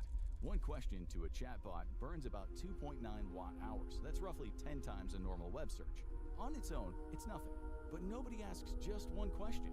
Multiply it by billions of questions a day, every day, in warehouses that never switch off, and that becomes 183 terawatt hours a year. That's about 4% of all the power the country burns. That is already 540 kilowatt hours running in your name every year, whether you've ever touched a chatbot or not. And the forecasts are only going up, as high as 17% of the nation's electricity by 2030. More than 40% of the power fueling the data centers comes from natural gas. Before the decade is out, those buildings are set to burn more electricity than the entire country uses to make its steel, cement.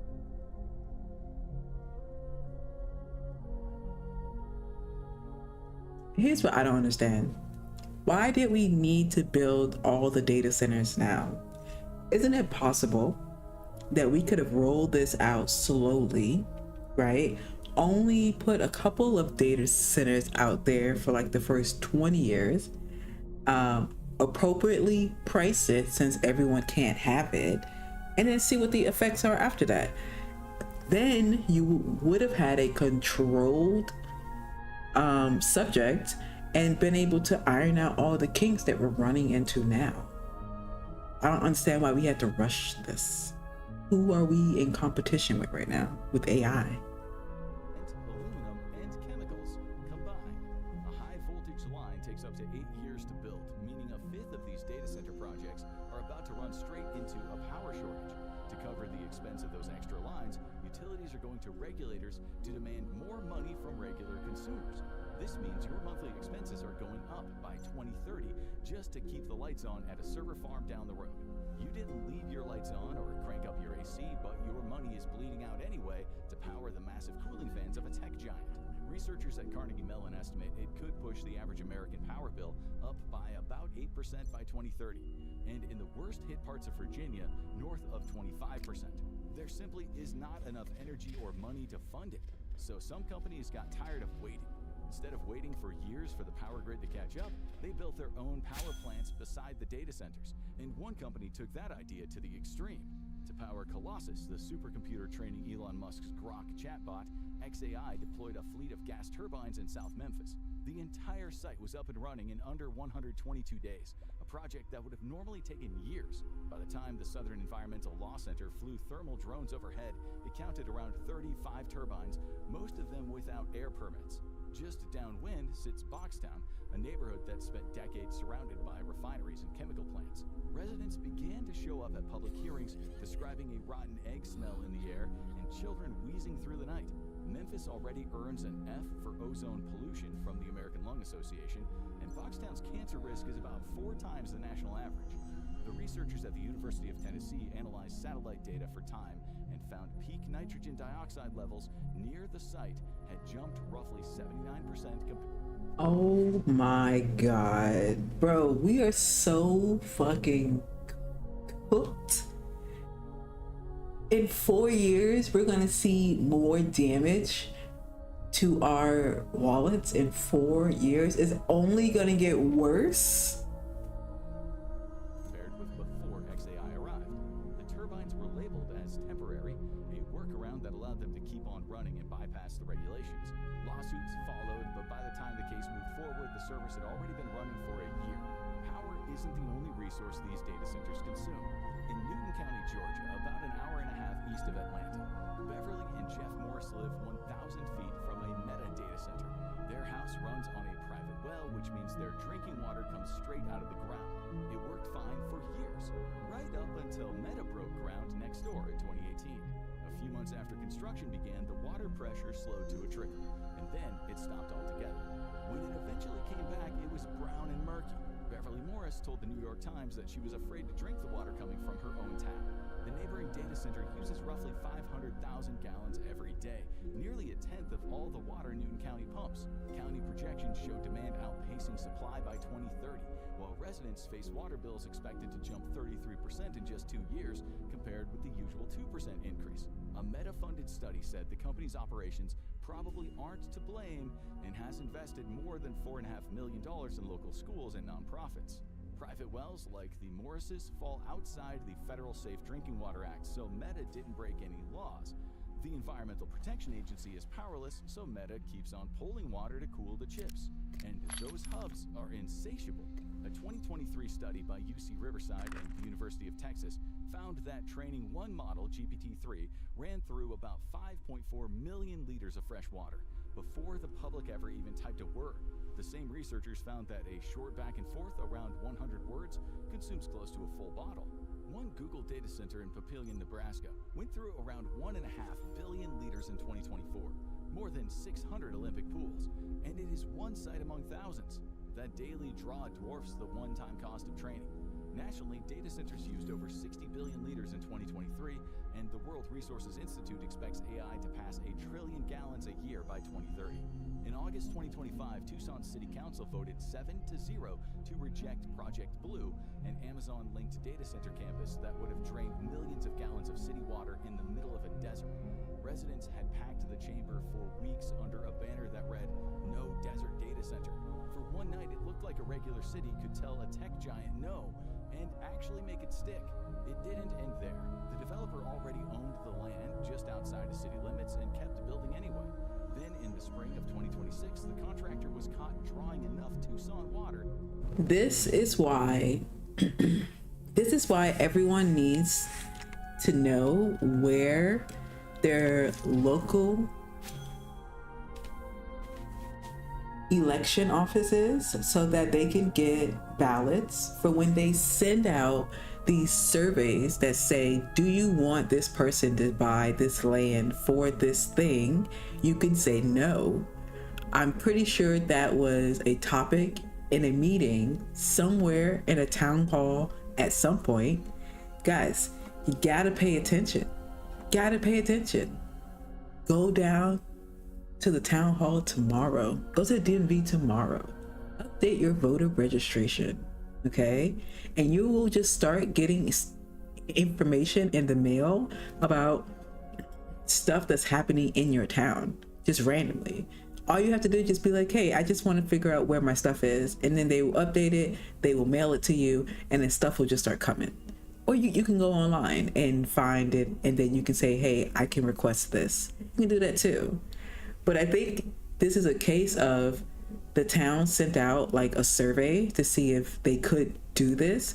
Either they didn't get enough responses to say no, or they got enough to say yes, right? And now we're observing those responses. I mean, those consequences. And once you are observing the consequences, it's too late. We're too late. To supply 5 households for a year, the city shut it off. Mayor Regina Romero has been writing ordinances to guard against the next data center because there's always a next one. Tucson wasn't alone. In the Dalles, Oregon, a Google plant ended up using close to a quarter of the entire town's water. The company fought to keep those numbers hidden from the public through court orders. Newer facilities can cool with air or closed-loop systems that use almost no local water. Microsoft has converted 2 Arizona sites to do exactly that. But the biggest water users aren't the new builds, they're the older data centers. The ones still sucking up millions of gallons instead of returning it to the river. So while families shorten their showers and they wait until dark to water the lawn, the data center down the road keeps pulling water at full capacity every hour, every night. Jobs, electricity, water, 3 separate battles happening in different parts of the country. But they all lead back to the exact same business model. In 2024 alone, Amazon, Microsoft, Google, and Meta spent more than $200 billion building data centers behind AI, up over 60% in a single year. Management consultancy firm McKinsey expects $5.2 trillion to be funneled into them by 2030. That money buys the land, the power, and the water. But there is one more thing it buys, something nobody is signing off on: the writing, the art, and the code scraped off the open internet to train the models in the first place. To the companies, that's an investment in the platform of the century. To the creatives whose work vetted, it looks different. Their work has been harvested for free and then rented back to everyone by the month. Not one of them was asked, not one of them got paid. Publishers and authors have sued in waves, arguing their work was stolen and used to train AI without permission. The courts still haven't decided where the legal line is, and so far none of it has been ruled illegal. But AI is built on other people's writing, powered by other people's electricity, cooled with other people's water, and then sold back to those same people as progress. Now, Americans are starting to notice. The companies insist the costs are temporary. Google and Microsoft both promise they'll return more water than they use by 2030 and keep shifting to cleaner energy. But if you've already lost your job, your power bill just went up, or your town's water is running low, a promise 4 years from now doesn't feel like much of an answer. Between May 2024 and March 2025, that anger blocked or delayed about $64 billion in data center projects nationwide, according to Data Center Watch. In Virginia alone, 42 separate groups were working to slow or stop new ones. What nobody agrees on is what to do about it. No one is demanding an outright ban. No one is cheering it on. There's just a country caught between needing the tool and resenting it. Most of these fights end the same way. A council denies the water, the way Tucson did. The county next door sells the land. A state commission signs off on the power. The building goes up anyway, trading its thirst for water for a heavier pull on the grid. Residents keep learning the same lesson. The project can almost always route around them. This was never about whether AI would arrive. That was inevitable. It was about whether anyone still had the power to stop it. By the time we started asking that question, the answer was already no. It's not just ordinary Americans who are losing faith in AI. The people building it are too. Watch why AI researchers are quitting and panicking on the way out to find out why the industry is collapsing. Or click on this video. Wow, that's pretty great. Pretty crazy. All right, let's see. Like. What else do we have in this? You know, I get up in the morning looking like, never mind, that's a bad song. We're just gonna do this. And we impulsively purchased the Disney vacation. This is one of my most embarrassing debts that we have. I spent $17,000 on a Disney Vacation Club membership for my 30th birthday. I didn't know what this was. And the one thing I do regret is not purchasing it then. $1,000, $20,000, bro. I spent $20,000 at one time. Even though I only had $20 in my bank account, I spend $8,100 a year on Disney Vacation Club dues, and yes, it's going up to $8,800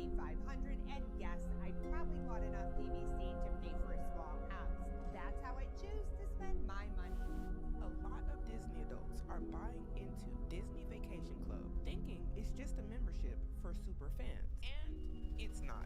It's deeded real estate. Contract recorded in public records. And if you don't understand that, you could be committing to something way bigger than a vacation.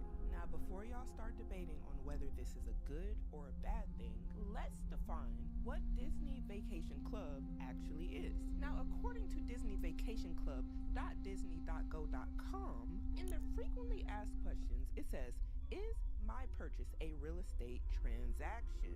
Inquiring minds would like to know. And they reply with, "Yes, you have indeed purchased an ownership interest in a Disney Vacation Club resort. A deed is recorded in public records representing your ownership interest." And it goes on to state that this real estate interest entitles you to an annual allotment of vacation points that you use to reserve accommodations through Disney Vacation. I can make this smaller again. I only made it bigger for a different reason, but we don't need to make it bigger. Boop, boop, boop, do, do, do, do. Club. This is not a hotel rewards program. This is not a discounted club. This is deeded real estate tied to a resort. Actually, I think NerdWallet did a pretty good job explaining what this is in more regular terms. In this article, they state the Disney Vacation Club, also known as DVC, is a type of timeshare program operated by the Walt Disney Company. Going on to state, given the limitations, high cost, and serious commitment required, DVC is not for everyone. And it's definitely not for everybody. Here's a few people who are saying it was just right for them. Let's see why. My sister and I spent $60,000 on a Disney Vacation Club timeshare, so let's talk about it. Up until the week that I actually bought into Disney Vacation Club, I thought it was a total scam, I'm gonna be honest. I didn't know that much about it, but just my impression was it was a scam. The story about how we got suckered into actually going to a DVC presentation is another story, but basically we went to it, we realized it actually made sense for us, and we bought into it. We own about 450 points at the Grand Floridian, and what this gets us is a 2-bedroom villa for just over a week every single year for the next 45 years. So we paid $60,000 for that up front, and then every year we also pay maintenance fees. Maintenance fees will go up every single year for the next 45 years, but right now they're around $2,000. $2,000 for her maintenance fees every year. Now, might be very doable for her and her sister. Reason I say that is because they paid cash and didn't finance their Disney Vacation Club. Everybody, when you get into these timeshares or things like them, specifically the Disney Vacation Club, you must still pay the maintenance fees even though you paid the upfront cost, which was $30,000 a piece split between her and her sister because they both paid $60,000. I don't know how many people can pay that up front, and she is most definitely very blessed to be able to pay that up front. And congratulations to her.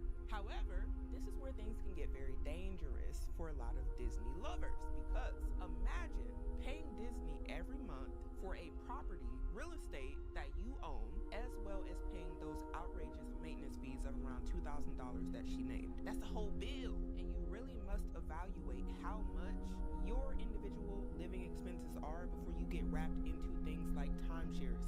So many people get wrapped into timeshares and they're trying to find a way out. I'm personally not a fan. However, for her and her situation, this might work. But from what I see as a whole, timeshares for most people end up being a money pit, a thing that they regret doing, a thing that they wish they never did. And if you're hearing me say this, you're probably thinking, wow, you got ripped off. But here's why I didn't get ripped off. So first off, one of the biggest reasons that people should not buy into DVC is if they're going to finance it. If you finance it through Disney, you will be paying so much interest that it just doesn't make sense at all. We paid all upfront in cash, so that was one thing that we did right. The next thing is that, yes, I said 45 years. So DVC only makes sense for people. We're actually going to stay at a deluxe resort in a large villa every single year for the length of their contract, and we are going to. 45 years is a lot to commit to. People might be thinking, are you really going to go to Disney every single year for the next 45 years? But I'm 29 and I've gone to Disney every single year since basically I was born, and I don't really plan on stopping. That's another great point. With timeshares, a lot of the people that own timeshare properties aren't even able to get to the locations where they own the timeshares because of things like work, jobs, life circumstances, kids, whatever it is that's tying you to a specific location. That's the why. And on top of that, what if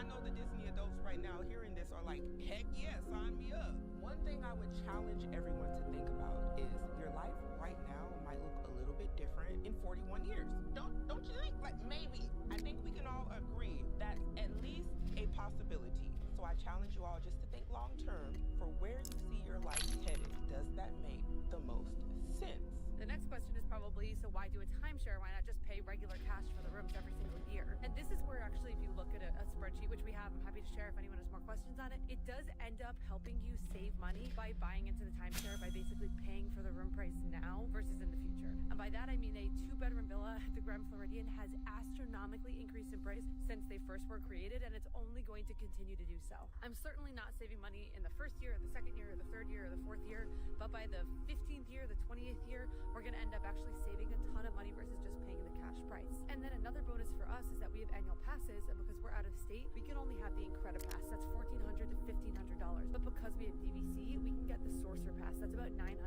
So for 4 people at $500 of savings each, we're saving $2,000 a year on annual passes alone. So yes, $60,000 cash plus maintenance fees every year. It does not make sense for everyone. In fact, it makes sense for very few people, but for us, it did make sense, and that's why we bought into it. To be honest, although I'm all about encouraging people to take a Disney vacation and even stay on site, I would never encourage anyone to buy into DVC because really you have to do so much research to make sure it makes sense for you and your family. And I'm glad that she said that last piece right there. This works well for her, and that's great. This can end so bad for many people. Like, I need to see the comment. This first comment says, we bought in 30 years ago, 200 points for 9K. We have gotten about 100K worth of stays out of it. Now, if y'all were ever wondering how loyal the Disney adults are, here is your proof. People have bought into DVC and plan to go to Disney every year, which if you can afford to do that, why not? Do what you want to do with your money. Where it gets dangerous is where people who can't afford to do things start to rationalize things like this because they see videos online, they see TikTok, they hear about things like the DVC, and they say to themselves, yeah, I want to go to Disney every year. I would love to have a place to stay. This will save me money over time. No, it might cost you more than you're saving because the truth of the matter is everybody has different incomes, and some of the people y'all are seeing in these videos, they got big bang. Her and her sister drops 60K. Excuse me? How things look and she ain't hurt. And this is an interesting comment right here. It says, let's consider the opportunity cost. If you place that $60,000 in the S&P 500 for 45 years at a 10% annual return, so many numbers that I need my magnifying glass, $4 million something dollars. And they going to say, that's what you paid / lost. Now, I didn't pull out my calculator, so I can't confirm nor deny. But she went on to say, here's the thing, that logic only works if you're going to do that. We both have very healthy savings, investments, and retirement. Life isn't all about saving money. It's about having fun. And you know what? The way she got on this video and said that they just dropped the $30,000 and she didn't bat an eye. Did y'all notice it? Y'all have to pick up on the cues. When somebody says stuff like that, either they're doom spending or they might actually have it. They might actually have it because everybody ain't out here struggling. And she just came here with a serious flex. She said, wait a minute, I got it all. Savings, investments, retirement, and a DVC. She got the Disney Vacation Club. She's going every year to Disney. From what it seems like she can afford to do. Now, I want to make this very clear. What I am saying is not to rag on anybody who is doing this, who can afford to do so financially, because we all have things that we would like to spend our money on in the event we have extra money laying around. Do I like the idea of timeshares? Absolutely not.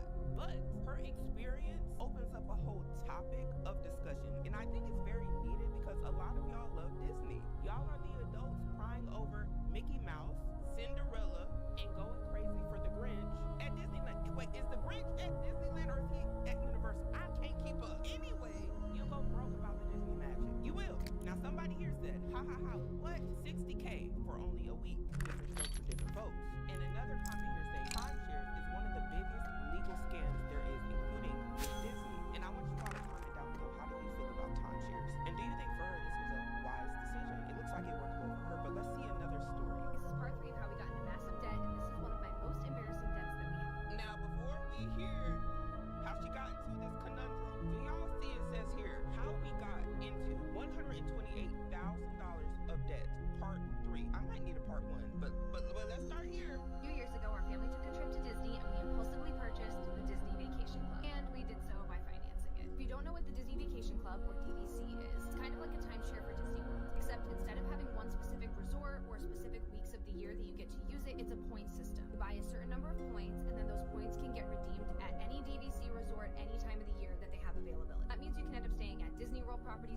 land properties, and they also have other DVC resorts like in Hawaii and in Europe, so it definitely provides like a lot of opportunity to travel. Now, with that being said, this is a very bougie luxury purchase that we had no business making. There were some incentives when we purchased, so the total cost of financing was around $27,000. Now, was this stupid? Yes, I know that. But I promise you, our hearts were in a good place, but like our financial literacy was zero. When we took this trip and made this purchase, we were a foster family. We were supposed to go on this trip with 3 kids, but then at the last second, we got placed with 2 extra kids, and we wound up rearranging everything so that way we could take those 2 kids to Disney with us. So we were traveling as a family of 7. They got placed with us only 2 weeks before the trip, so I was just coming off of like rearranging everything. We were supposed to stay at a moderate resort in a normal hotel room. We ended up switching to the cabins because the cost of trying to rent 2 hotel rooms right next to each other was super expensive, and then any sort of like suite at the luxury resorts was insanely expensive. So the cabin was the only thing that was like somewhat affordable and could fit a family of 7. So obviously I'm just coming off the adrenaline of all that rearranging of the plans, and then one super hot sunny day while we were there, we ended up at one of the DVC informational like booths where they have fans and water, and they're like trying to draw you in, obviously. And we had just gone under there to get out of the sun for a few minutes. Of course, the representative starts talking to us about all the details and everything. And my husband and I are just so gullible, and we very quickly got suckered in. We went on a tour and saw the different DVC resorts and how beautiful they are. But more than just how beautiful they are, it makes access to like the suites that can fit large families a lot easier in comparison to just getting 2 rooms or getting a suite like at market value. So obviously we didn't have the money to pay for something like this in full. We never should have financed it. But our thinking at the time was, if we're going to keep being foster parents and we're always going to have lots of kids in our family, which when we were foster parents, we averaged having 5 kids at a time. So if we knew we were going to continue to be a large family, we wanted to know that we would still be able to travel and be able to take the kids with us. There are respite services, so that way foster kids don't have to travel with you, but that's just not what we want to do. If they're living with us and we're going on vacation, they're coming with us. I also should add that we didn't have anywhere near as much consumer debt at the time compared to what we have now. We just foolishly thought that this would be a good investment and give us an opportunity to travel with a lot of kids. Am I proud of this purchase? No. Was it necessary? No. So we have looked into selling it, but we're currently upside down in our loan. If we were to try to sell it right now, we would actually have to pay $10,000 to have the loan fully paid off and be able to like release the title of it. Come back for part 4, where I'm going to explain why we thought it was a good idea to install in Bitcraft. And ma'am, I'm at check out your profile. Back to the story. And this points out something very common that we see with people that have timeshares trying to get rid of them. I'm actually glad that she brought that up. Unfortunately for her, she's upside down $10,000 for her Disney Vacation Club. So it's kind of like having a car, but you have negative equity. But you have negative equity on your timeshare through Disney Vacation Club. So you can't even sell it and get what you want to get for it because it's not worth how much you bought it for. This is frustrating. Oh, the math. Ugh. Interestingly enough, this supports what I was saying earlier, where I was saying what you are experiencing right now in current day may not be your situation later in life. As we can see, this woman here was fostering children. She had additional children come. There wasn't enough room. She wanted to change some plans up. Everything was getting hectic.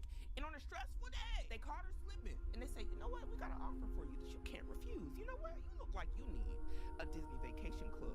Yeah, a little bit of real estate. You like real estate, don't you? Yeah, I know you do. You look like the type. Yeah, you like Disney. You one of them Disney adults. Oh, we like you. Actually, we love you. You love Mickey Mouse? I love Mickey Mouse. Yeah, you should come sit down and have a little presentation with us. No, it'll be quick. You know, just a little 30 minutes. You gotta commit to nothing. We got water. We got refreshments. We got some chips. We got something for the kids. Snacks. AC. It's hot out here. Yeah. Come on. It sounds good, don't it? Yeah. Come to Disney once a year. You and all the kids. This will be so less stressful for your husband. Y'all won't have to plan anything. You already have the property here. You'll be an owner. You have ownership. You have real estate. Everybody wants to own real estate nowadays, don't they? Real estate is so high. This is your chance. And not just any real estate. Disney real estate. Come on down here, why don't you? Sign right here on the dotted line. I make it worth your while, I promise. You see, all of that is how they get y'all. All that smooth talk. You done forgot your whole life. All you thought about was Mickey Mouse. All the Disney magic. We'll be able to have such fun and memories. Everybody will have the Mickey Mouse ears, and we can take family pictures for the photo album. And that's how they butter you up and cake you up to sign on the dotted line. I'm not telling y'all no words.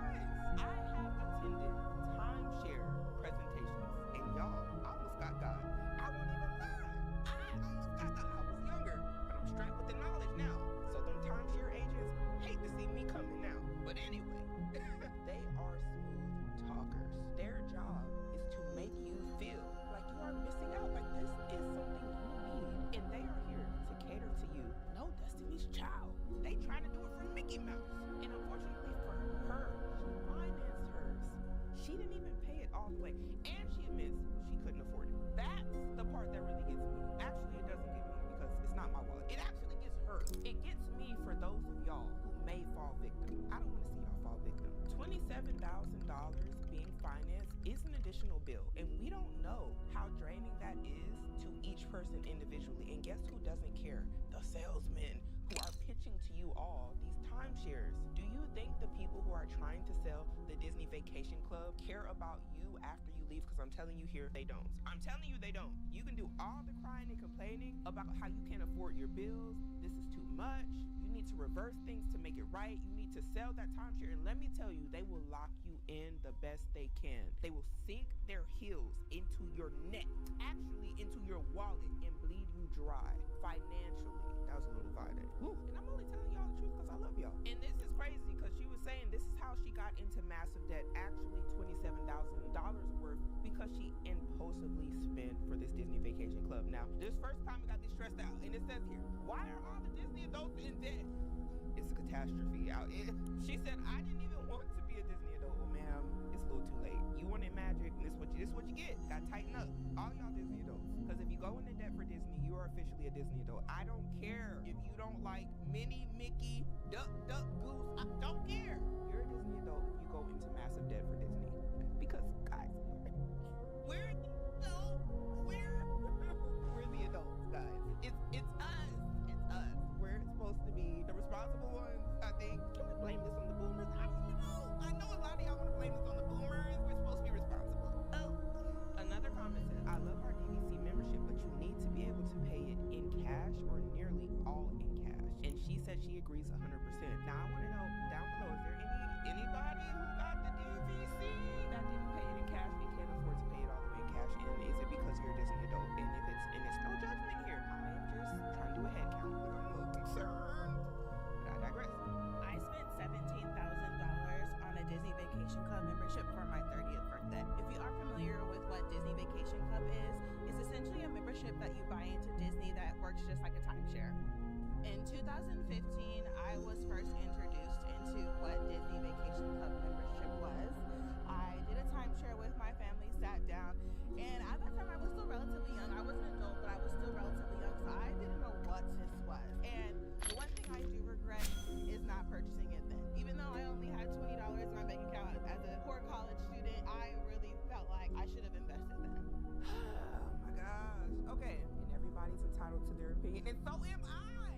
Okay? Let me do me. $20 in your wallet. And you still wish you did it. This interesting, to say the least. And this is how I know this is a Disney adult. Hands down. If you're going to use your last $20 and to go into debt for $17K when you don't got no money, is this the equivalent to going into debt for vacation? Because I feel like this is. When you technically are using it for Disney, specifically for Disney, once a year. That's what it seems like for most people, once a year. So I am in no shape or form an expert when it comes to Disney Vacation Club, but I did enough research to where I thought that this option was the best option for me and my future when it comes to Disney vacations. I bought into a 100-point contract with Disney at the Polynesian. I feel like I could have not purchased a more perfect contract. So I go to Disney once a year, every year. I haven't missed a year except for COVID. When I was thinking about the amount of money that I was spending at Disney, this just made sense. For me, as a solo traveler, I usually pay upwards towards $2,000 to $3,000 every time I go to Disney, as I go for a week every year. Those trips have amplified with me participating in Run Disney events as they are held at Walt Disney World. So now I've increased my trip times to 2 to 3 times a year. Now, did y'all hear how much she said she's spending every year on Disney? Do you understand why the Disney adults are struggling? And by the Disney adults, I mean the ones who don't care if they go into debt. They are going to Disney regardless every year. They don't care about how much money they have coming in. They will put it on their credit card. They will put it on Klarna, Afterpay. They'll put it on whatever they have to put it on. They will finance it. They'll do Disney Vacation Club and get them a little spot in the cut. And on top of that, pay maintenance fees for Disney. This is not a game, y'all. I know a lot of y'all don't think this is going on. It absolutely is. And it's not just Disney. It's all of these timeshares. They are getting people. I think it needs to be studied at this point. That's a lot of money to be coming out of my pocket for Disney vacations, but I enjoy participating in Run Disney events. They keep me healthy, they keep me active, and they're really fun. So the amount of points that I have purchased allows me to go 2 to 3 times a year with 1 week-long vacation and 2 weekend vacations. With Run run Disney. I usually go from Friday to Monday, and then I always have my fall trip, which is always a week long, and then I have a winter trip that I am going to be doing each year now that I have my vacation club. The reason why I invested into this and gifted myself this for my 30th birthday was, one, I wanted to solidify what my hotel prices were for the rest of my life, essentially. My contract is, I believe, for 42 more years. I don't have it off the top of my head, but it's written down somewhere. For 42 years, I have this contract. A lot of people will say that's a long time to stay committed to something. However,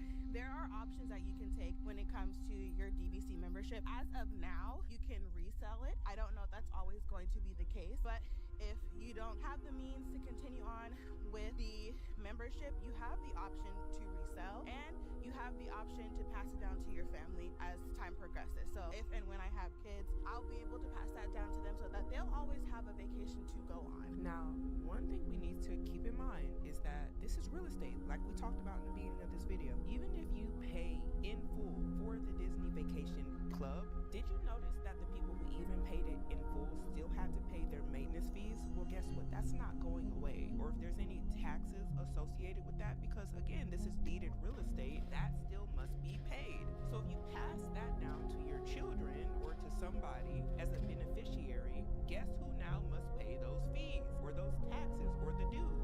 They don't just go away. It's just like when you own a home, you still have to pay taxes on it. It's the same thing. It's deeded real estate. Actually, it says here, just after a little Google search, key considerations for passing down a DVC are ongoing costs. Children will be responsible for annual dues, which can increase annually. So now you have to ask yourself, are the children or whoever you decide to be your beneficiary Disney adults?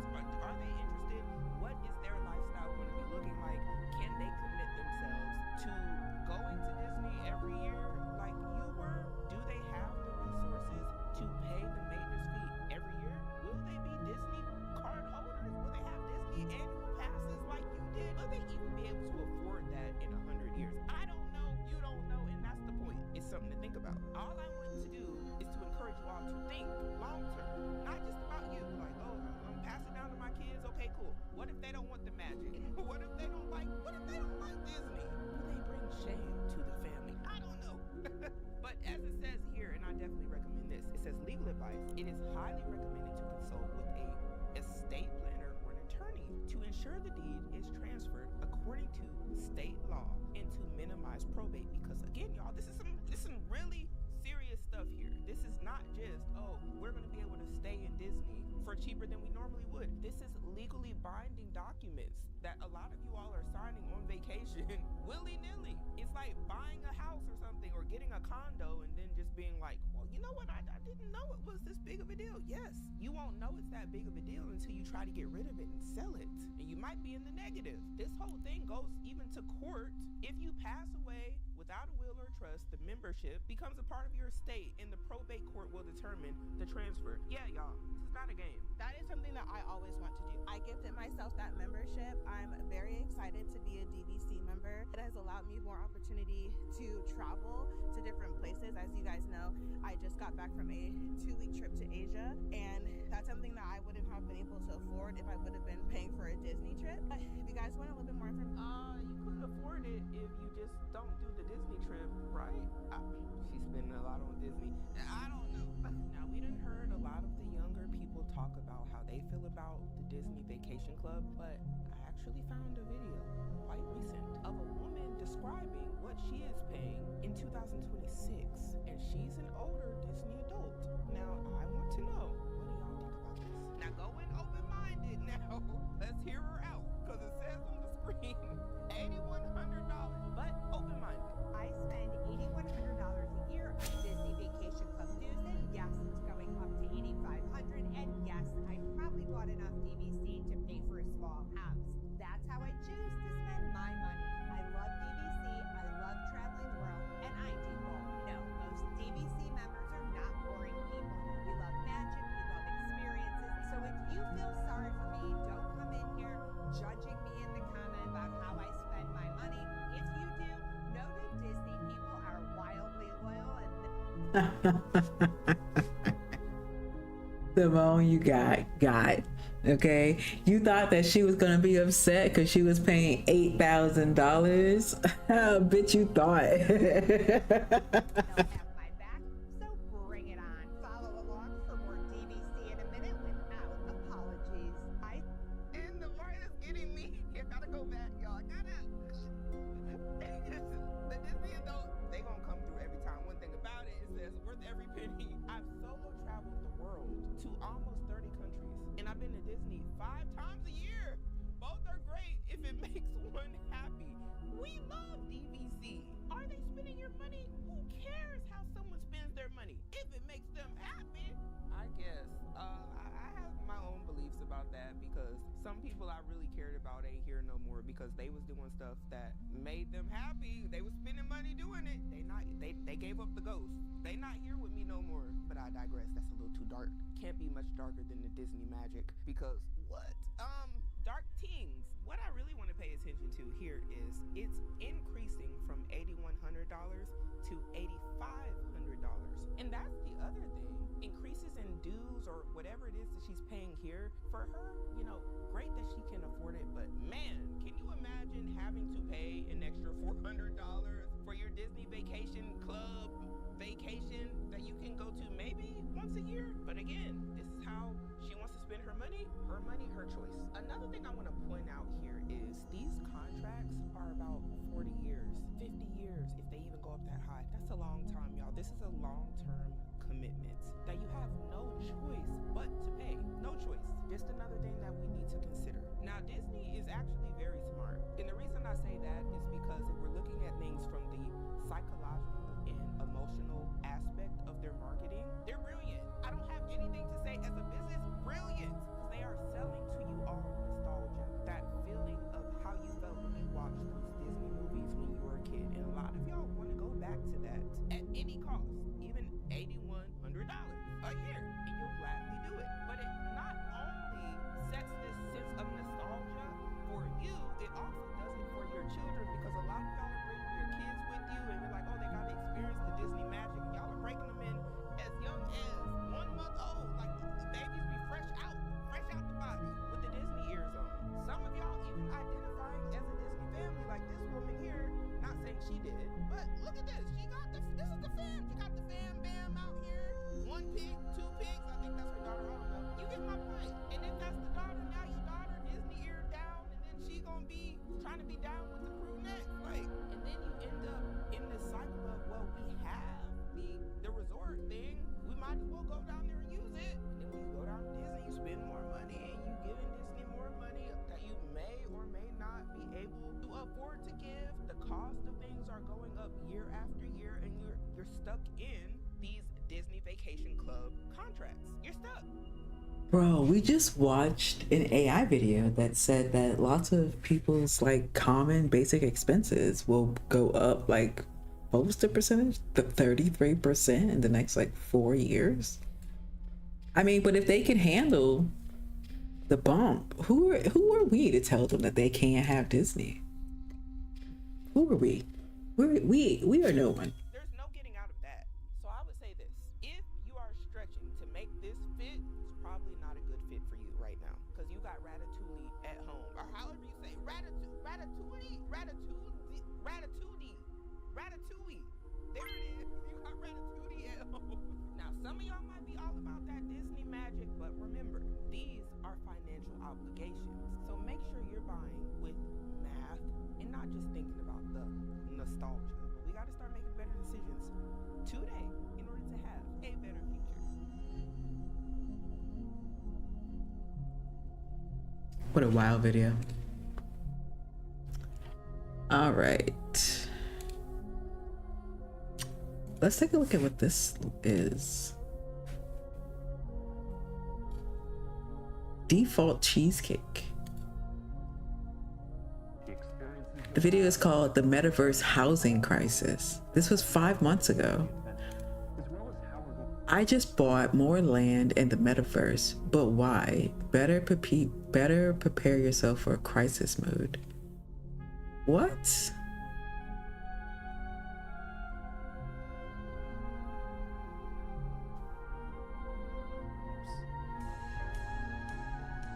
Is this about a game?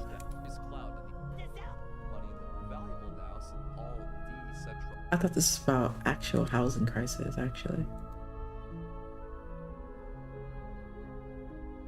Okay, we got an Abba and Preach video, actually. This would be cool.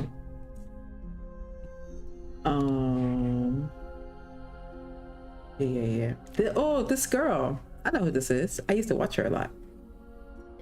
I forget what her name is, though. And the air is warm, it's a little heavy, it smells like motorbike exhaust and something sweet you can't figure out. You're slightly disoriented, a little overstimulated, and very, very sweaty, but in a way that feels exciting. The next morning, you meet your tour guide. He's standing there casually, like he's done this 100 times before, because he probably has. You reach out to shake his hand. He flashes you a big, genuine smile. Like, why does everyone have perfect teeth here? He takes your bag without asking. He puts on your helmet for you. He buckles the clasps under your chin. And suddenly, you're on the back of his motorbike. Your hair's whipping in the wind. Your hands hover awkwardly for a second because you don't know where else to put it, like... And then he reaches back. He pulls your wrists forward. He wraps them around his waist like it's... What is happening? What's happening? I didn't watch this. I don't know what this is. This sounds like she's reading like a book or something. I used to watch her when she used to have she had videos where she would be like, I can't remember what they used to be. They were like big sister talks. She was just like complaining about her day or talking about how she wants to better her life. So is this even like her channel, or is this like an AI channel of her channel? Because I've seen this a lot, but is this actually her? I don't know what this is. the most natural thing in the... That sneak attack was actually crazy. Yo, fast forward this video. That like her sultry voice. Nigga, what the fuck was that, bro? What? Now you're wilding. You always in my bubble. I'ma be in the... Yeah, but me, it's transparent. Like, I let you know it's happening. You have time to be like, no. No, you don't. When I'm walking like hey, that was too quick. I was watching. I didn't even see Preach because I couldn't even see him in the reflection. This nigga came up like SEAL Team 6. What's up, nigga? What? I know. And then your 4 days are up and you're left wondering, what the just happened? Hey bestie! And okay, the term love as it is used here is kind of debatable because I fear that the girlies are not falling in love on vacation. I fear that the girlies are starved for kind, competent, and caring men, that they mistake a man just doing his job as love. I didn't realize just how common falling in love with your tour guide was until I started digging into it. Specifically on TikTok, women are warning other women against being too close with their easy riders on the Hajong Loop or their surf instructors in Siargao. To me, it tracks. It's always been like that. Even before the TikTok and stuff, like people who are going on these adventures or travel trips are going there for an adventure. They're going there for excitement, a change of pace. And obviously it's a foreign environment. You're gonna form a bond with the person who's showing you around and just keeping you safe and also showing you new places. They become instantly more attractive. And so a lot of these people who are traveling are going through that same experience. We've known about sex tourism in the Caribbean for how long? Women go there because, one, the reason why he's more caring. Women go there. It's only men. No, some men in Cuba who disagree and are waiting for citizenship. Why are the girlies falling in love on vacation? Well, it's all about the fantasy. What makes these tour guides so appealing isn't just that they're attractive. They tend to be attractive because they live these active lifestyles, but it is also that for a brief moment that you're with them, they seem to embody a script of masculinity that many of these women from all these different places have felt are becoming increasingly rare. So these tour guides... Oh, okay. It is a Big Sister Talk video. Oh, the beginning was just like describing what's happening on vacation. I see. I agree with this. I think I had a crush a couple years ago, and I think he was just being nice to me the whole time. Was really all that was. Men are making effort. It's called being poor and having a lot of time. Or also having a job.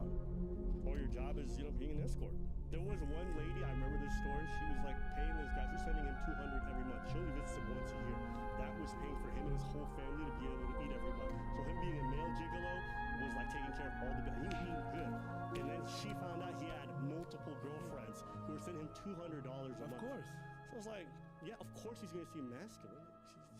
You know about when you go to Jamaica, when they talk about cabana boys, they don't like that. They don't like that. This is frowned upon. You know why? Yeah. Because Yahoo, he's Yahoo. Instead of the other way around, they make the plans and carry out those plans. They're very chalant and they're always fully engaged in the moment. And that seems like a fantasy, right? Like in the West, like in the US, that seems like a fantasy for a lot of women. But it's a reality when you go on these tours with these tour guides. And there's also something undeniably attractive and sexy about competence. And I know that it's so sad. I just can't stop laughing because it's like, so I hired somebody and they showed up. So I paid this guy to show me around, and he showed me around, and he's there the whole time. Oh my God! Like I don't see that in the States. It's cool. What I found crazy about that is that you're going somewhere to have a tour guide, and you're talking about the parallel of the dating world where you're from. When I hired a tour guide here, them not the same thing. The dating scene in America is crazy. But the tour guide is just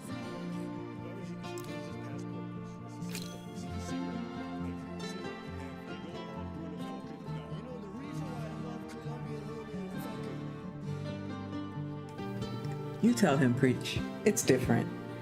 It's different. It is different. Is it different? It's kind of different. they're so feminine, and they take care of you, and they cook you, you know. I disagree. I disagree because the guys are going there for that purpose. The women, they go there and they follow. It's two different things. The guys on purpose and the guys that go there and follow. The girls, they just want to explore.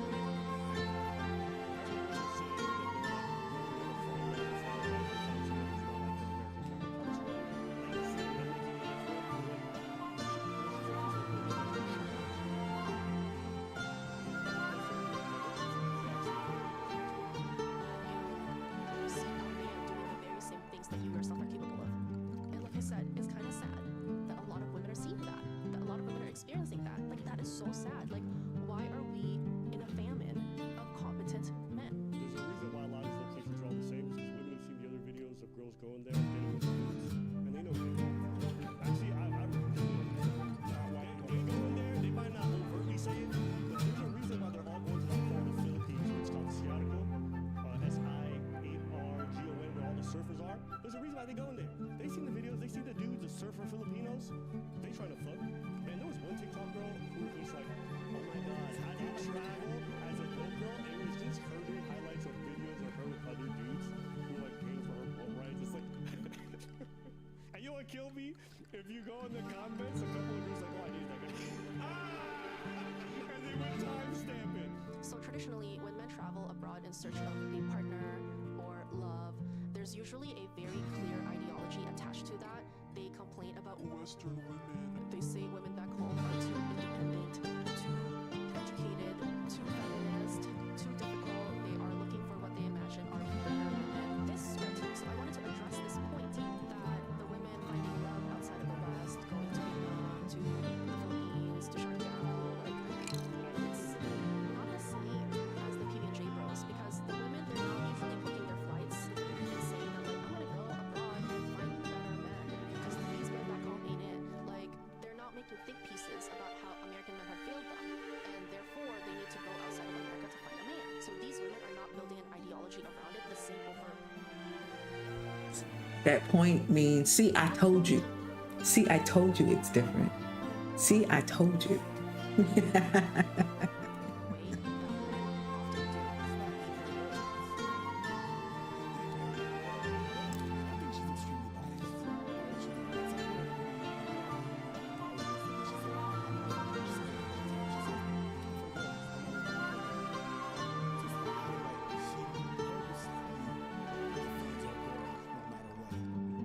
Yes, it is the same thing. There's some women that do, there's some men that do that, definitely. There's some women that do that. There's a lot of things that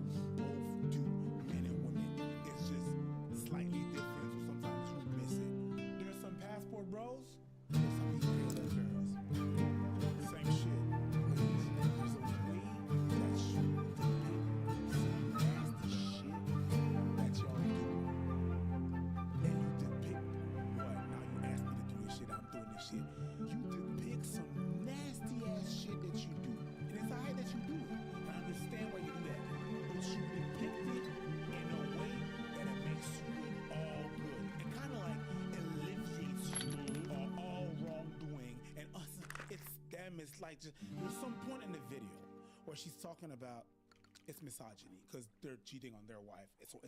These guys are misogynistic, and I understand because there's some shame in what you're doing. Shame, I want to live forever. There's some shame in what you're doing, and shame into your body, owning your sexuality and stuff like that. But girls, if you think we do not see it, we do. You're going out there to fuck. You are. Preach, preach, preach. You're too loud. You're too loud. You're too loud. The difference between women and men is that we keep it to ourselves. We keep it to ourselves. Okay? Keep it to yourself. Keep your goonerific, keep your gooner Olympics things to yourself.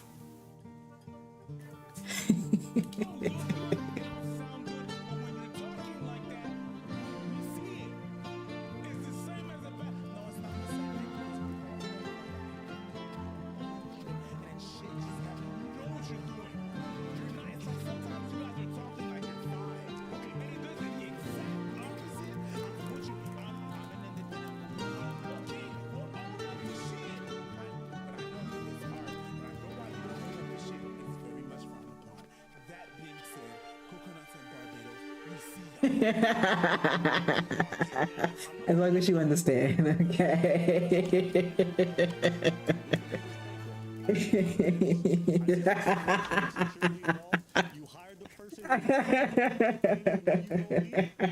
feel like that's exploitation.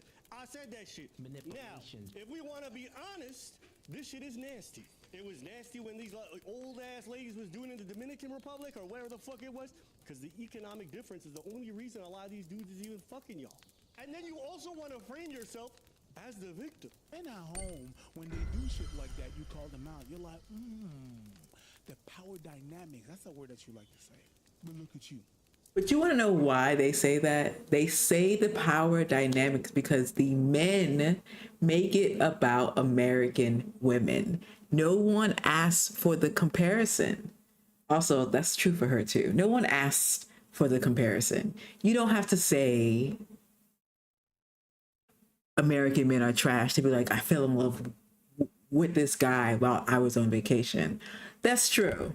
It's true for both sides. Okay, you don't need to turn it into a competition between countries. That's what makes it weird. No one cares if you married a woman from Thailand or a guy from wherever the fuck you're at. But it's weird when you bash another group of people saying that this is why you made this choice. That's when it gets weird.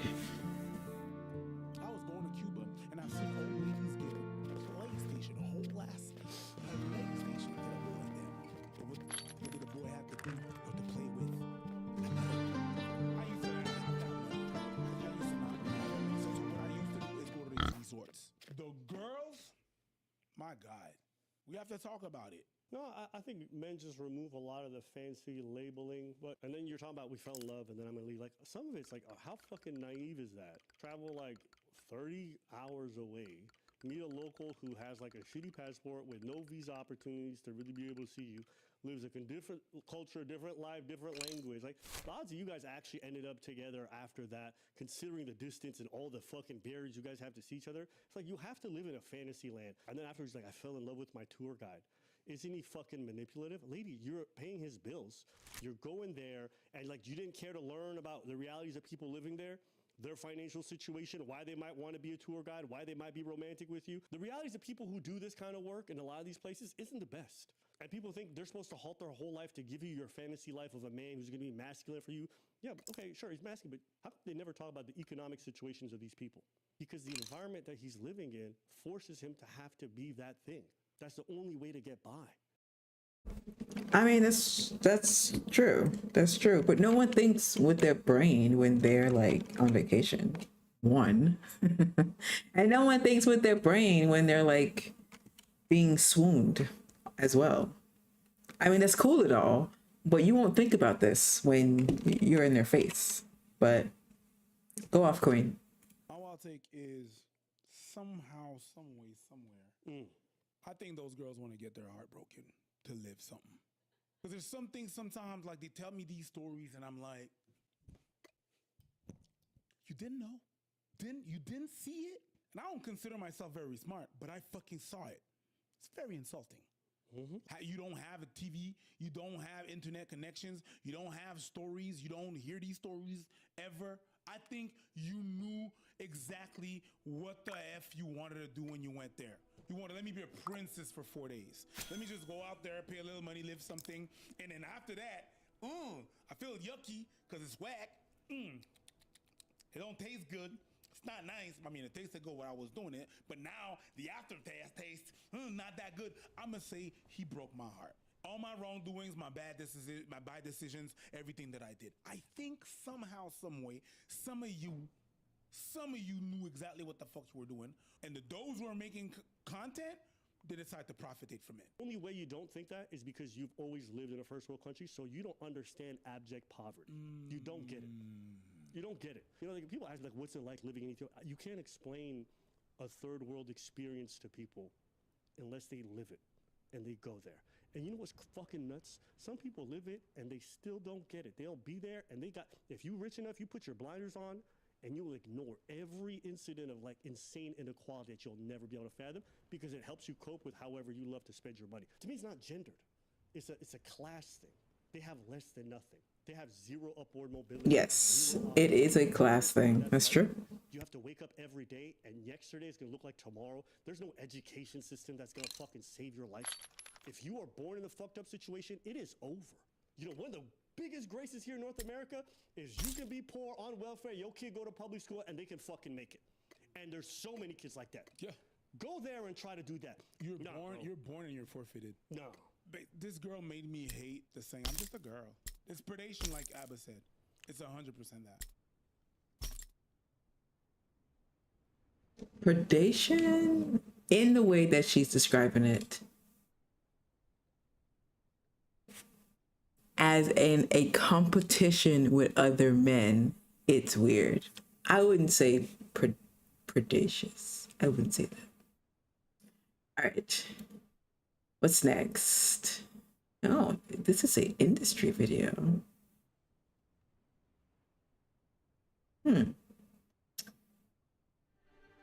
Let's watch. What just happened? Let's watch this video.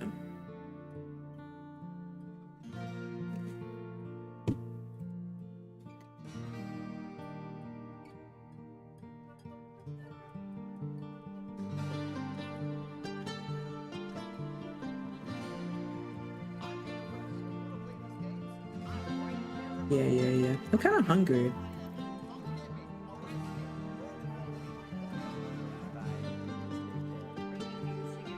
Okay. Snacks right here, actually.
Not her face.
Second step is to be big and masculine and attractive, and well, Rigby is 3 pounds.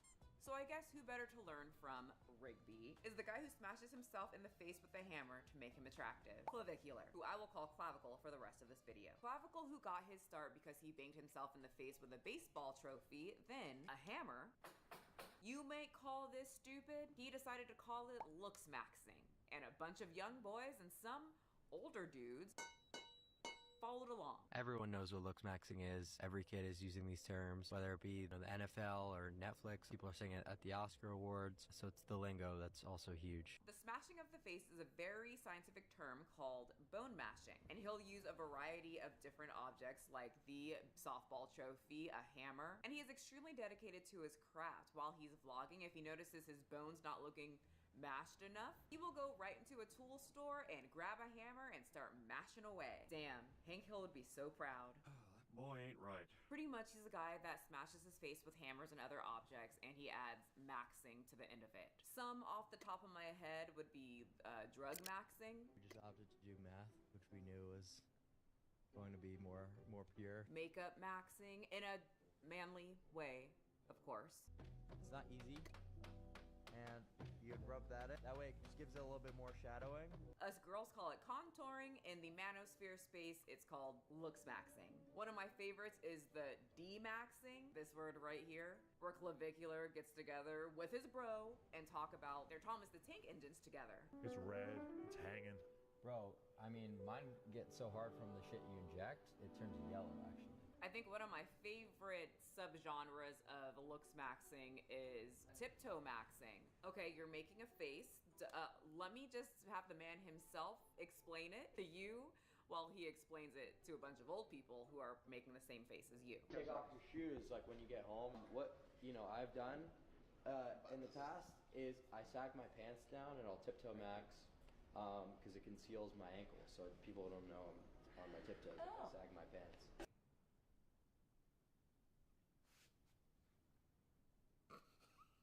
I know you guys probably want to know, what does it look like in person? It's gotta work, right? It can't look too weird. And I have to say you're wrong. It looks very weird in person. I'll show you again if you didn't watch the other video on my deep dive on clavicle. Here you go, Clav. Take it away. Show us how no one will ever know you're on your tiptoes like a child.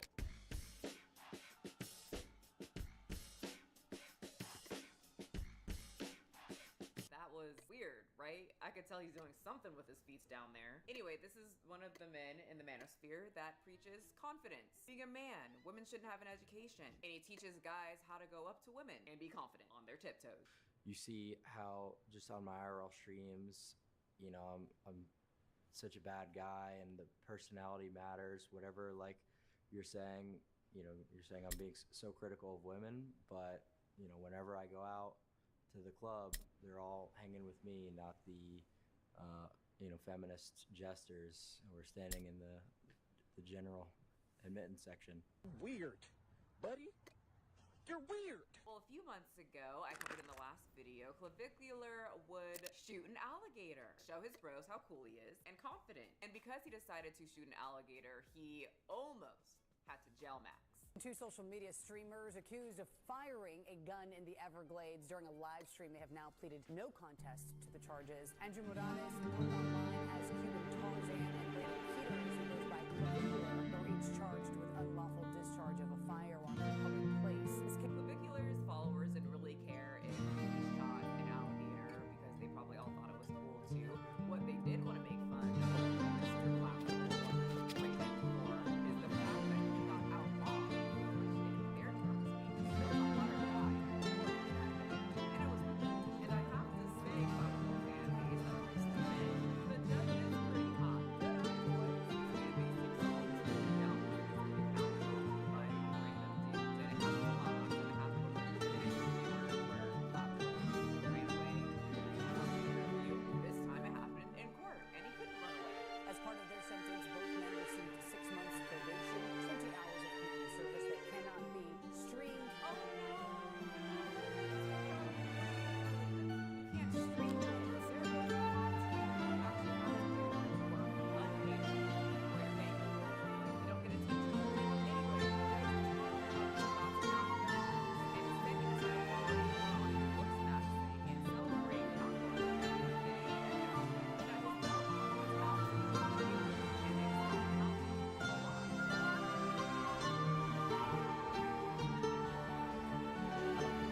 If you could hear past the blazing background music, the whole chat kept saying botched, botched, botched, botched, botched, botched. And he said he doesn't give a. You see, Clavicular doesn't look smacks for himself or for the bros. He has a specific reason as to why he looks smacks.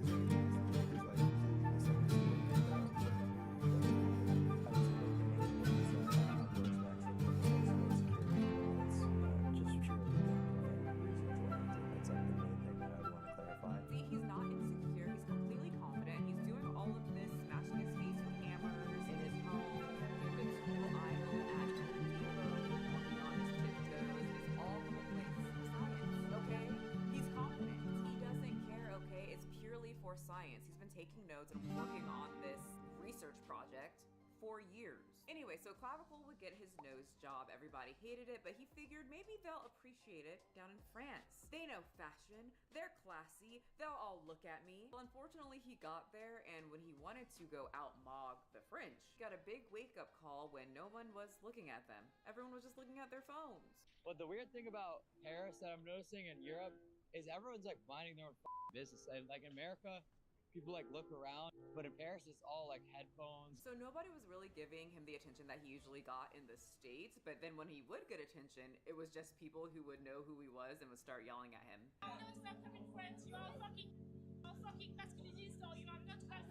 There was a few videos like this. It's been a while since he went to France, but when it was trending, it was just French people telling him, "You're not welcome, you're weird, you're gross," and he would always just kind of stand there and look extremely uncomfortable and get extremely close to his bros while he looks worried. I don't condone this, but people would spit on him, throw water at him.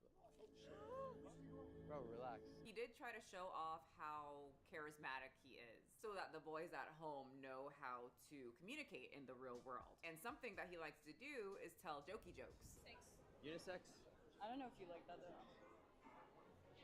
But the real question is, will it lead to sex?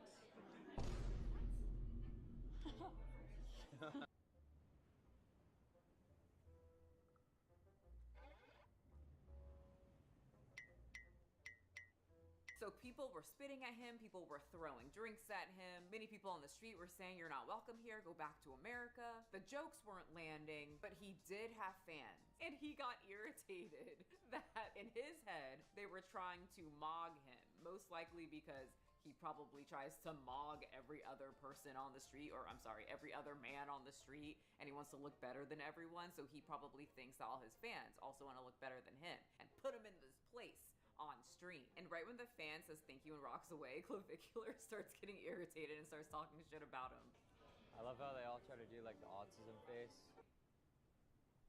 The fuck is an autism face? This is the picture right here. So, according to Clavicular, this face is the autistic face? Didn't he teach them how to do that? Like all these motherfuckers are like trying to mog and shit. I'm like, dude, it's not that serious if like you don't look like that all the time. Okay, Mr. Nose Job. I think it is that serious. In in your world. You're the worst kind of autistic. Anyway, you're probably wondering, why is Clavicular in France if people are spilling their drinks on him, spitting on him, telling him to get out of France, and, well, out-mogging him, doing the autism face. And he's there because he is going to be in a fashion show. Sir, where are you going?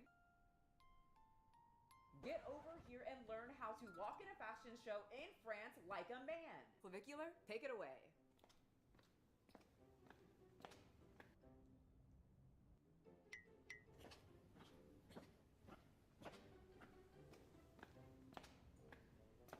So I went to fashion school, not for long. I dropped out, wasn't for me. But I was in it long enough that we would do fashion shows. And so we would have to, one, make the clothes and then also make them fit the models and then look at the models walk and make sure that they are perfect for our line, you know, our figment of our imagination line. And something that we would always tell the models, well, actually we really wouldn't have to tell them, but what fashion designers do not like is when the model looks down. That is a very huge no-no. In fact, that is a death sentence. You are not supposed to look down, Mr. Clavicle. And he did, in France. Yeah, so you think the French people said you weren't welcome there before. When they see you looking down at a fashion show, they're really gonna say you're not welcome. Well, Rigby, did you learn anything? Okay, Clavicular, look what you did. My dog did absolutely nothing. In fact, he didn't want to be on bed anymore. He's down over there. Well, Clavicular would try to travel and get to another place where people would think that he was hot and he meet a girl, Israel. And he was really disappointed. They're really hot. One of them with us to produce some music in the studio. Look at her face. Thinks that it's gonna be a yes. Why? You don't like music? You don't like to make music? It's okay. No, I think it's just because we're all here in America, in Israel, and France. I think it's just you. No matter how much the film smash, it's not gonna fix your brain. In fact, I think it makes it worse.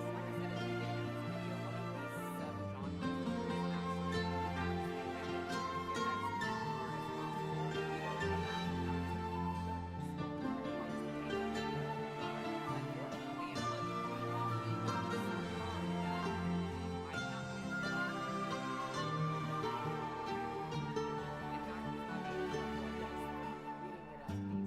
So because he's streaming all the time, he was caught with 2 chicks at a club and some girl wanted to do stuff with him. He does get the girlies, but unfortunately he said, well, you kind of gotta get me, you know, and after he lifts up on his neck and rubs his forehead, where his chat started saying, but you said he always works. What happens to being maxing and being hard all the time?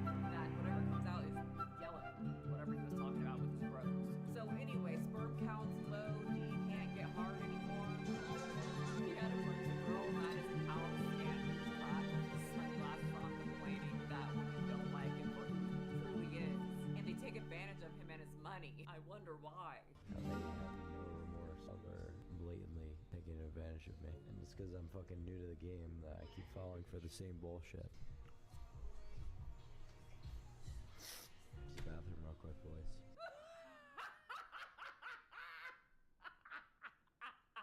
Not him excusing himself. I gotta go cry really quick, boys.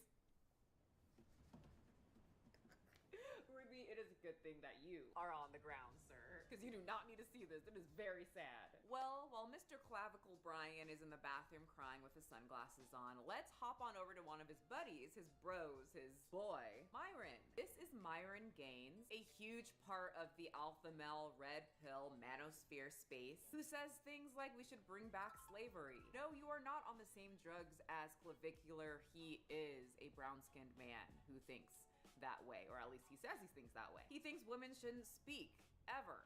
In fact, they belong in the kitchen. No jobs and no education, just barefooted and pregnant. He is the typical women make me a sandwich, you know, because he's so smart, he can't put together some meat, cheese, lettuce, tomato, and mayo and slap 2 pieces of bread together. He's so smart, he can't possibly do a 28-second task. He's from the ever-popular Fresh and Fit podcast, so their whole thing is this guy is the fresh part, he talks about fashion, and Myron is the fit part. And you can tell that he's super fit and muscular as his body resembles, well, Del Gribble. right? Like, they have the same legs. And Dell is the epitome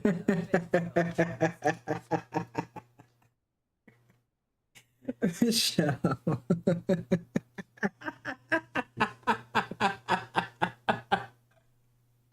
Oh my God.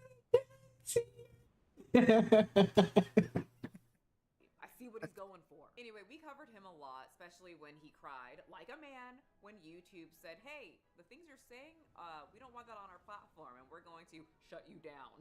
And then he cried. Like a man. To do this, right? Because I shouldn't be admitting this, but saving children, right? That was great, but saving you guys is better.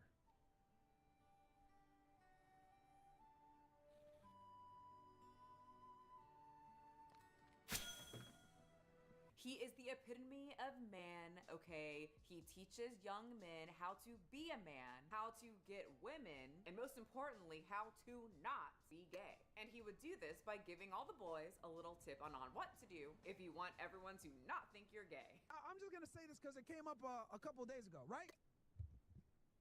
Andrew Tate was talking about like having the HQ with the boys, right? And Nick Fuentes talked about it as well. And I saw a lot of people like, oh, that's weird, that's gay, living with your friends or whatever. Yo, I've been telling you guys this shit for years. Do not live with your woman. Like, this shouldn't be like some weirdo shit. Do not live with your girl. This guy says, do not live with your woman. That is crazy. That's insane. Like, any woman has to beg.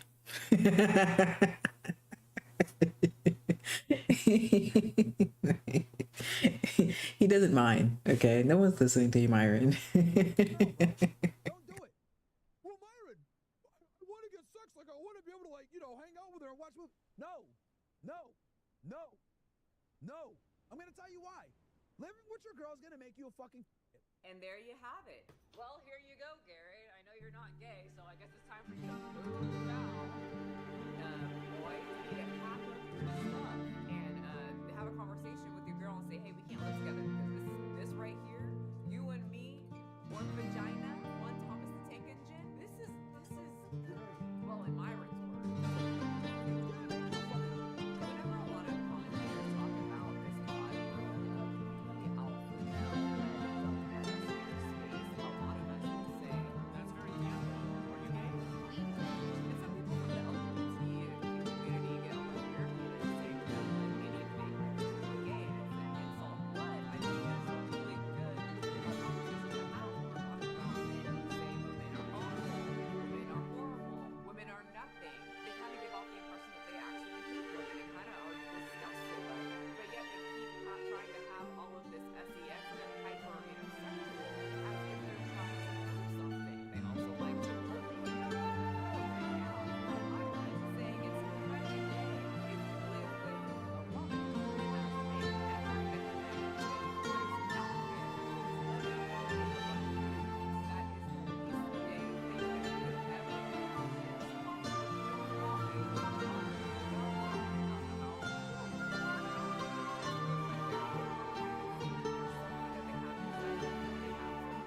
it comes out as a lot of anger. When I personally think the gays and the girls are saying, y'all can just be gay. We aren't going to give you a hard time. The people that are going to give them a hard time are the people in their community because they act like being gay is so awful. Honey, if you like to do good stuff up the butt, that's fine. Nobody cares. It's your personal stuff. So Myra got a lot of pushback on that, and he decided to push even harder into this theory of living with a woman makes you gay.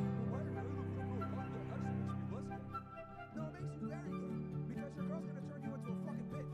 I hear a lot of frustration in this man's voice. Is it because his ex-girlfriend, who was dumb to even be with you but watched the documentary that you were in, decided to question absolutely everything after finally being on the outside looking in to a TV screen, and then left your ass, and is living happily in a relationship, rollerblading down the street hand in hand with a man that is noticeably more muscular than you and very handsome. And I think they're either living together or talking about getting married or something, and now Myron is in a small room with a microphone yelling about how gay it is to live with a girl. Your girl's gonna 100% turn you into a bitch because women are lazy.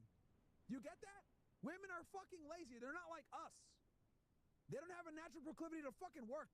Pause. Not him with his little microphone and his little chair and his little room and air-conditioned house where he gossips for hours about things that he sees on the internet, talking about women aren't like us. We know how to work. Mr. Legs, we have one of the easiest jobs, and he has it even easier. He doesn't edit shit. He doesn't plan shit. He doesn't script shit. He doesn't put makeup on. Takes me quite a bit to get ready in the morning. He looks like he just rolls out of bed, puts on a freaking sweatshirt, props up his microphone, and starts complaining, which I thought was something women do. And this man does it for hours.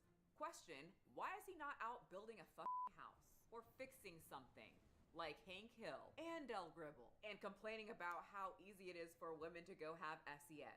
Women don't have to be hard workers to get laid. Women don't have to be hard workers to get sexual access and or reproduce.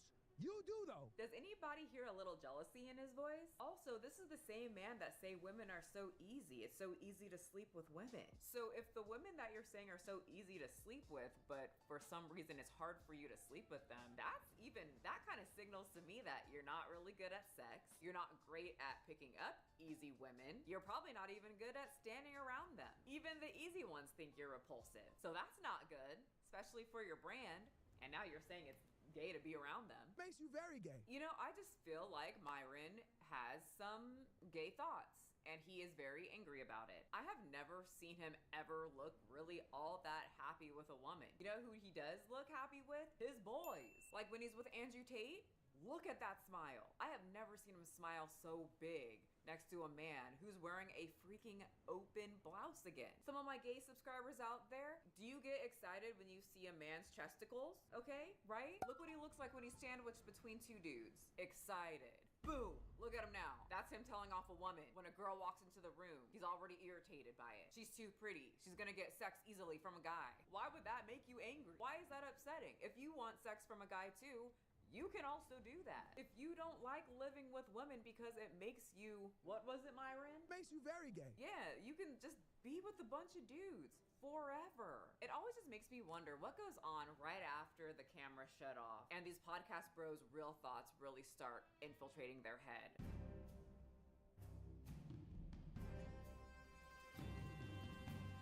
No.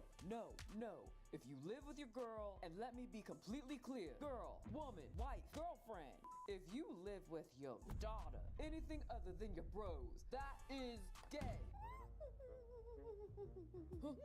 Who keeps laughing? Oh, so the chat doesn't think I know what I'm talking about?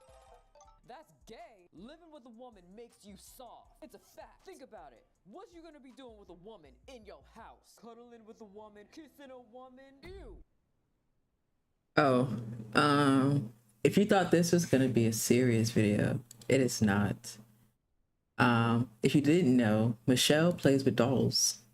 She likes to act out culture events that happens through her Barbie doll collection, which is kind of cute, to be honest. What I'm sharing with you is the all-time man hack. Live with men. Multiple men. Men who have power. Men who work out. Men who have authority. That will make you hard.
What's that? Man.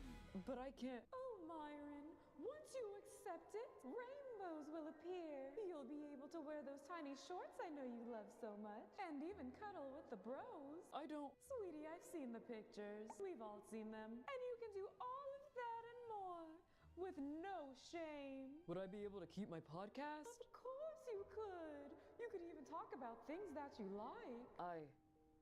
I like Andrew. What joy! Some truth. Yeah, but he's not like me. Honey, he wears button-down blouses. Yeah, those are manly blouses, though. Oh, Myron, the only people saying that gay men aren't alpha is you. So I can be who I really am and still be manly? You can be anything. What's wrong, Myron? I still don't know how I'm gonna tell Andrew. Oh, honey, but you already did. What? I already appeared to him years ago. And you know what else? He's here right now.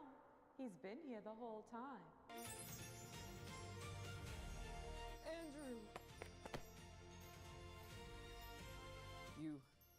You wore the capris that I like. Him! What do we owe? I like this. We get an alternate timeline. If Andrew had chosen him, right? So now he gets to act out his true fantasies. And now he can like move on. I get it. I get it. I'm with you.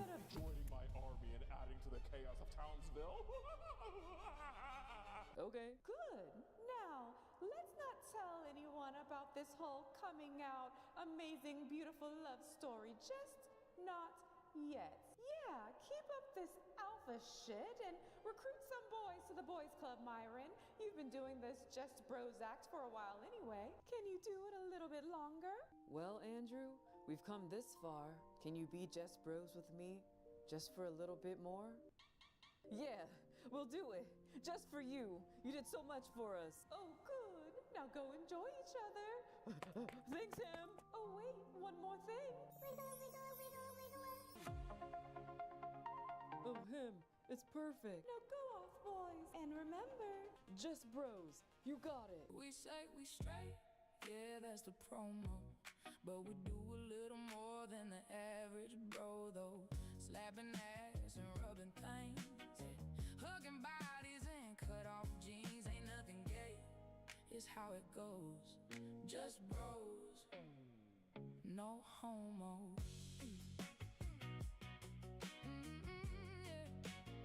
Yep, that's pretty much what I think happens. Anywho, while Myron's trying to figure out if it's gay to be with a woman or not, let's talk about his buddy, Andrew Tate, the top G, the king of the boys, the man of many blouses and slender ankles. So before we get into Andrew Tate and the arrest, if you don't remember, Andrew has said things such as, depression isn't real, women belong to men. If a woman is actually ASSAULTED, she is responsible. Reading books are for losers. The Matrix is real. He moved to Romania because the laws are easier for him to get around, even though he went to jail over there too.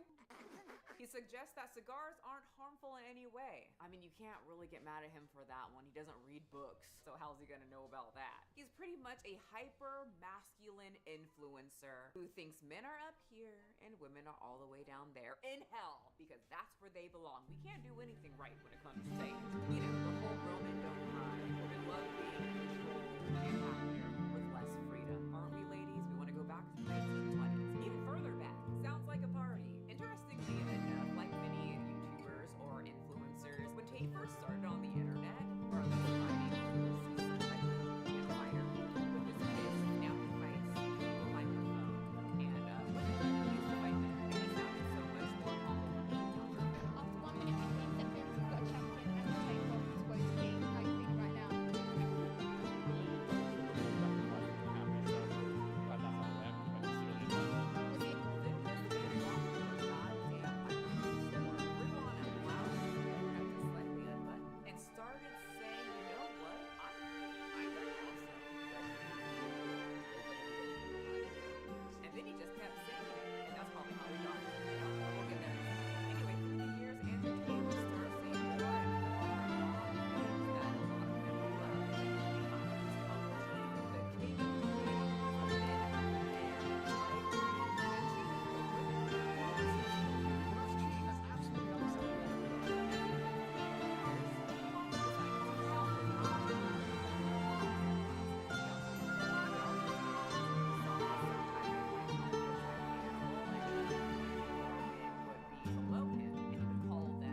All right.